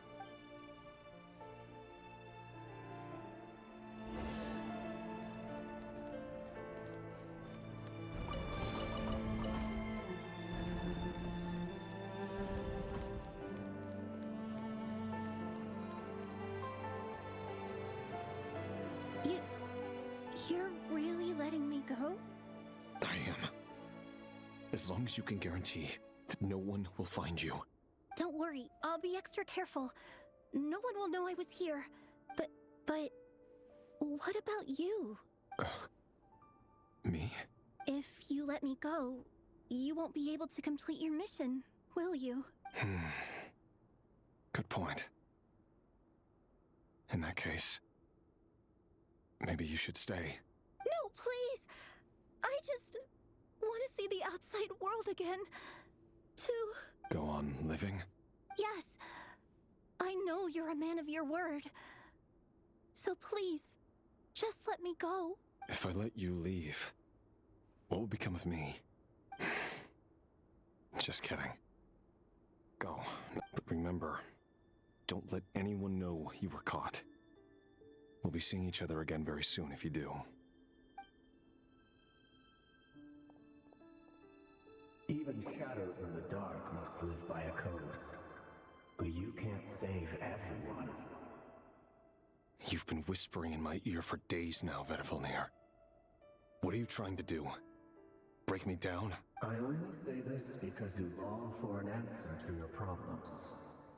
Let her go, Rerir, or you risk losing everything. I will not abandon Thalindis. Then you'll need a little more vigilance and a lot more power. The world is changing, Rerir. Keep your eyes peeled for your moment of opportunity.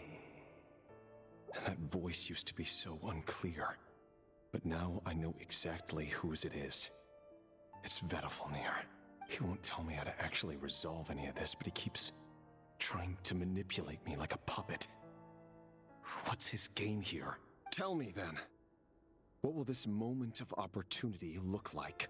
And no answer. He's like a ghost. Always disturbing me when I'm on edge, but never answering when I need him most. So, the Eclipse Dynasty was purging, well, massacring the descendants of the Crimson Moon. And it seems like it was all connected to the Vinster King's research. The King's obsession with abyssal power left the future of Conria hanging in the balance. No wonder every aspect of Rerir's life was so unstable. And it looks like this Thalindis, Rerir's would-be fiancée, herself belonged to a sub-branch of the Crimson Moon Dynasty's descendants. It almost defies belief that a couple like them could hide the truth from each other for so long. If the Vinster King hadn't intervened in such a drastic way, they might have gone on deceiving each other for the rest of their lives. And why does Vedifalnir, Daneslif's older brother, keep talking in Rerir's head? This guy kept more secrets than I ever imagined. The human mind is like a vast desert of shifting sands. When you follow the flow of someone's memories, you only ever see the parts they're willing to let surface. Time for something a bit more creative. We've been inside Rerir's mind this whole time, building up a picture of his psyche. There's already enough clues on the board to start reading between the lines and mapping out the rest. Now, we can finally begin to put the pieces together. Sure, it'll only be a reconstruction, part simulation, part reasoning, but it's usually pretty accurate. Once we've built up a cognitive profile, we just need to cross-check the logic behind his actions. And then we'll be able to take a sneak peek at whatever it is that Rerir has really been hiding.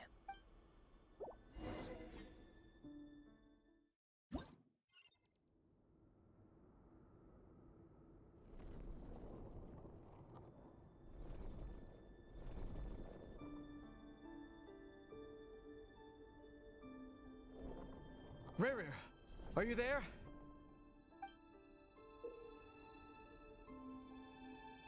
Oh my god. Certain points, when all your action points are used up, you'll be returned to the previous save point. When a piece moves to a square with a marking, you'll gain the corresponding action number of points. Why?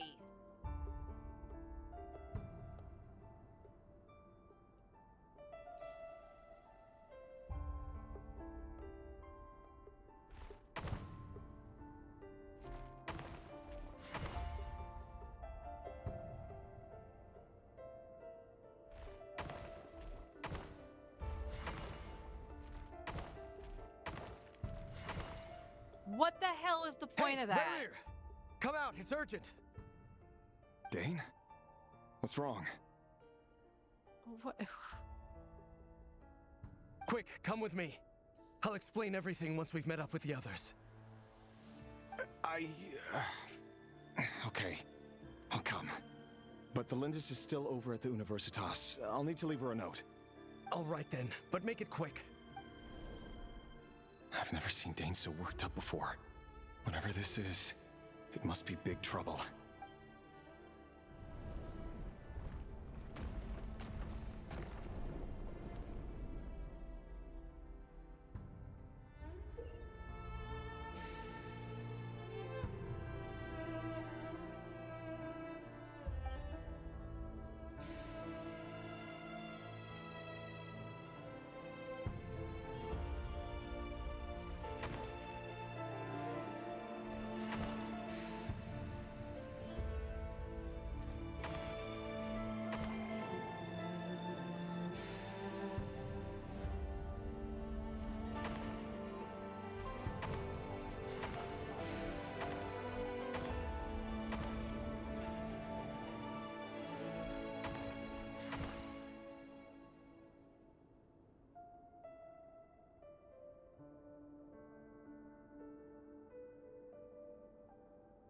Well, this is a nice change, meeting you all at this hour. When men and women of ambition can speak face to face in broad daylight, I say that's a big step forward for our dear Conria. Don't be ridiculous. We do not fear the day. Why would we seek refuge in the night? You might ask your blade that same question. I'm told it prefers the cover of darkness. The word on the street is that Sir Delogi only strikes when he has an unfair advantage. But that is patently false. I see you're missing an arm and a leg. Surely only a fair fight could explain that. If this is your way of offering me replacement limbs, believe me, I'll take them. Oh, we can certainly discuss that. With bioalchemy, anything is possible. Assuming I have your full support in my research. Lunatic. Robtatir. What brings you here? Why, Dainsleif, of course. He invited me. Please, cast aside your apprehensions, Miss Rhine-daughter. Whatever the rumors may say, I am but a humble servant of the king, and I can assure you he affords me no greater convenience than he does you. Well, the Universitas Magistrorum won't stop fawning over you, so at least some of the rumors must be true. You're clearly doing well for yourself, so drop the humble servant act. It endears you to no one. You're president of the Universitas Magistrorum, the chief royal mage known as the Wise by royal appointment, and by far the most favored among the 4 pillars of Conria. Vice President Veit doesn't even try to hide his envy when he sees you. My success is the product of hard work and good luck. It's as simple as that. Were the king not such an extremist, I hardly think I would have received a senior post at my age. Of course, no job is without its gripes. Serving a king like ours can be a challenging task, as I'm sure you can imagine. And as for Efterveit, in missing out on the presidency, he's dodged a mountain of stress. Like everything else in life, it comes with pros and cons. You're all here. I apologize for the short notice, but it was an emergency.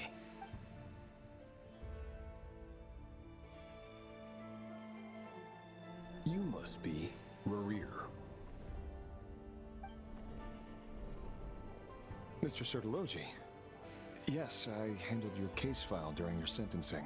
Nothing personal, of course. I'm pleasantly surprised that you remember me.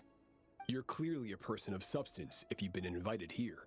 But Dainsleif, you'd better have a very good reason for convening this little gathering. It's my brother, Vedalfenir. After he spoke at the court this morning, the king was so infuriated by his words that he had him blinded in both eyes and thrown in prison. Vedalfenir in prison? Strange. I thought the king trusted him and Horoptatir more than anyone else in the world. Does this mean the king's circle of trust just got even smaller? It has nothing to do with trust. It's about what the king wants, which is as clear as day to anyone paying attention. I simply appease him, because it's in the best interests of the Universitas Magistrorum. And also because you're slimy. Vedalfenir, perhaps less so. But still, a visionless visionary? It rather inclines me to think that qualifications are not what get you ahead in Conria. Do you honestly think this is an important discussion to be having right now? Dane, what are you planning to do? Rescue Vedifenir, I assume. Correct. It will mean storming the palace by force. Tonight. I need all of you on my side. That's far too dangerous. And don't forget, Dainsleif, you're captain of the Royal Guard. You swore an oath to the throne. Hmm? You've been planning this for a while, haven't you? I have no desire to commit treason. But whatever critique the king may have of Vedifenir, disfiguring your most loyal subject for putting the best interests of his court and nation first, this is not the conduct of a wise ruler. My blade will force the king to see the error of his ways. So, Vedifenir's prophecy enraged the king.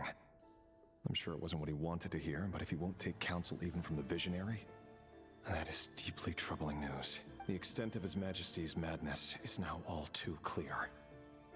The question is, how does a man like me get out of this situation unscathed? You have noble ambitions, Dane, but I'm afraid they don't do much for a guy like me. I'm not interested in saving the world. All I want is a letter of pardon. A letter of pardon? For whom? Thelindis? The chances of the Vinster King issuing a pardon for anyone connected to the Crimson Moon seem vanishingly slim. Okay, this little chess piece thing is kinda annoying. This black fog over the board must have some connection to Thelindis. But why is it taking this form? Does it have something to do with Rarir's past? Another mystery I'll need to unravel.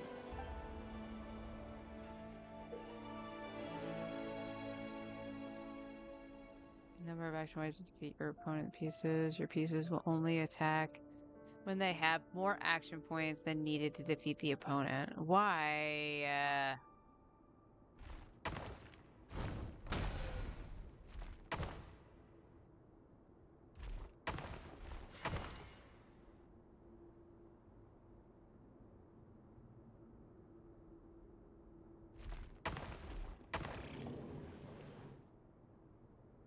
Ah, fuck. Yep.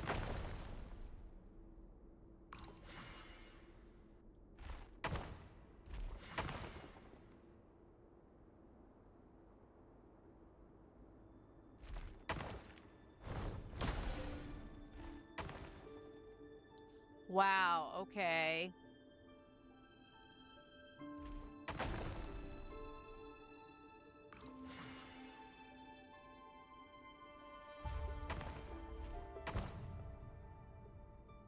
Yeah, that's not gonna do anything.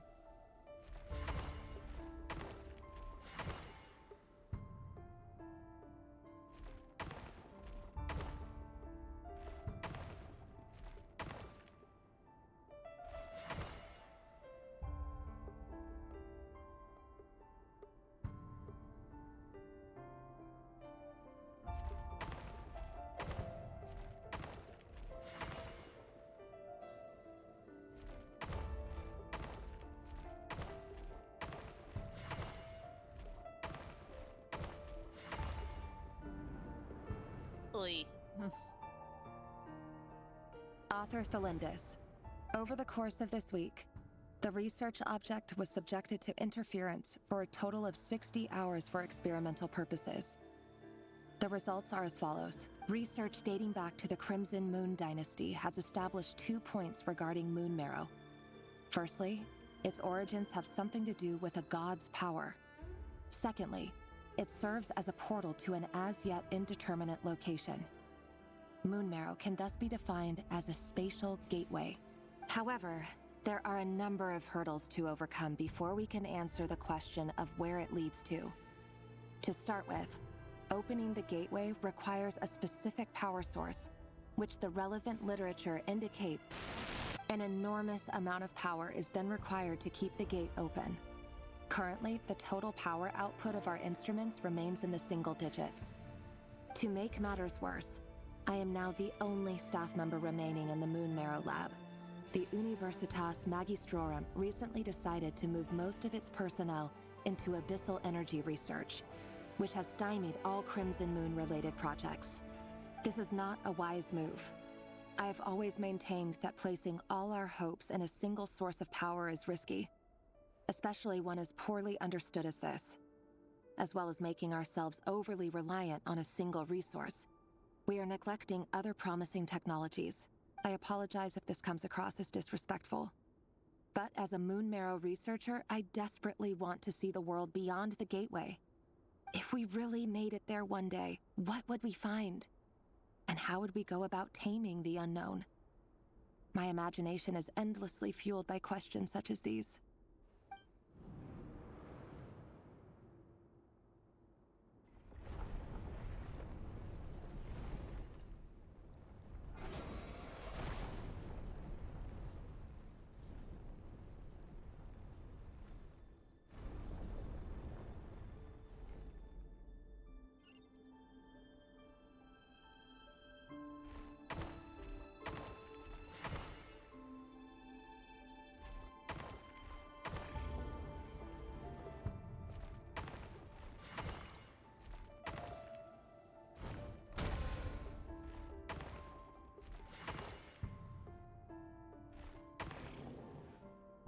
Oh, that went too far. Oh, that sucks. Okay.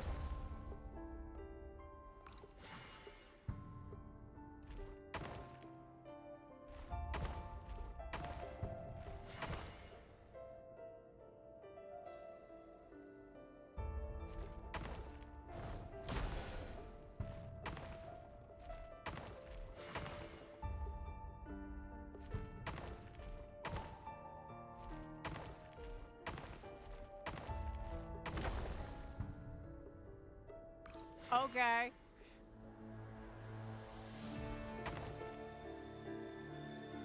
That's not gonna do anything now, is it?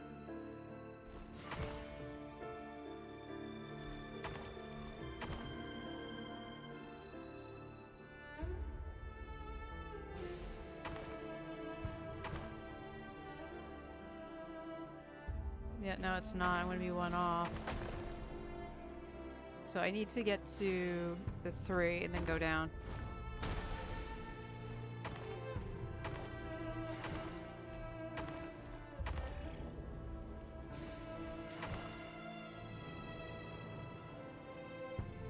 This is for you. I heard you're gonna leave the city with your parents. Delindis, did you hear about what happened? I've heard nothing. Rerir got back very late last Friday, and he was acting a little unusual, but he slept pretty well, so I'm guessing whatever he did was a good deed. You never saw him, and I don't know what he did. And this conversation never happened. You understand? What if he finds out that you pried into his secrets? Don't be silly.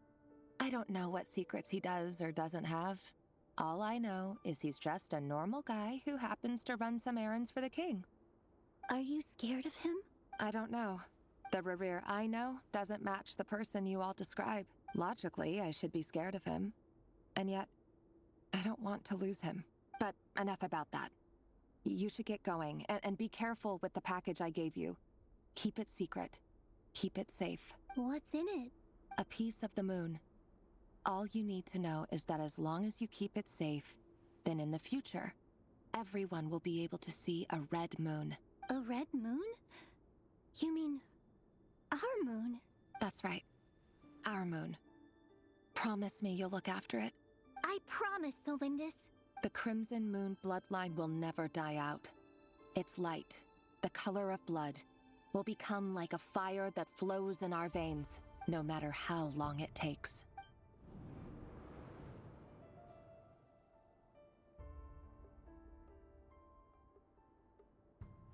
I'm tired of this chessboard.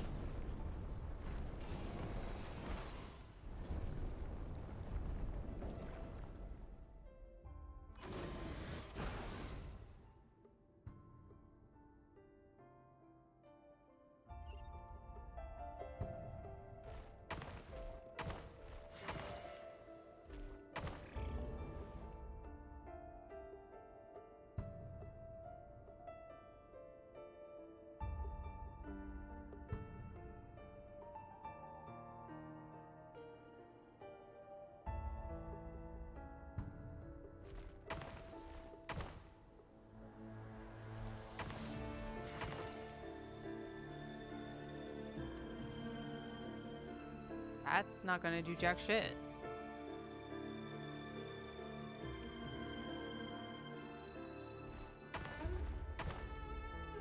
Yeah, just blow up.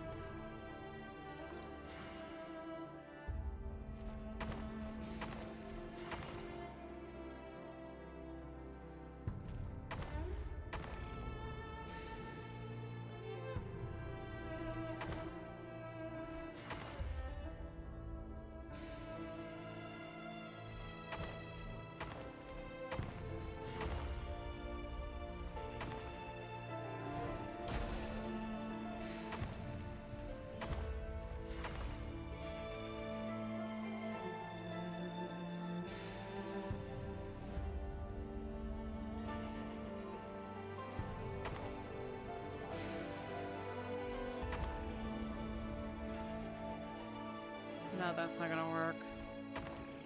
And you can't go back. So I just screwed myself up. So let's blow up.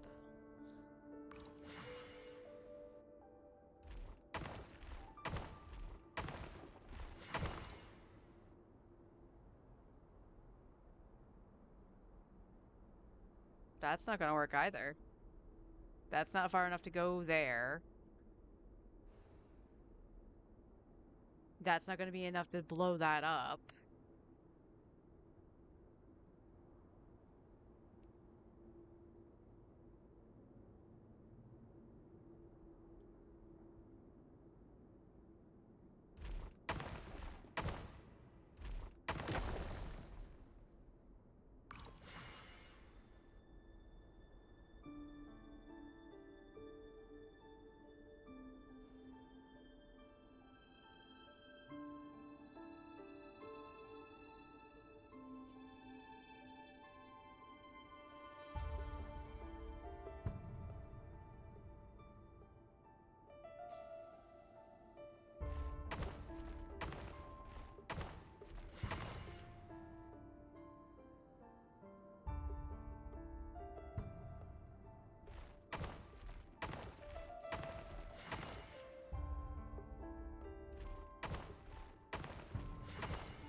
Yeah, that's not gonna do anything.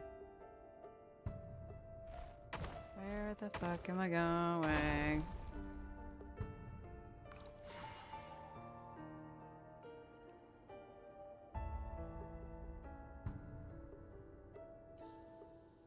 Yeah, that's gonna be one too far. And that just goes like this. So what the fuck am I supposed to do?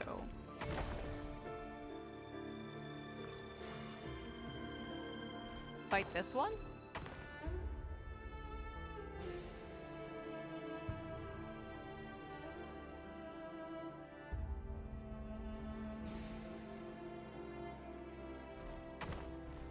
You can't. You're talking about this one up here?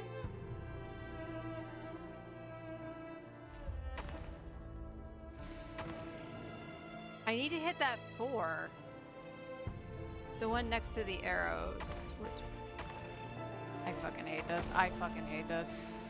It's so dumb. I did not.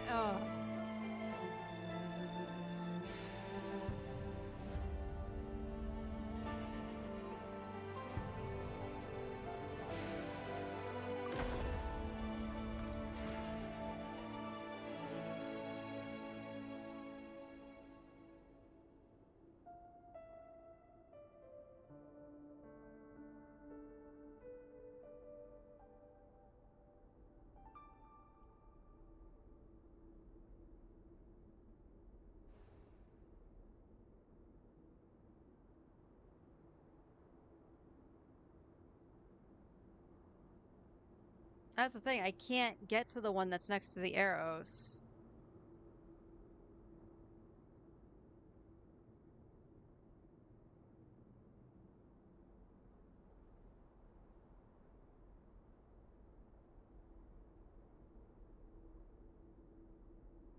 I'm gonna be able to fight that.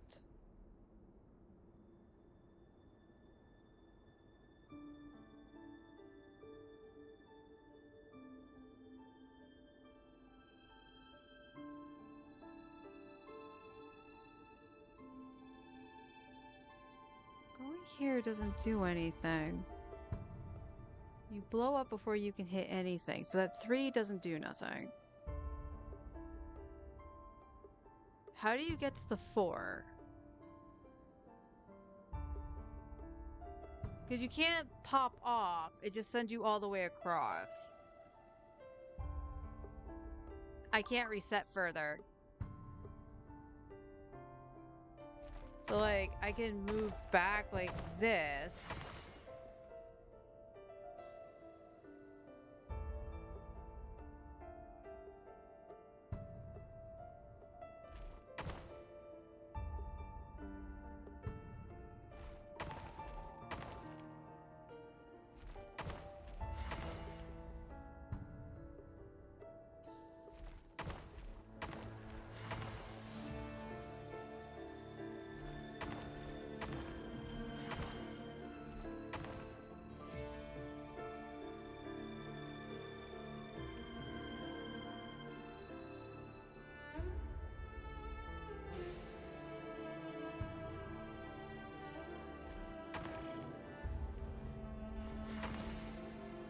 Goes there, and then this is trapped because it can't do anything.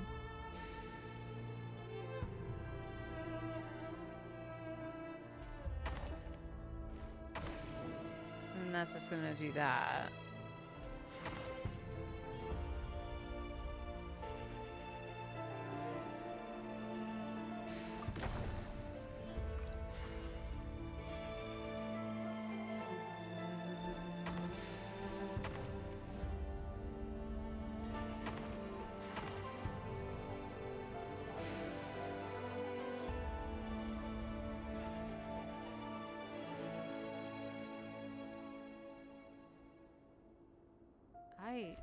I don't get it. I seriously don't get it.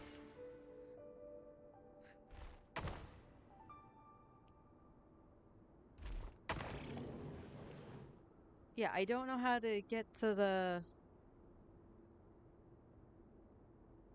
It doesn't make any sense. How do you get over here? Okay, could... Stop! Stop! Oh my god.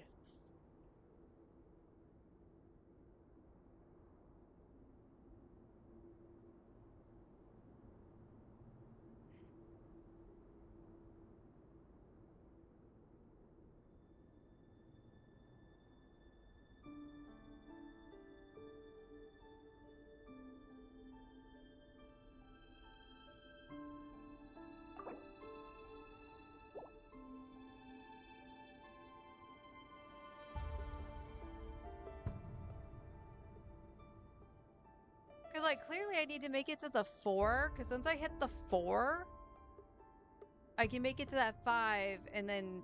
Well, no, wait. What? That doesn't make any sense. You're not going to be able to kill anything. Because you have to make it so that the number of moves is higher than what's here, and the max you have is 5. So do you have to kill everything?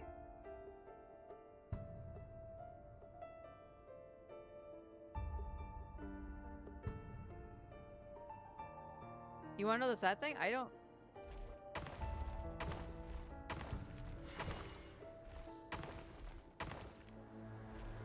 I done screwed up.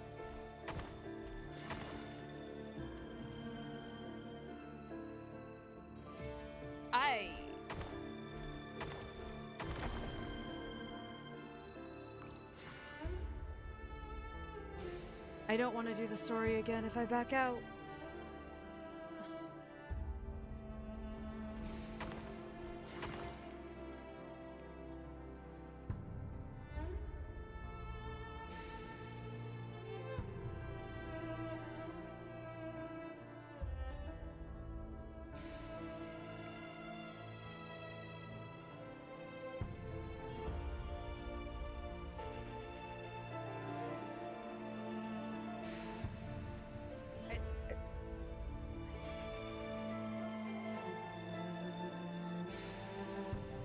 After going up the arrows, Reset and kill 4.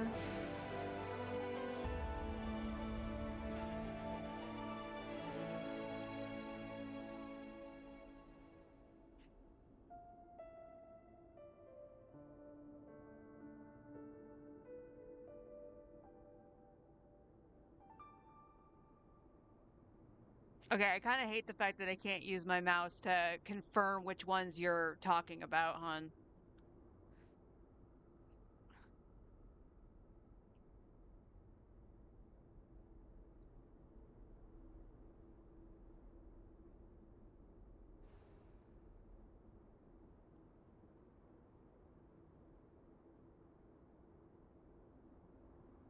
Because that would still be 4 if I got that one down there and could get there. But I can't get down there. There's not enough spaces.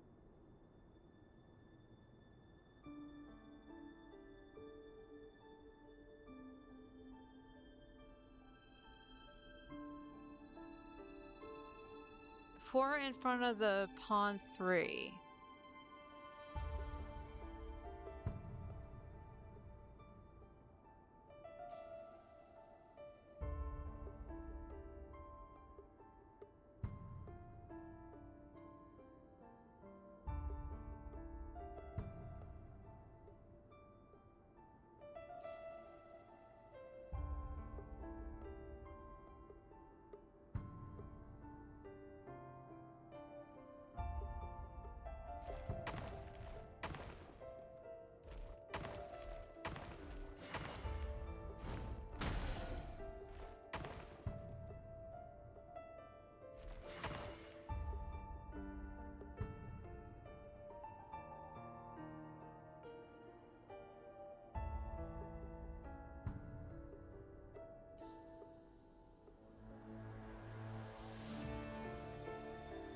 I can get to the 5, but I don't understand how to kill the things in front of me. No, it's good to the 5 in front of the 3.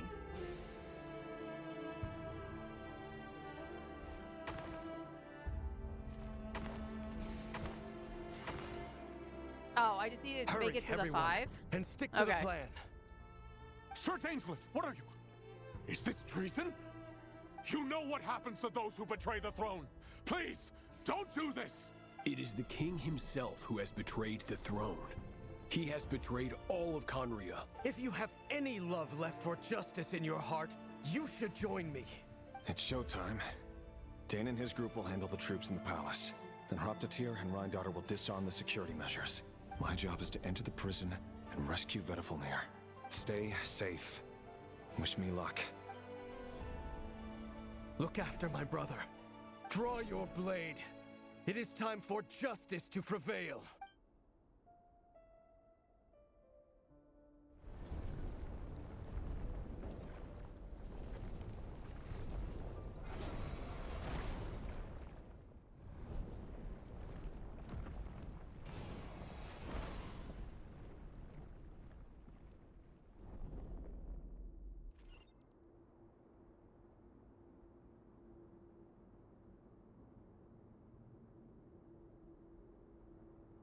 Okay, looks like I'm going that way.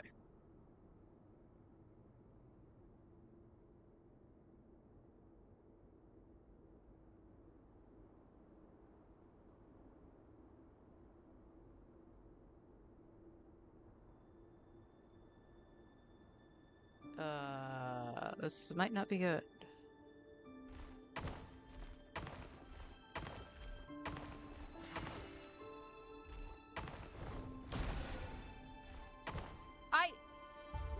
Thanks, game.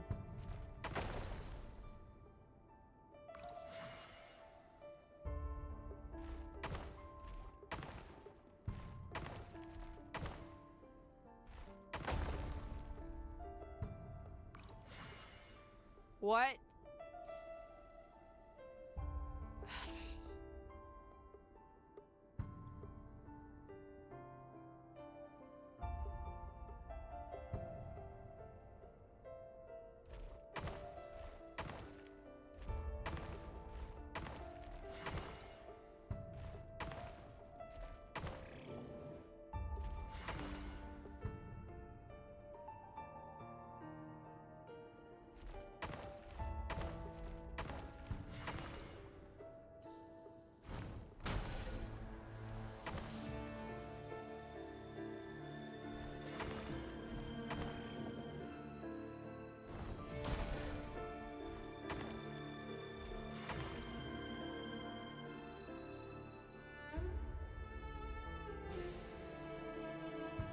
Well, uh-oh.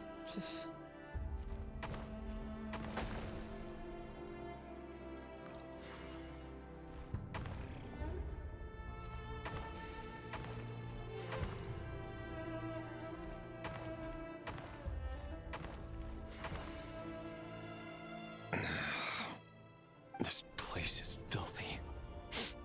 And the smell is abominable. Clearly, the king doesn't allow his prisoners a single shred of dignity.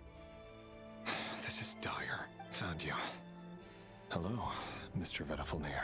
Ah, it's you. Surprised? Oh, wait. I guess surprise isn't an emotion that prophets feel very often. I certainly felt some surprise in the moment when I was blinded. Surprise at the king's sheer ignorance. Surprise at just how unfairly this world responds to words of earnest remonstration. I'm curious. What did you prophesize this time? This is a dumb way to tell the story? Yeah. I didn't mind running around with Nefer and actually, like, getting the glimpses of the memories. That kind of made sense. This is fucking stupid. It wasn't a prophecy. It was a word of warning. Someone had to say it. The king has forsaken all reason in pursuit of his obsessions. I simply told him that if he continues on this path, Conria will surely fall. But he didn't listen. Worse still, he stabbed you in both eyes and locked you away. Dane asked for my help. The court is in complete chaos now, but I'm sure you predicted that. Everything is transpiring as I foresaw, yet I am powerless to change it. Fate is an immutable force.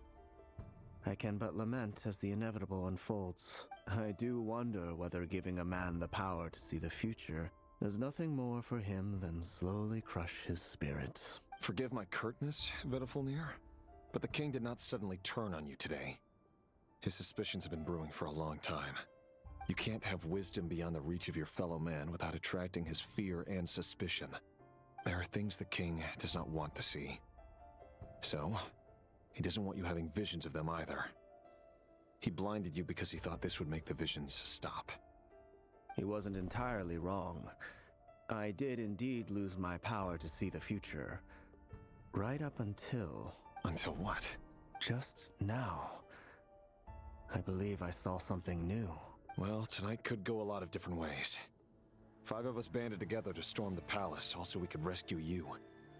This will go down as the most tumultuous day in Conrian history. I sense hatred in you, but also hope.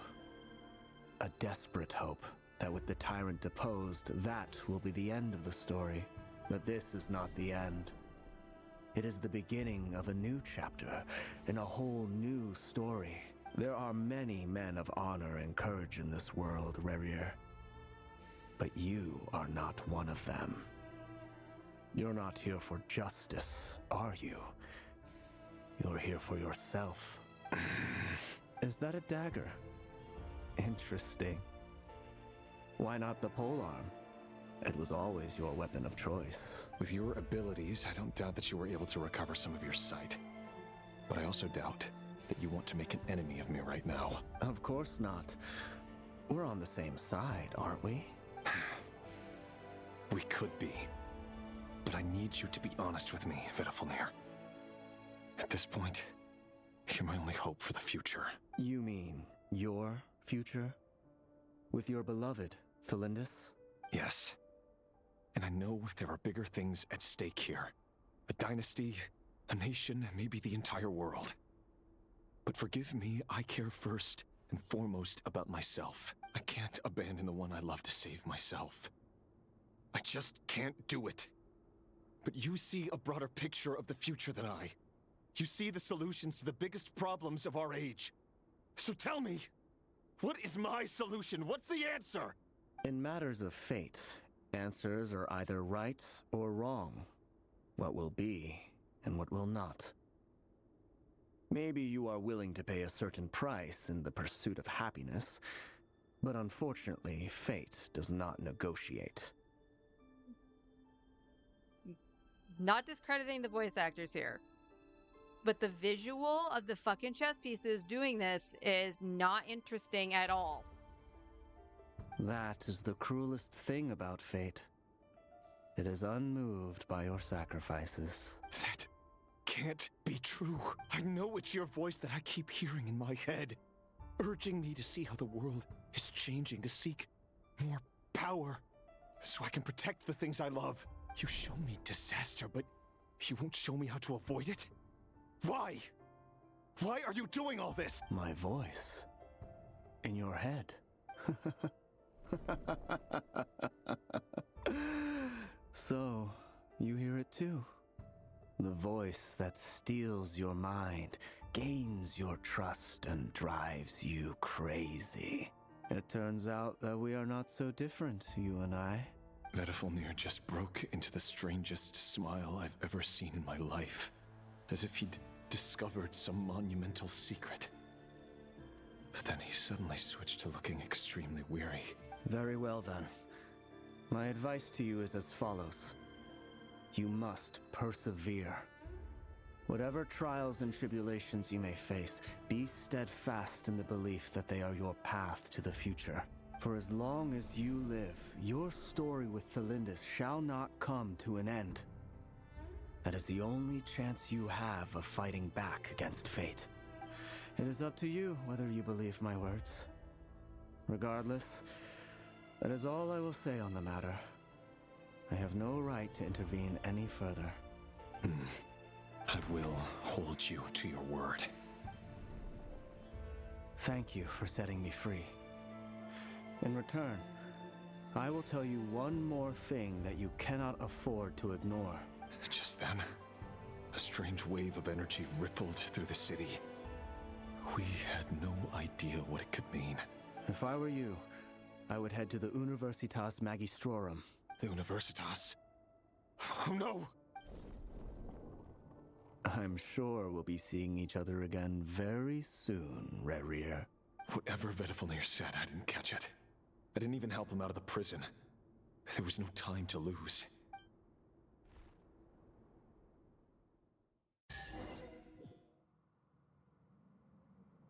Thank God.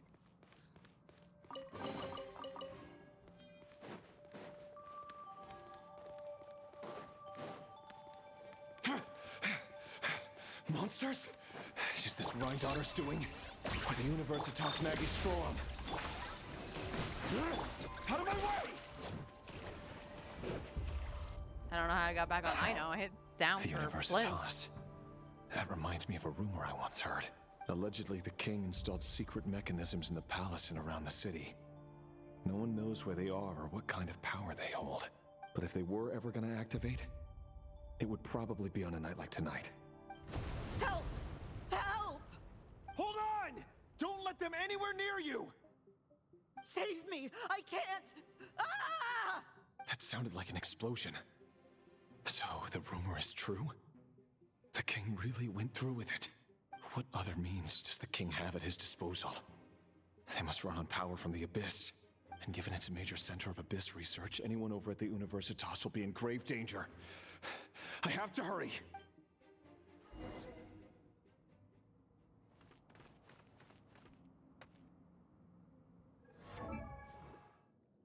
Game.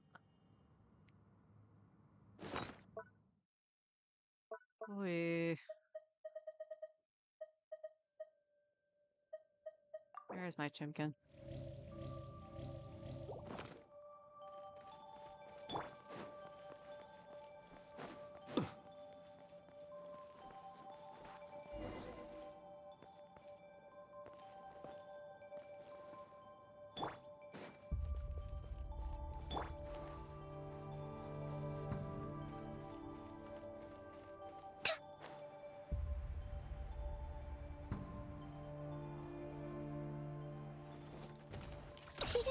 Go claw!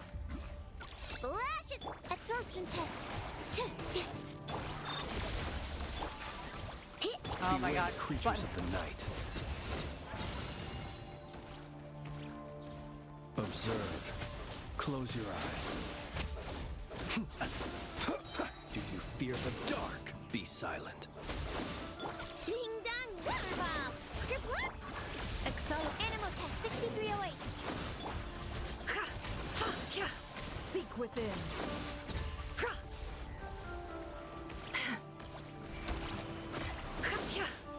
You mind?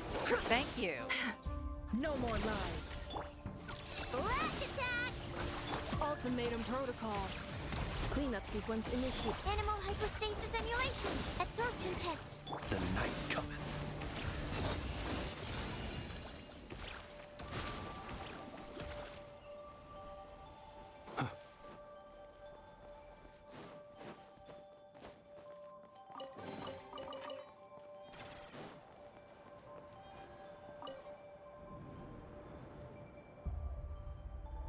Monsters!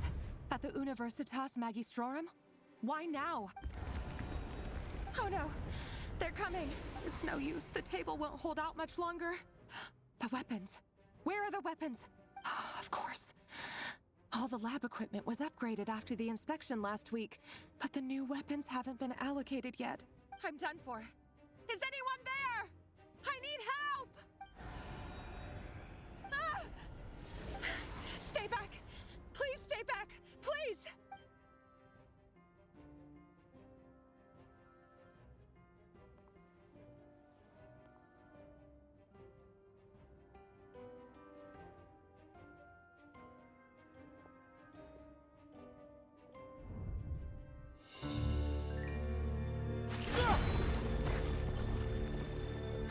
What's that? Reverie! So the rumors about your work are true. What? No! Listen, something happened at the palace tonight. We have to leave! You don't need to lie to me anymore. What do you mean? I know why you're worried, and I will respect the decision you've made. But it's okay, because I found a solution. I know how to end all this. You can have it back. The normal life you so desire. But until then, I'm afraid our wedding will have to wait. Cylindus? No, don't do it! Cylindus! Cylindus!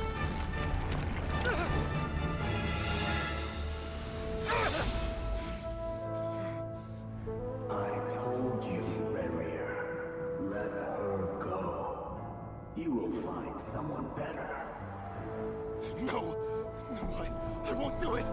I have to save her! By what means exactly? A lowly pawn. You lack the power and the strength of will. Do you know a way? Tell me! Come to the palace. Join us.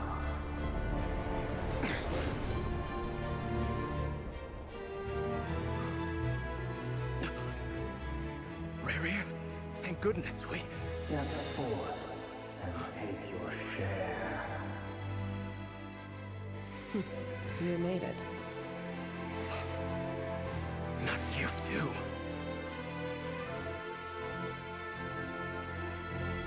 Hatred or grief, despair or desire. We all have our own.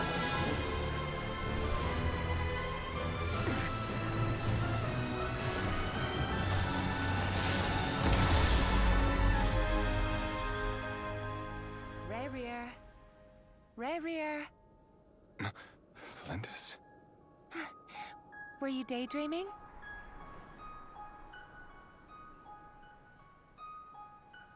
You still remember, Reverie? That question you asked me a couple of weeks ago? Oh. You mean the proposal? Yeah. I'm wondering, where do you think would be a good place to discuss it? Maybe in the garden? Or were you thinking a fancy restaurant? It's your choice.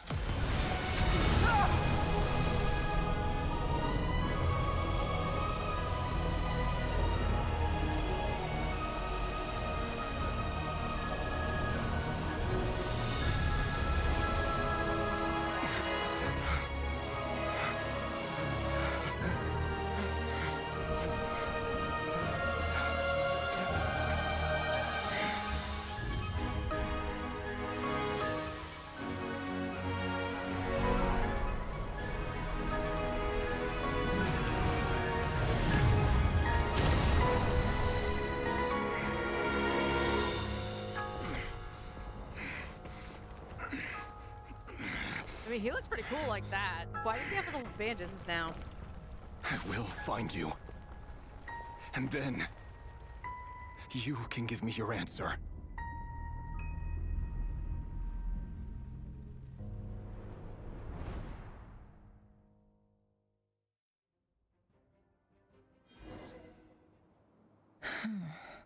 So that's how the Raker of Solnari was born. A monster created by circumstance is a monster all the same. I am. Viewing other people's thoughts for too long can get uncomfortable. Right now, I'm feeling a strong sense of loathing. I do not have Lauma, so therefore I am skipping Nefer. In a nutshell, the story of Conria is what happens when the truth falls by the wayside. Everyone tells little white lies, and before long, you have a huge pack of lies that destroys everything. Time to get back. His past is filled with sorrow, but the tale of any fallen civilization is one of endless tragedy.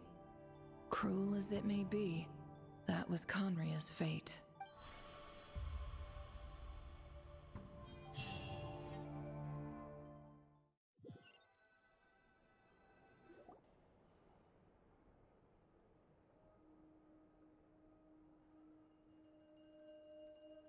Everyone, I'm back. Can I get a standing ovation?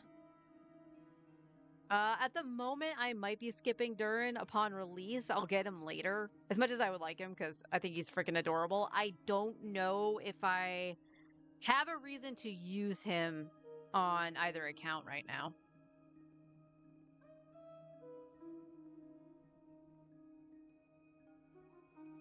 Did you go to hard pity for both of them, or did you lose?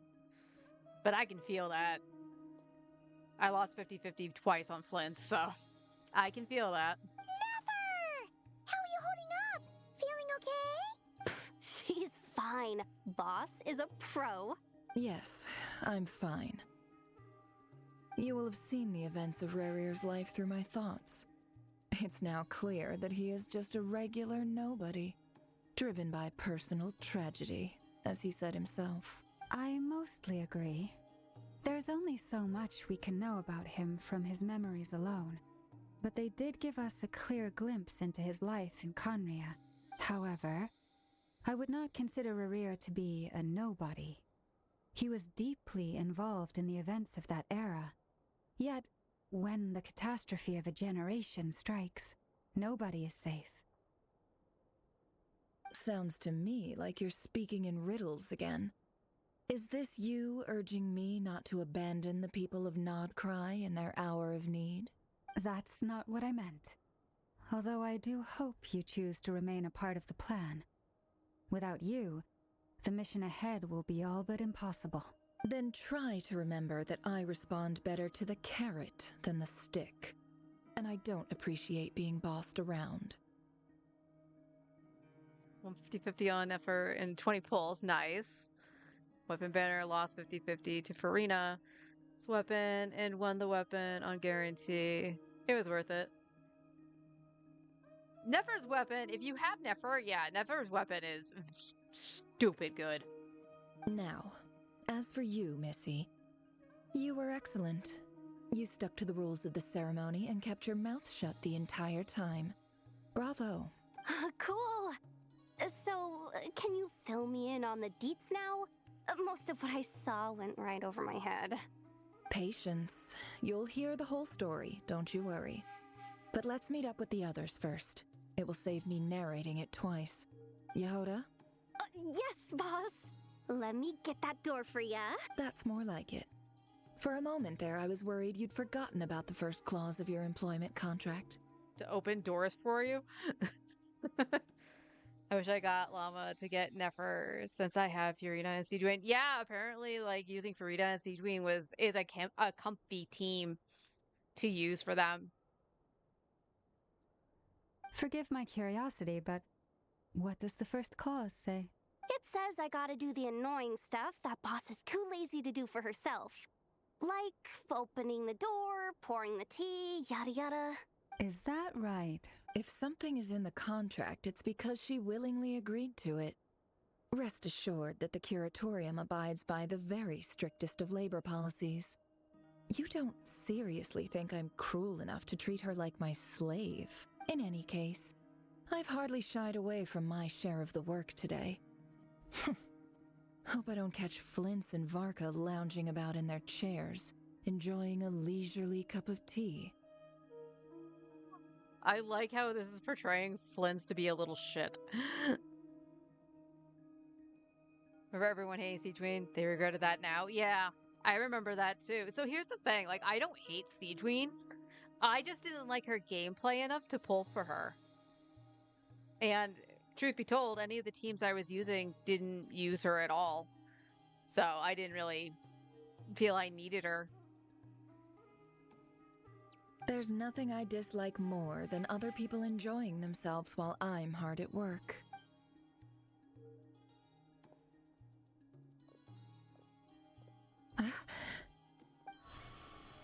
Oh no. Okay, can you let me take control of my characters again? I want to stop. Sorry to disturb you, but we seem to have run into some trouble. Evidently so. Don't worry, I'm not about to leave you to fend for yourselves. I'm not that kind of boss. And it would go against the Curatorium's labor policy. I'm sorry? What did you hear me say? I wasn't talking about labor policy. Wait. Are we in Sumeru? How long have I been standing here? Not long. You just appeared by the door a moment ago.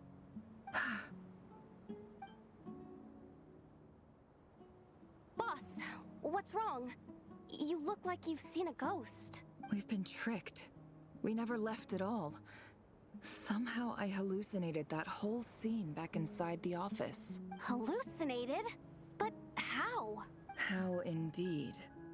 This place should heed my will alone.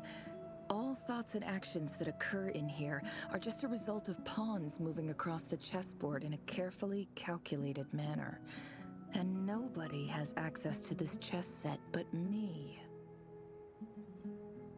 That is true. I do remember you actually saying that you were just gonna go for her. More for like the collecting characters for anything else. So you control everything in here? More or less.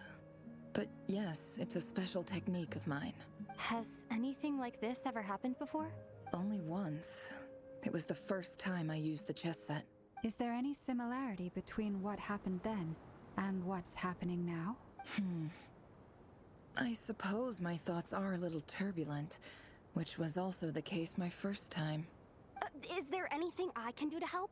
The first clause of your contract clearly states that I only need your help with things that I'm too lazy to do myself. Meaning you're not feeling lazy right now? Meaning this is not something Yehoda can help with. The chess set is a personal treasure that I alone understand. I must be the one to find our way out of here. Boss, it's fine. Really. Let me do something useful. Oh, listen to you. Whatever would I do without you, Yehoda? What? Really? Yes, really. Where would I ever find another employee as obedient and servile as you? God forbid anything ever happens to you. Oh, okay. Well, anyway, I was thinking of fetching some water. There's gotta be a source around here somewhere. I suggest everyone finds someplace comfortable to take a rest. We gotta conserve our energy. Even though all this chess malarkey doesn't exist in a physical sense, mentally speaking, it's all real. And so is our tiredness and fatigue. You don't want to dismiss mental fatigue. Just because it isn't physical doesn't mean it's any less serious. But anyway, I got your backs, so don't worry about a thing. Don't I have the best employees? Jealous much? If we can find a suitable time, I'd love to borrow Yehoda for a day to help out at the Frost Moon Scions. Would you be amenable to that, Boss Nefer? Oh, Lauma. Have I ever told you just how pretty you are? Beauty runs from the tips of your antlers to the depths of your imagination. Time to rally, everyone. Follow me. As we continue our journey, the same rules will apply. That means stay focused and no talking no matter what we encounter. And don't disturb the chess pieces. You have my word that I will get us all out of here. Anyway. Okay, and stop! You have to do the content again. Hoyo! Do what you fucking do in Star Rail. Where I can back save it and back out of it. Oh my lord.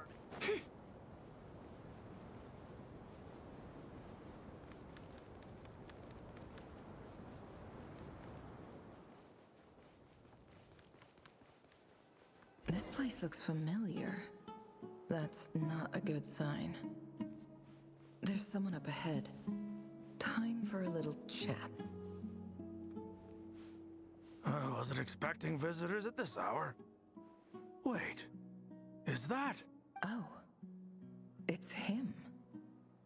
I like how Nefer is a post. There you are. Sinue's been looking for you all day. I think he has some news for you. Oh yeah? What were you doing just now, Uncle Retinue? Hiding away some more loose change? I know I saw some Mora. What do you mean loose change? Oh, come on, I'm too old for this. Just pretend you saw nothing. So did she actually grow up in the desert? I don't know why my voice squeaked. Desert. Cop. Wait. Hey, kid. Mind telling me what Sinuhe's been up to recently? I'm trying to get in his good books and I need a way in. Get in his good books? Why? What do you want with my dad, Uncle Apepi? I've written a new song. I was hoping to showcase it at the next festival, but I'll need his approval. A new song, huh? I'd love to stay and listen, but unfortunately, Uncle Retinue says my dad's looking for me. Well, there's plenty of time and I'm not going anywhere. See that pile of stones? I'll be sitting there warming up my vocal cords. Come find me when you're done. Pile of stones. Got it. Why don't we get to see little Neff?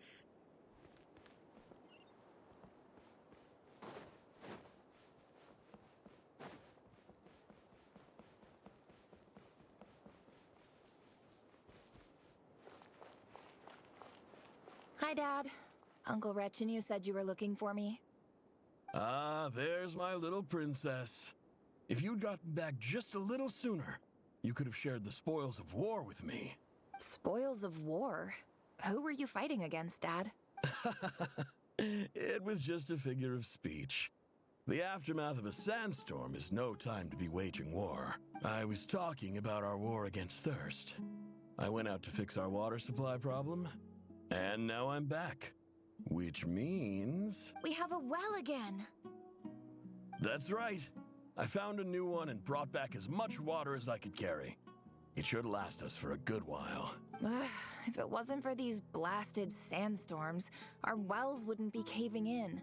You wouldn't be spending all your time out searching for new water sources. As the chief of our tribe, I'm supposed to be leading us out of hardship and poverty, onto better things. You know how prosperous our ancestors were. I've told you all the stories. And look at us now. Squeezed into these hovels.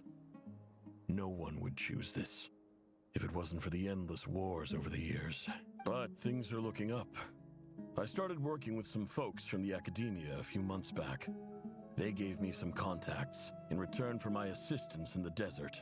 So you're the academia's helper now? Special ambassador, they call it. Think of it as a partnership. It's nothing bad, okay? We've been isolated here in the desert for too long. Seeking opportunities elsewhere is the best thing for us, and the fastest way to progress. So, do you get anything good out of being a special ambassador? Of course. My luck's improving all the time. One day, I swear I'm gonna lead us out of this place. We'll find somewhere new. Somewhere better.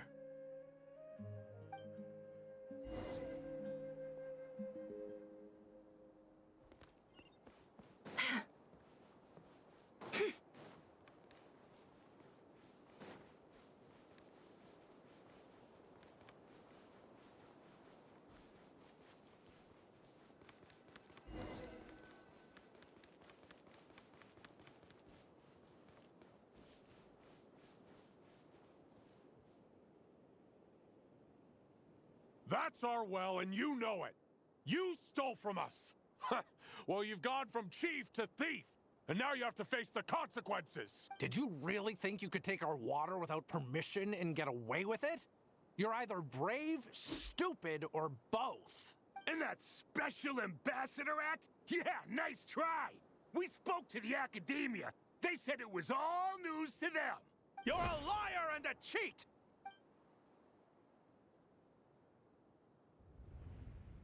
And now he's probably a corpse. That's a lot of corpses. I heard Yehuda gasp, but I don't blame her. Most people are terrified by the sight of blood. Corpses strewn across the ground. The wounds are clearly from scimitars and daggers. The desert dwellers' weapons of choice. There's a handwritten note on the ground. Let's see what it says. Halil, this is Sinuhe, chief of the Shimti tribe. Surely you remember me. I was the one who helped you and your colleagues avoid the quicksand in the desert. This is my second time writing to you. I assume my last letter must have gotten lost in the mail, as I didn't receive a reply. I hope this one makes it to you safely. I'm writing to you because I need some help. That sandstorm the other day completely blocked up our well, forcing me to look for another water source in Iab and Unut territory. It was a matter of survival. Praise the gods. The well of the Iab tribe was intact. It was my last resort. I drew what water I could and left, but not without being spotted. I fear they will retaliate. You told me to write to you if I ever needed help. You said you'd be my ally in the academia. I urgently need you to formally recognize my title of Special Ambassador and send some of your people to assist me for a few days. It's the only way I can convince them that this was the academia's decision and prevent them from retaliating. This is an emergency. Please send help as soon as possible. Looks like this letter never got sent. The writer died a grisly death, and the letter was trampled into the ground. It's badly defaced. Some parts are barely legible. What a ridiculous lie the surviving Shimti tell. Their whole village was butchered over a sip of water.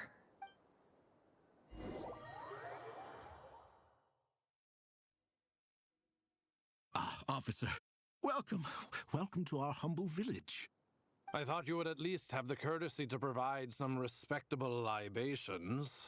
This is the finest wine Aru village has to offer. I promise.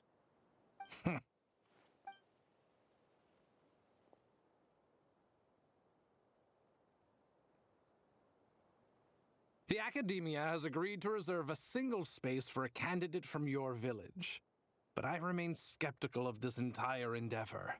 I highly doubt anyone in this desert possesses serious academic potential. Please, have faith. If not in us, then in our god. The child we found shows great promise.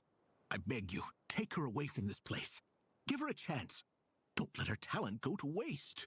I don't recognize her. New arrival? She showed up here a few days ago, and we took her in. She's a really bright kid. Please help. I'm begging you. So, where are you from? Nowhere special. Just a sand dune. What about the rest of your family? How many of you are there? Just the one. It's only you? Correct. So, no brothers, no sisters, no mother or father? Any who have slept on a bed of sand, I call my brothers and my sisters. Apart from that, I have no family. All right. get over here. Sign your name on the form.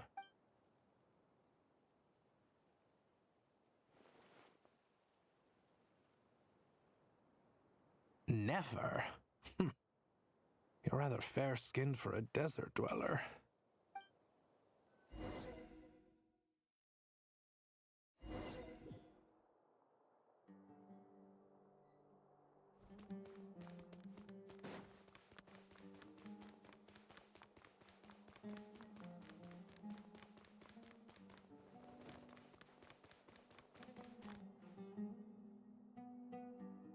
Nefer, this term's assignments have been issued already. Please read through the materials thoroughly, conduct your own additional research, and then write an essay on the topic. Yes, Professor, I'm aware. I just had a couple more questions I wanted to get your perspective on. Oh? Please ask away. Well, I saw the other students' problem sheets, and I couldn't help but notice that my assignment is much easier than theirs. Do you really think I'm a weak student? A weak student? Goodness, no. Quite the opposite. You have a sharp mind. Almost too sharp. I think what you're saying is, a weak student wouldn't have noticed the discrepancy. And if they did, they certainly wouldn't complain about the lighter workload. You see, sharp as they come. You see things the way they are. And I'm sure you know why they're like that. Because of where I come from. Because I'm different. I'm sorry, Nefer. I don't like it any more than you do. It's just... Anyway, you said you had a couple of questions? What's the other one? I wanted to check. If someone sent me a letter to the academia, where do I go to collect it? Ah, your family wrote to you. Well, as long as they put your name on the envelope, someone should hand it right to you. Not exactly.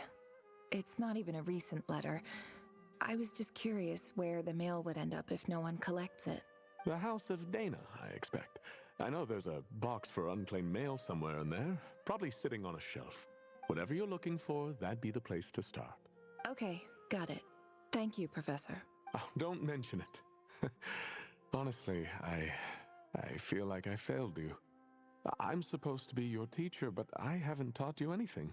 Hey, don't say that. You're a great teacher, and you do your best for all your students. But the rules are the rules. You're not allowed to teach students like me. It's not just the academia either. The whole world bends over backwards for the successful and leaves the losers to suffer and die. Oh, my dear child. Don't tell me you've given up on life already. I haven't. I just think that if you want to make it in this world, you have to find a way to become successful.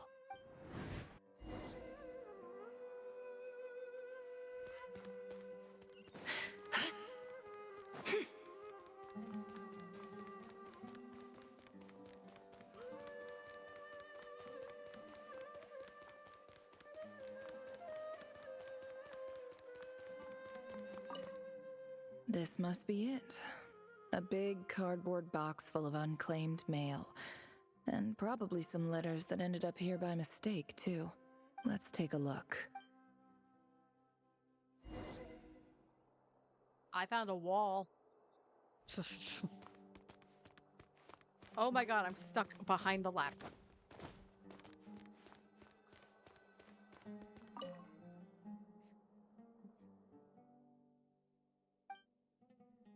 A dilapidation survey from Port Ormos.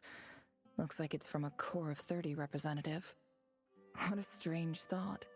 A bunch of mercs losing sleep over rundown buildings. This one was never even opened.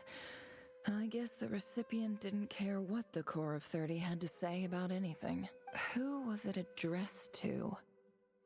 I don't recognize the name, but it must have been a Kasharawar professor. This one is addressed to the Immorta Sage. The title is Changes Observed in Satyavada Life Symptoms. Why do all these letters read like full-blown dissertations? Guided by the incense, we became lost somewhere in the forest.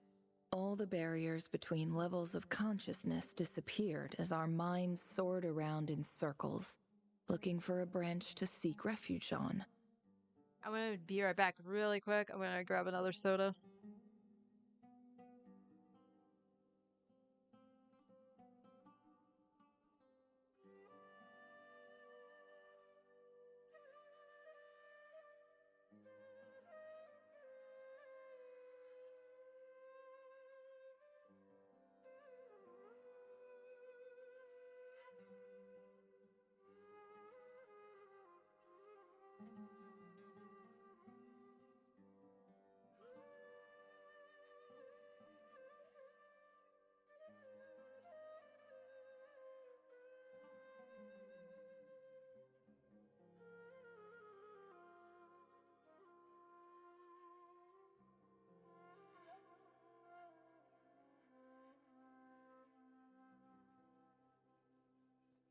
Sweet, sweet caffeine.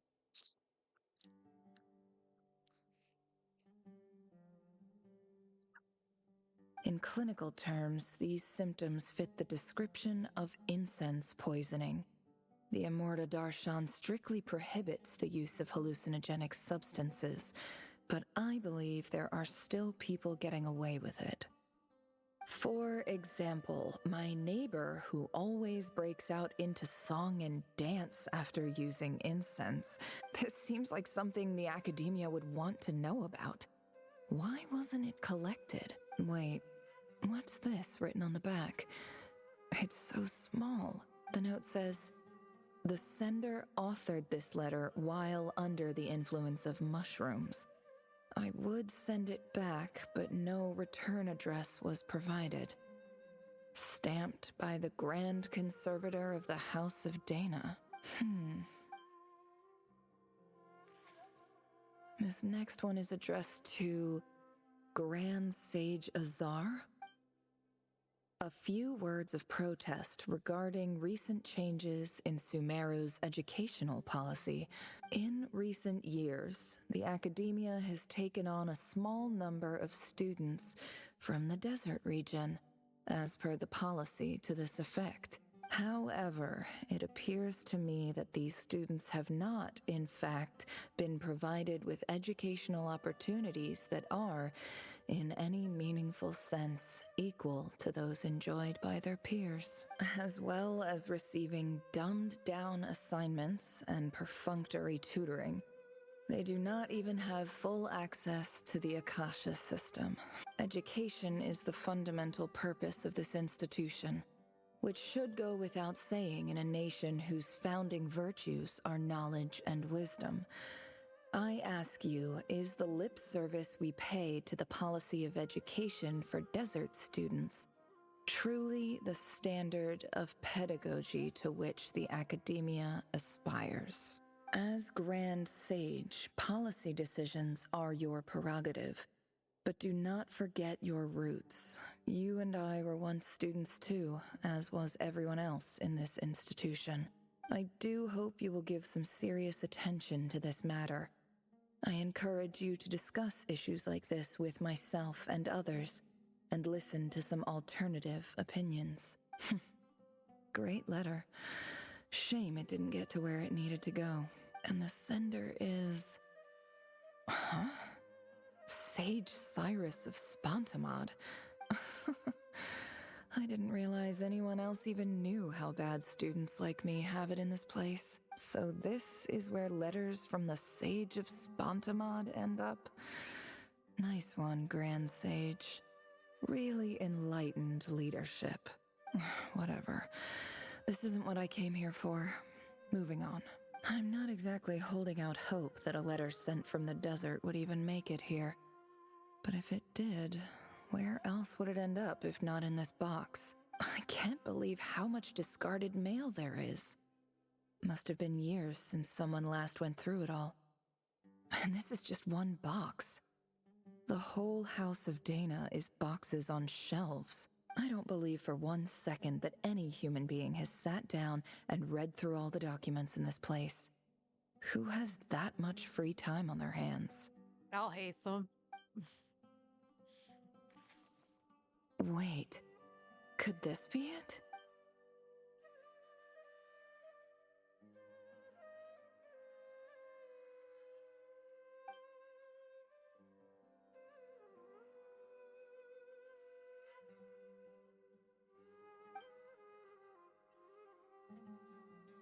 Greetings, Halil.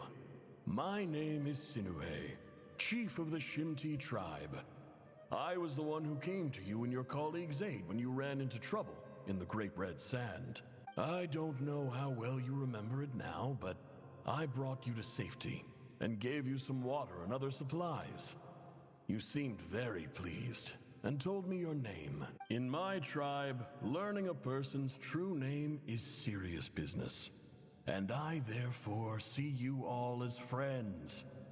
You were kind enough to leave your contact details, so we could stay in touch. The Shimti tribe lives a harsh, nomadic existence in the desert. You were sympathetic towards my plight, promising to make me a special ambassador of the Academia and help us find a way to make a better living. This brings me to my reason for writing. Our tribe has fallen on particularly hard times, and I would like to ask for your assistance. There was a terrible sandstorm a few days ago, which blocked up the well in our land. To ensure my people's survival, I had no choice but to venture into Eob and Unut territory in search of an alternate water source. The Eob and Unut are descended from the Thamudians. While we trace our ancestry to Tulatala, we worship the Lord of Flowers and have had relatively good relations with our fellow tribes up until now. I found a well belonging to the Eob tribe. They declined to help us, but I really had no other option. So I took some water to keep me and my tribe alive. My actions are certain to incur their wrath. When we met, you assured me that you would be my ally in the Academia.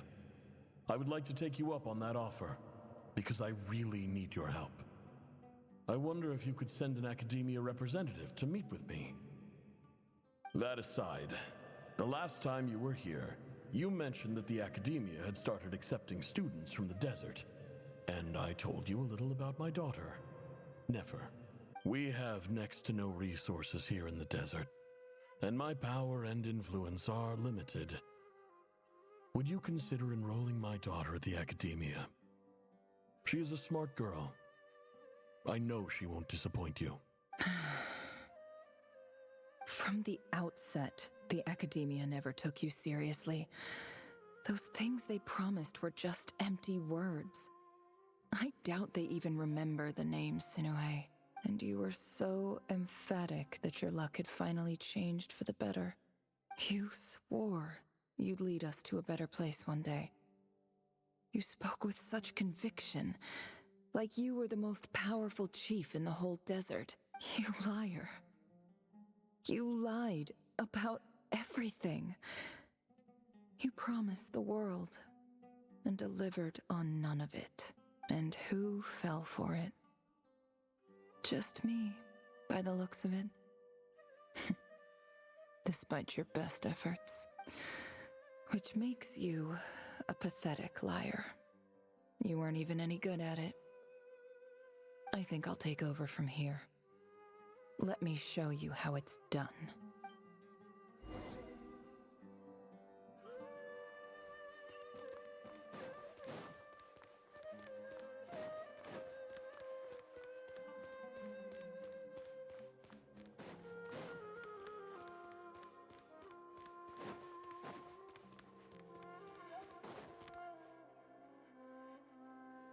I just came to say goodbye.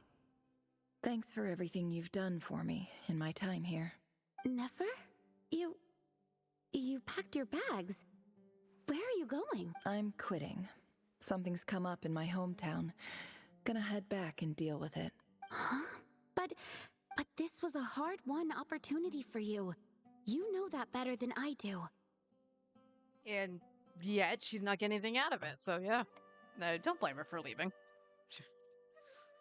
It was, but it doesn't matter. I have more important things to deal with, and they can't wait.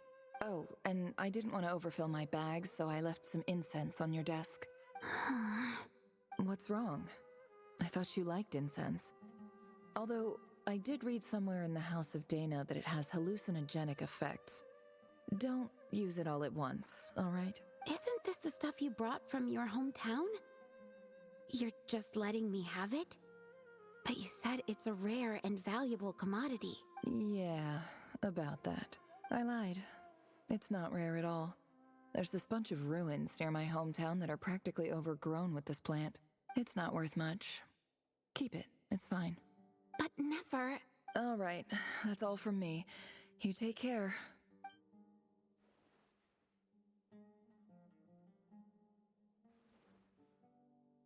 Don't forget me, okay? I mean, we're more than just classmates, right? We're friends. Yeah. I'll remember you. I lied again. That incense is worth a fortune, and it's a rare find even in those ruins. And as for remembering her, I have far too much to do when I get back. No time to reminisce. I'll be lucky if I even make it through this alive. But either way, I expect I'll forget you pretty quickly.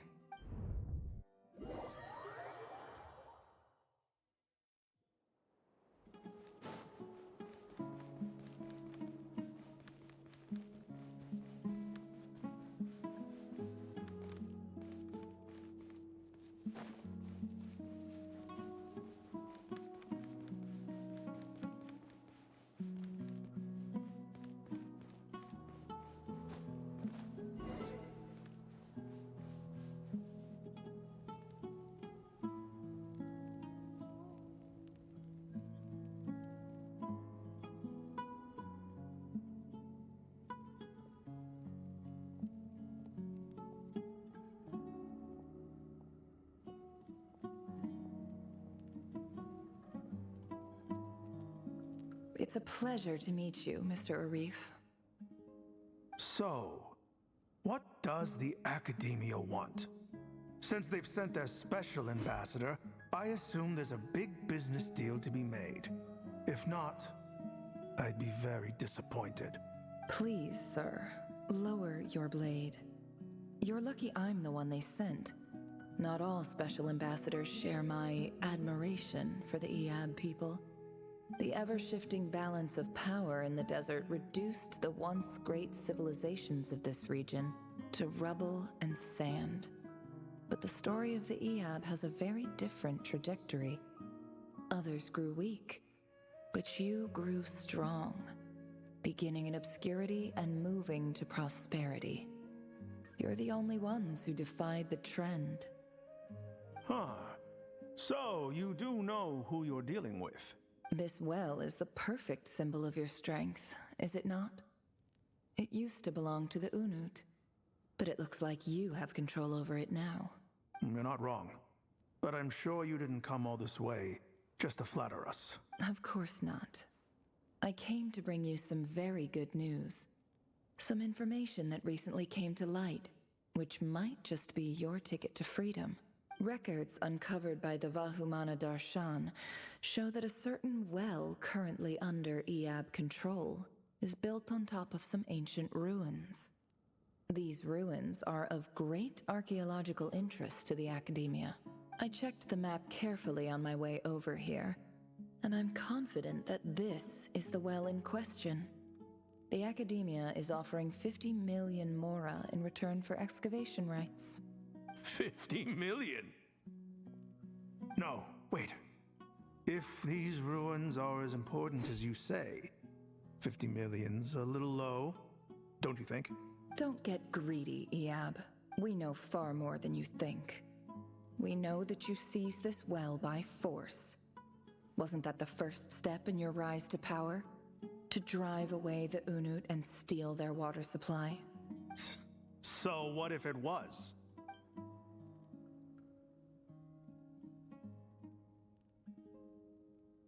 Well, you guys are dead. As unscrupulous as it was, it's something we're willing to overlook.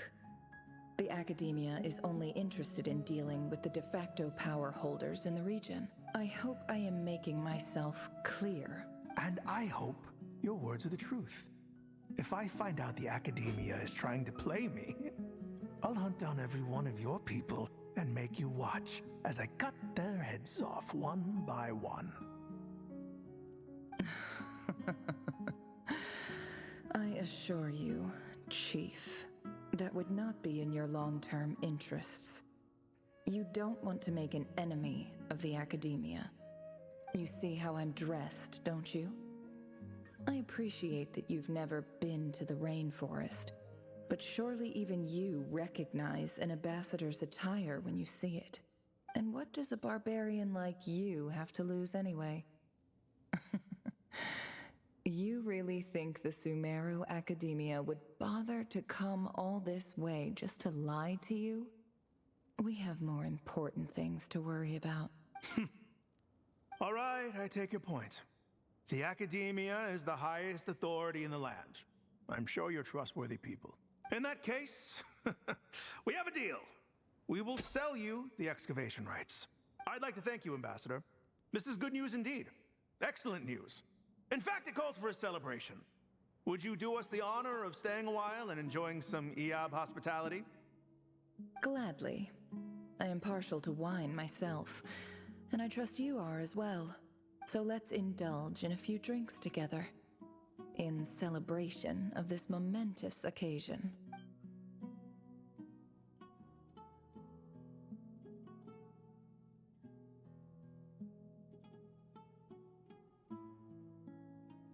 Chief! Chief, it's an emergency! It's the Unut. They've taken the well. What? Well, don't just stand there. Take it back. Yes, Chief. I have every confidence in the EAB's military superiority, and yet... Well, what is it? The Unut's response was alarmingly fast. The day after we reach a deal, they seize the well. This can't be a coincidence. Perhaps there is a traitor in your midst. I don't think so. I am obliged to remind you, Chief, that the Academia will only deal with the de facto power holders. If you cannot regain control over the well, I'm afraid you won't see a single mora of that 50 million. No! Please, Ambassador, just give me some time. I swear the Unut will not get away with this. That well is ours, and so is the mora. Glad to hear it. I will wait here for an update. If there is a traitor, I will find them. In the meantime, make yourself at home. I'll report back as soon as I have an update.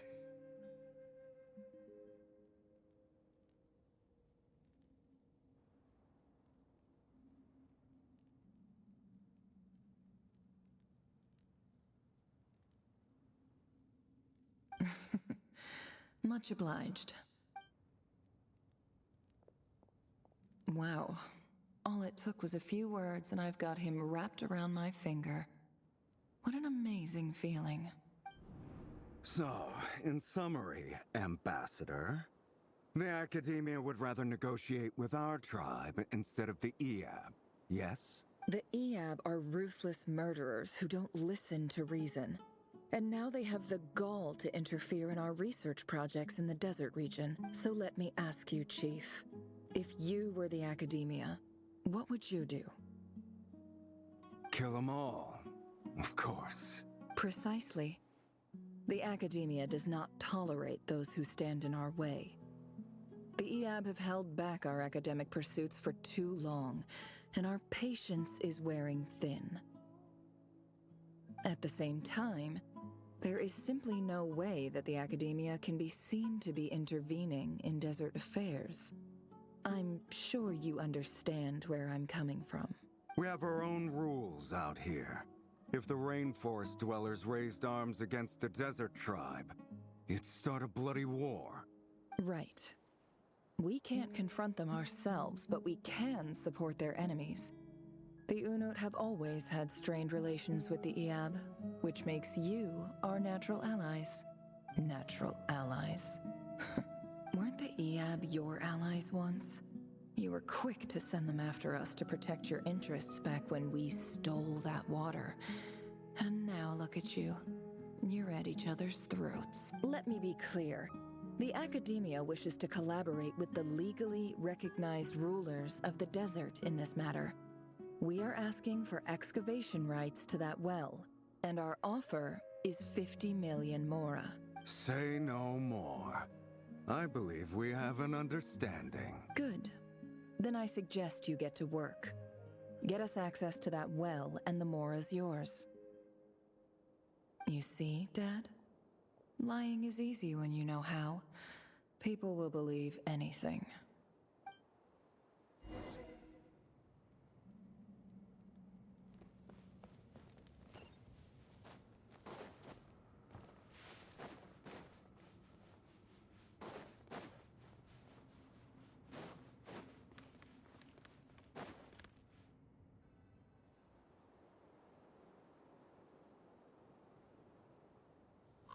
Bird.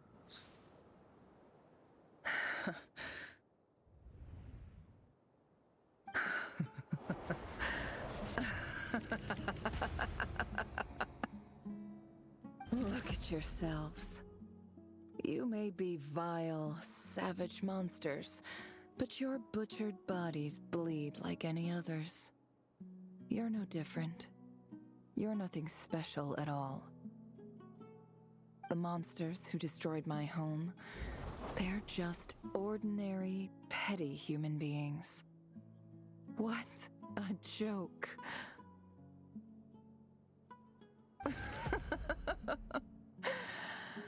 I think we're even now.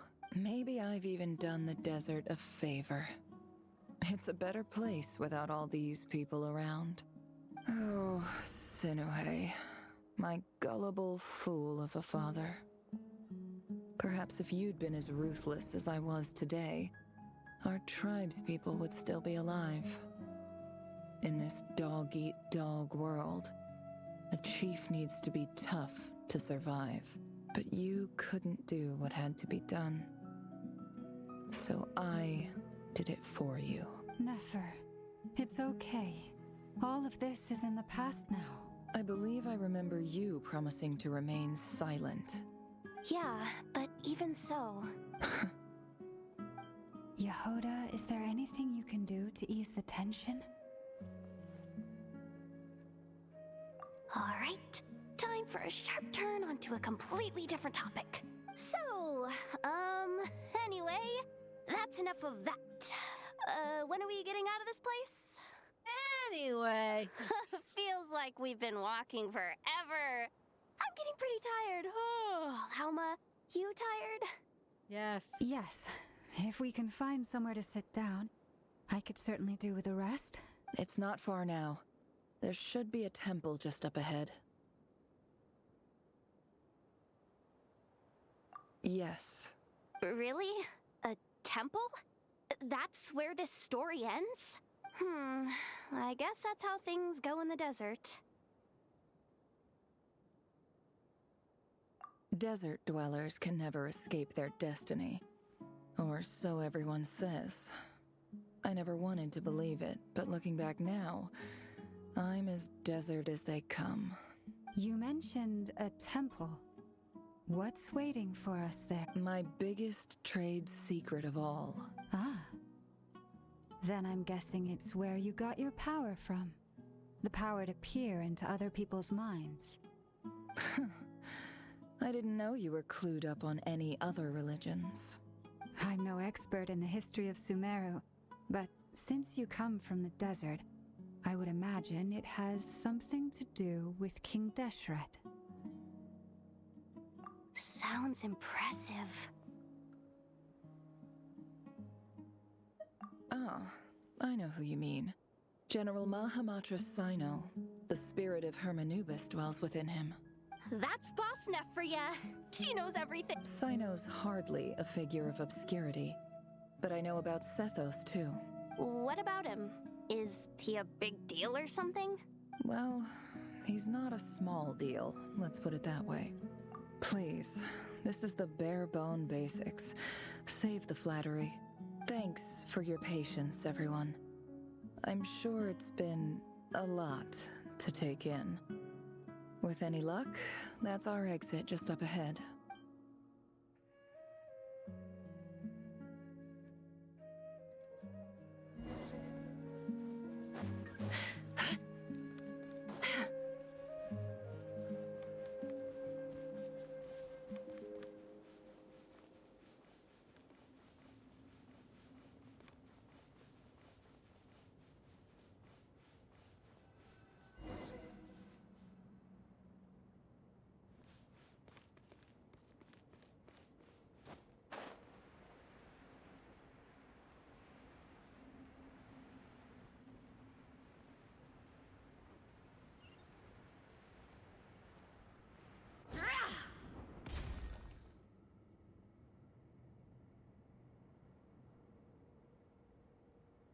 Uh-oh. Uh-oh. Uh-oh. I'm totally out of my depth here. I don't have anything to add about any of this stuff. Like, look at that statue, for instance. I want to do the whole name-dropping, this girl knows her stuff thing too, but I've never seen anything like it before. A statue with the head of a bird. That's Thoth, the Ibis King, one of the 7 pillars of King Deshret. The legends say that he, the Crocodile King, and the Goat King were the 3 retainers of King Deshret. Let's take a look. Cutscene? Cutscene.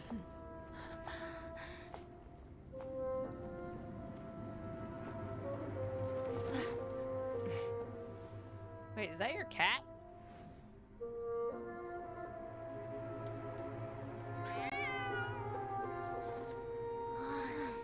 It's just Ashru. So, all is well?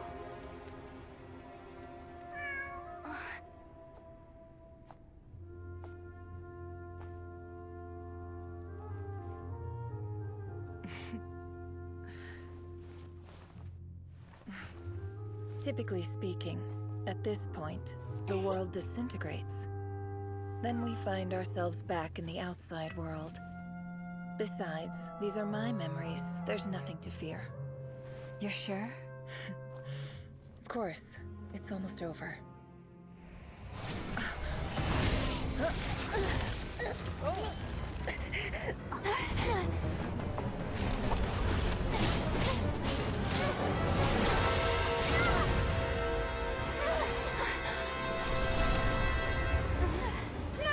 Hold on!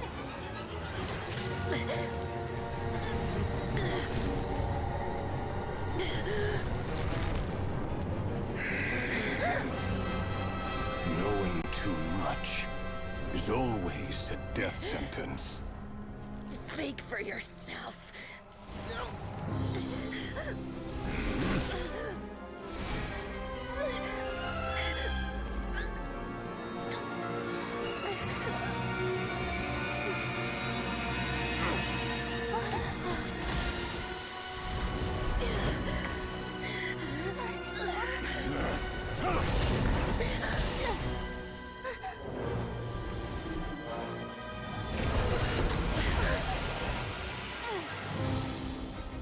How repulsive.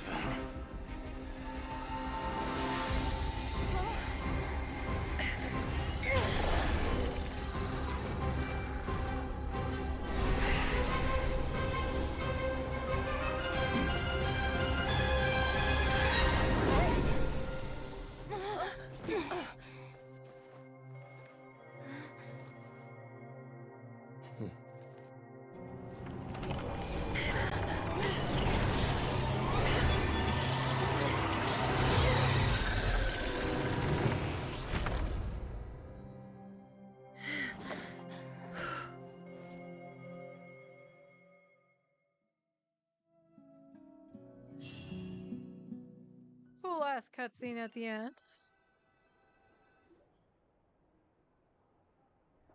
Timed that pretty well, didn't I? Excellent work, Columbina. It's okay. I'm just glad no one was hurt. Paimon noticed you doing something too, Dainsleif. Were you helping get them out? Of course.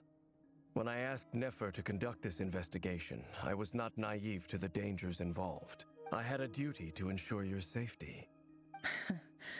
Good to know your sense of justice is still intact after all these years. I take that to mean that you saw the truth. That comes as a great relief. I certainly did. And thanks to your help, I also managed to trap Rerir inside the chess set. Whoa, really? How'd you manage that? Well, to be honest, I sensed that something was wrong long before we made it to the temple. By using this fragment to probe into Rerir's past, well, the monster formerly known as Rerir, it seems I alerted him. I was tracking him, then he caught on and started tracking me too. Can't say I'm surprised. But how did he track you through your thoughts alone? That shouldn't be possible. Rerir was a secret agent who reported directly to the Vinster King. He is an expert at finding a trail and hunting down his pursuers. No wonder. He infiltrated the chess set, read my thoughts, and built a new virtual chess set inside of it. That's why we weren't able to leave at first. Speaking of your chess set, it's quite a remarkable item. Would I be right in thinking you have some connection to King Deshret? You overestimate me. I only have a connection with one of his underlings, the Ibis King. You all saw how this came to be. A long time ago, the Eab massacred my tribe, the Shimti, in our home village. A few years later, I enrolled in the academia, where some new information came to light. The Unut and the Eab fought a bitter battle over the rights to a well, all for the sake of a non-existent 50 million Mora. The Eab ultimately won that confrontation, but their victory came at the cost of almost every warrior in the tribe. The final blow to the Eab came at the victory feast, when an Unut assassin beheaded their chief right before my eyes. The remaining Eab fled and have been scattered to the winds ever since. Having gotten my revenge, I returned to my hometown, where to my surprise, the nearby temple was still standing. There it was, seemingly immune to the relentless hostility of the desert, while my tribal home lay in ruins. As I stood there gazing at the temple, I noticed a cat just outside. This cat, as it turned out, was home to the spirit of the Ibis King. He led me to a gate deep inside the temple, and there he made a deal with me. This chess set is my gift from the Ibis King. The chessboard within is made to the same specifications as the one in the mausoleum of King Deshret, and represents his power of piercing analysis. With this chessboard in its container, I gained a certain ability to perceive hidden secrets. Now, you could conclude that the Ibis King simply wanted to give the people of this world the power to seek the truth, but I don't believe that's the full story. Every god plays favorites. Their hearts are as fickle as any human's, full of secrets, perversions, egotistical tendencies. But precious few gods are willing to admit this. It is the same with all powerful forces, including fate itself. Their gaze falls preferentially upon a select few. As you rightly point out, this is an act of favoritism. If you're alluding to the Abyss, then yes, I agree. Gather the others. It's time to share everything I've learned.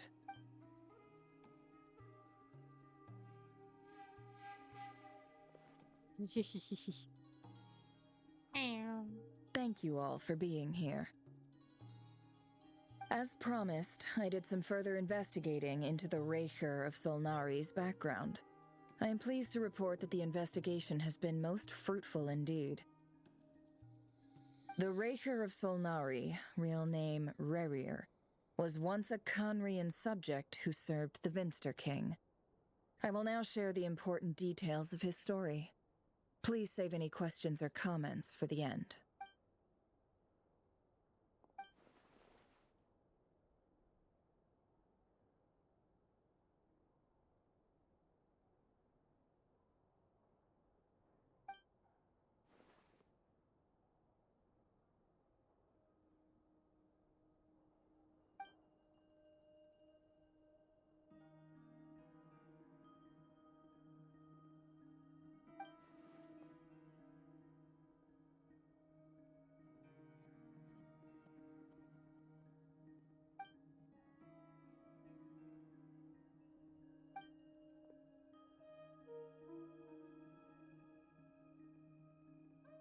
So that's why he's so obsessed with the moon. A tragic tale, to be sure. But it does not excuse his many transgressions. No matter how much Rerir suffered in the past, the fact remains that he is what we know today as the Wild Hunt, wreaking havoc upon innocent lives in Notcry. He becomes more dangerous with each passing day. If left unchecked, It is simply a matter of time before all of Tevat suffers the consequences. This is a threat that the Knights of Favonius cannot ignore. A question for Miss Columbina. Forgive me if this is presumptuous, but have you ever seen the spatial gateway that appeared in Rarir's memory? Never. But I have heard stories of something called the Moon Gate, and this seems to fit the description. Miss Lauma, any thoughts on this? In the lore of the Frost Moon Scions, the moon is believed to hold many secrets. Some sources speak of ancient knowledge, others of a gateway to the unknown. The term Moon Gate is one I have heard before. But as is the case with all of our legends, there are no records of any first-hand witnesses. We cannot know whether it truly exists. Then back to Miss Columbina. As a moon goddess yourself, do you have some idea of where the Moon Gate leads to? Not at this stage, sorry. I do hold the power of the Frost Moon, and my strength is recovering well. I can sense that the gate would open at my command, but... But there's more to the power of the Frost Moon than that? Yes. A moon goddess has the right to open the Moon Gate, since it is a path to the moon. But as Nefer mentioned, holding open a spatial gateway takes a huge amount of power. And right now, I need to conserve my energy to fight the Rahir of Solnari. I'm afraid this is one mystery we may have to leave unsolved for now. I agree. Better to save your strength. But if you'll humor me for a moment, I have a bold conjecture of my own regarding the world beyond the gateway. I highly suspect that neither Tholindis nor Rarir made it through unscathed. The evidence pointing to this is the fact that the Rahir of Solnari exists in the form of countless fragments. With the abyssal power he wields, no ordinary foe can touch him, let alone tear him to shreds. And yet, the wild hunt proliferates wherever his scattered fragments lie, drawing hordes of monsters to many different locations across the land. So your theory is that Rarir was physically torn to shreds by some powerful force? Hence, why the Wild Hunt is a distributed phenomenon, rather than a unified one? Makes sense to me. Explains why the Wild Hunt is so pervasive, and why he's been trying to piece himself back together. He was whole to begin with, and he wants to be whole again. Without the power of the Abyss on his side, he almost certainly would have perished the moment he was torn apart. But the Abyss, much like a curse, has kept him alive. I could not agree more. The power of the Abyss is most surely a curse. It is a compelling explanation, and one that accords with my present understanding of Abyss creatures. Whether the life form in question is primitive or advanced, if a curse has extended its lifespan unnaturally, it will continue to survive in spite of everything. This raises some interesting questions. I will run some experiments and see if there is any validity to my suspicions. That being said, regardless of whether my research bears fruit, I would like to thank Miss Nefer for conducting such a thorough investigation. Already, it has greatly enriched my understanding of the entity we face. My pleasure, Mr. Albedo. I too hope that the information I have shared today proves useful as we look to formulate the next stage of our plan. Hey! What is it, Dainsleif? You look really upset! It's just... when I think of the man I once knew as Rarir, I struggle to understand why things had to turn out like this. The two of you used to be friends, didn't you? I don't know if these words will bring any comfort, but my heart goes out to you. Mine too. We can never know all the hows and whys of the way things are. The moon and stars are full of untold secrets and lies, and the skies are host to many more mysteries than these alone. Yet, none of that can begin to compare with the complexity of human life. Those are the first comforting words I've heard in a long time. Thank you, both.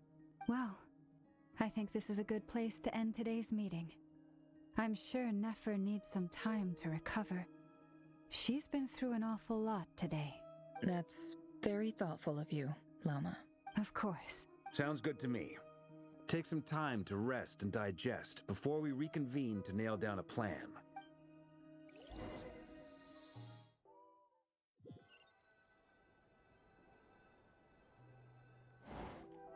Hey, is this a bad time? Hope I didn't kill the conversation. Not at all. It was a black screen. Nice room. Oh, I'm not coming in, though. Why not? It's just a hotel room. If it's all the same, I'll just stay out here. I might not look the part, but I'm technically a knight. Barging into people's private quarters isn't the kind of thing we do. So we're gonna talk into the privacy of the hallway. Got it. Anyway, Nefer went back to the curatorium to get some rest. But before she left, she shared some things with me that I thought you should be aware of. Firstly, although she managed to trap the Raker of Solnari inside her chess set, there's no guarantee that the power of the Ibis King is any match for one of the 5 sinners. Their powers are beyond our comprehension. It's only a matter of time before he finds a way to break out. We have to come up with a plan and take care of him before that happens. Honestly, my mom figured that might be the case. So, how long have we got? Well, I asked her that same question. She talked for a long time, but for the most part, it seemed like she was trying to convince me how precious her chess set is. What a long and storied history it has. It felt like some kind of sales pitch, you know? The kind where you end up handing over Mora against your will. Anyway, after all that, she finally answered the question. 2 days, at most. Who saw that coming? We gotta set the clock forward 2 days. 2 days? Holy moly! Can we even recruit enough help in that time? That remains to be seen. Which brings me to the second issue. Dainsleif is obviously conflicted about this whole thing. But given how little time we have, there's no way we can pull this off without his help. You have some history with him, right? Do you think maybe you could talk to him for us? Great. I appreciate it. All right, on to item 3. So, Albedo, Durin, and I put our heads together and came up with a plan. Can't promise it's gonna work yet, but at least it's a start. We figured we'd bounce the idea off you first. We'll explore it further once everyone's recovered. Oh, Paimon's dying to hear this. All right, so here's what we're thinking.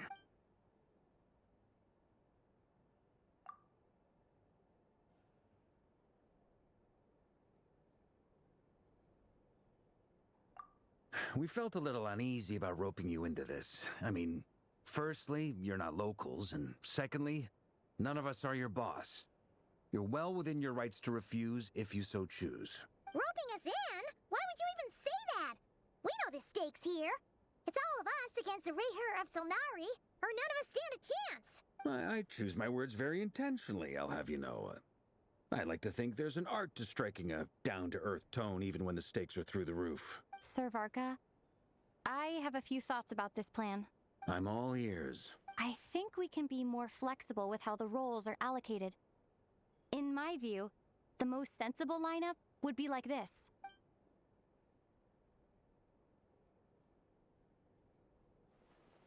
I see your point, yeah. But if that's how we're going to approach this, you'd better make sure you're ready. To be clear, I don't doubt your abilities. Far from it. I just want to make sure. Are you really willing to take all this on? I want to do everything within my power. The Rayher of Solnari is a truly fearsome opponent, and if I do my part, it'll greatly reduce the risk for everyone else involved. Well, that tracks with what I've heard. Jean's mentioned in her letters that you're so diligent it's almost abnormal. As in, most people weigh up the risks and rewards in situations like this. But you seem to just march towards danger without a moment's hesitation. Of course, everyone appreciates a fearless pioneer. But all that aside, I'm the Grand Master of the Knights of Favonius, and you're our honorary knight. I want to make sure your courage doesn't come at the expense of your safety. Thank you, Sir Varka. I should be the one thanking you. It means a lot to have you on board. I'll give some serious thought to your suggestions.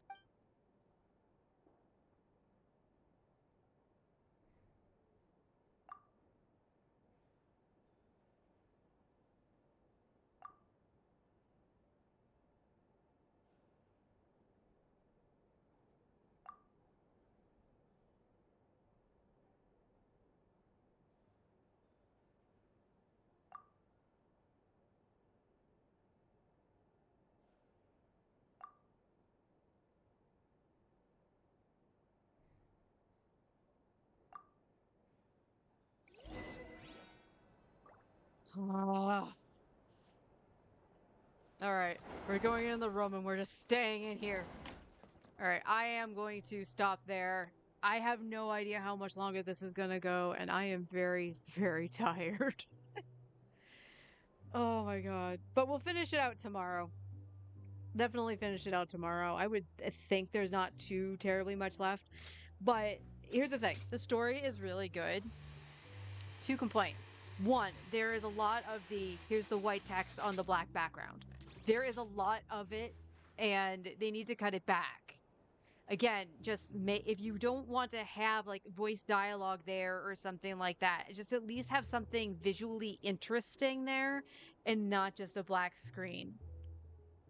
Have a still shot Combat of people data showing updated. up the factions. Please rest assured that I Oh will my not... god, enough. The factions showing up to this meeting. As, you know, the little things like saying that they're showing up is there. You know, that would be fine. Just have something visually interesting.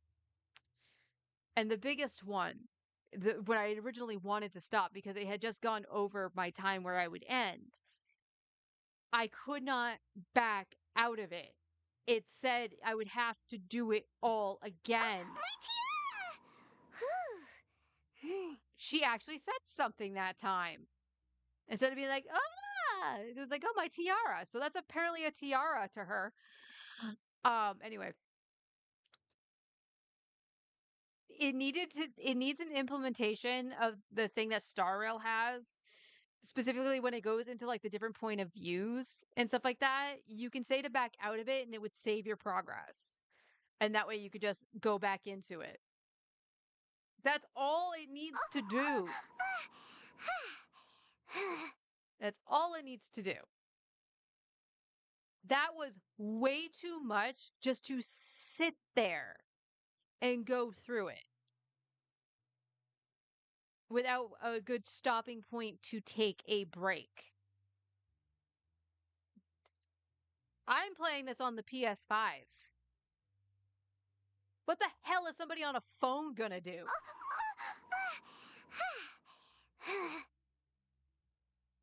Okay, seriously, are you actually reacting to me like yelling?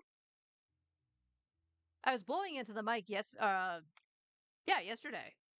And it wasn't doing anything, so I don't know. But yeah, we'll finish this out tomorrow. It's been really solid. I love the stuff with Arlecchino. It's really cool that Dane is part of the story here and not just, hey, here's the end of the patch, here's your Dane's Leaf. It actually feels like a proper continuation and not just something that's segmented. So, kudos to the actual storytelling for Not Cry. The chessboard thing, freaking stupid. I don't care if there's lore to it with Nefer and it was a gift from the Ibis King. It's just, that was dumb. They literally just put something there for you to move around so you weren't just clicking the story through. First of all, it wasn't enough to actually hold my attention, and it was frustrating, and it's more frustrating because I'm tired. So, I'm gonna go take a nap, rest up a little bit. Paimon, you lost your hat privilege. Give it to me. I'll see you guys tomorrow, and we'll finish it out. And until then, take care, everybody.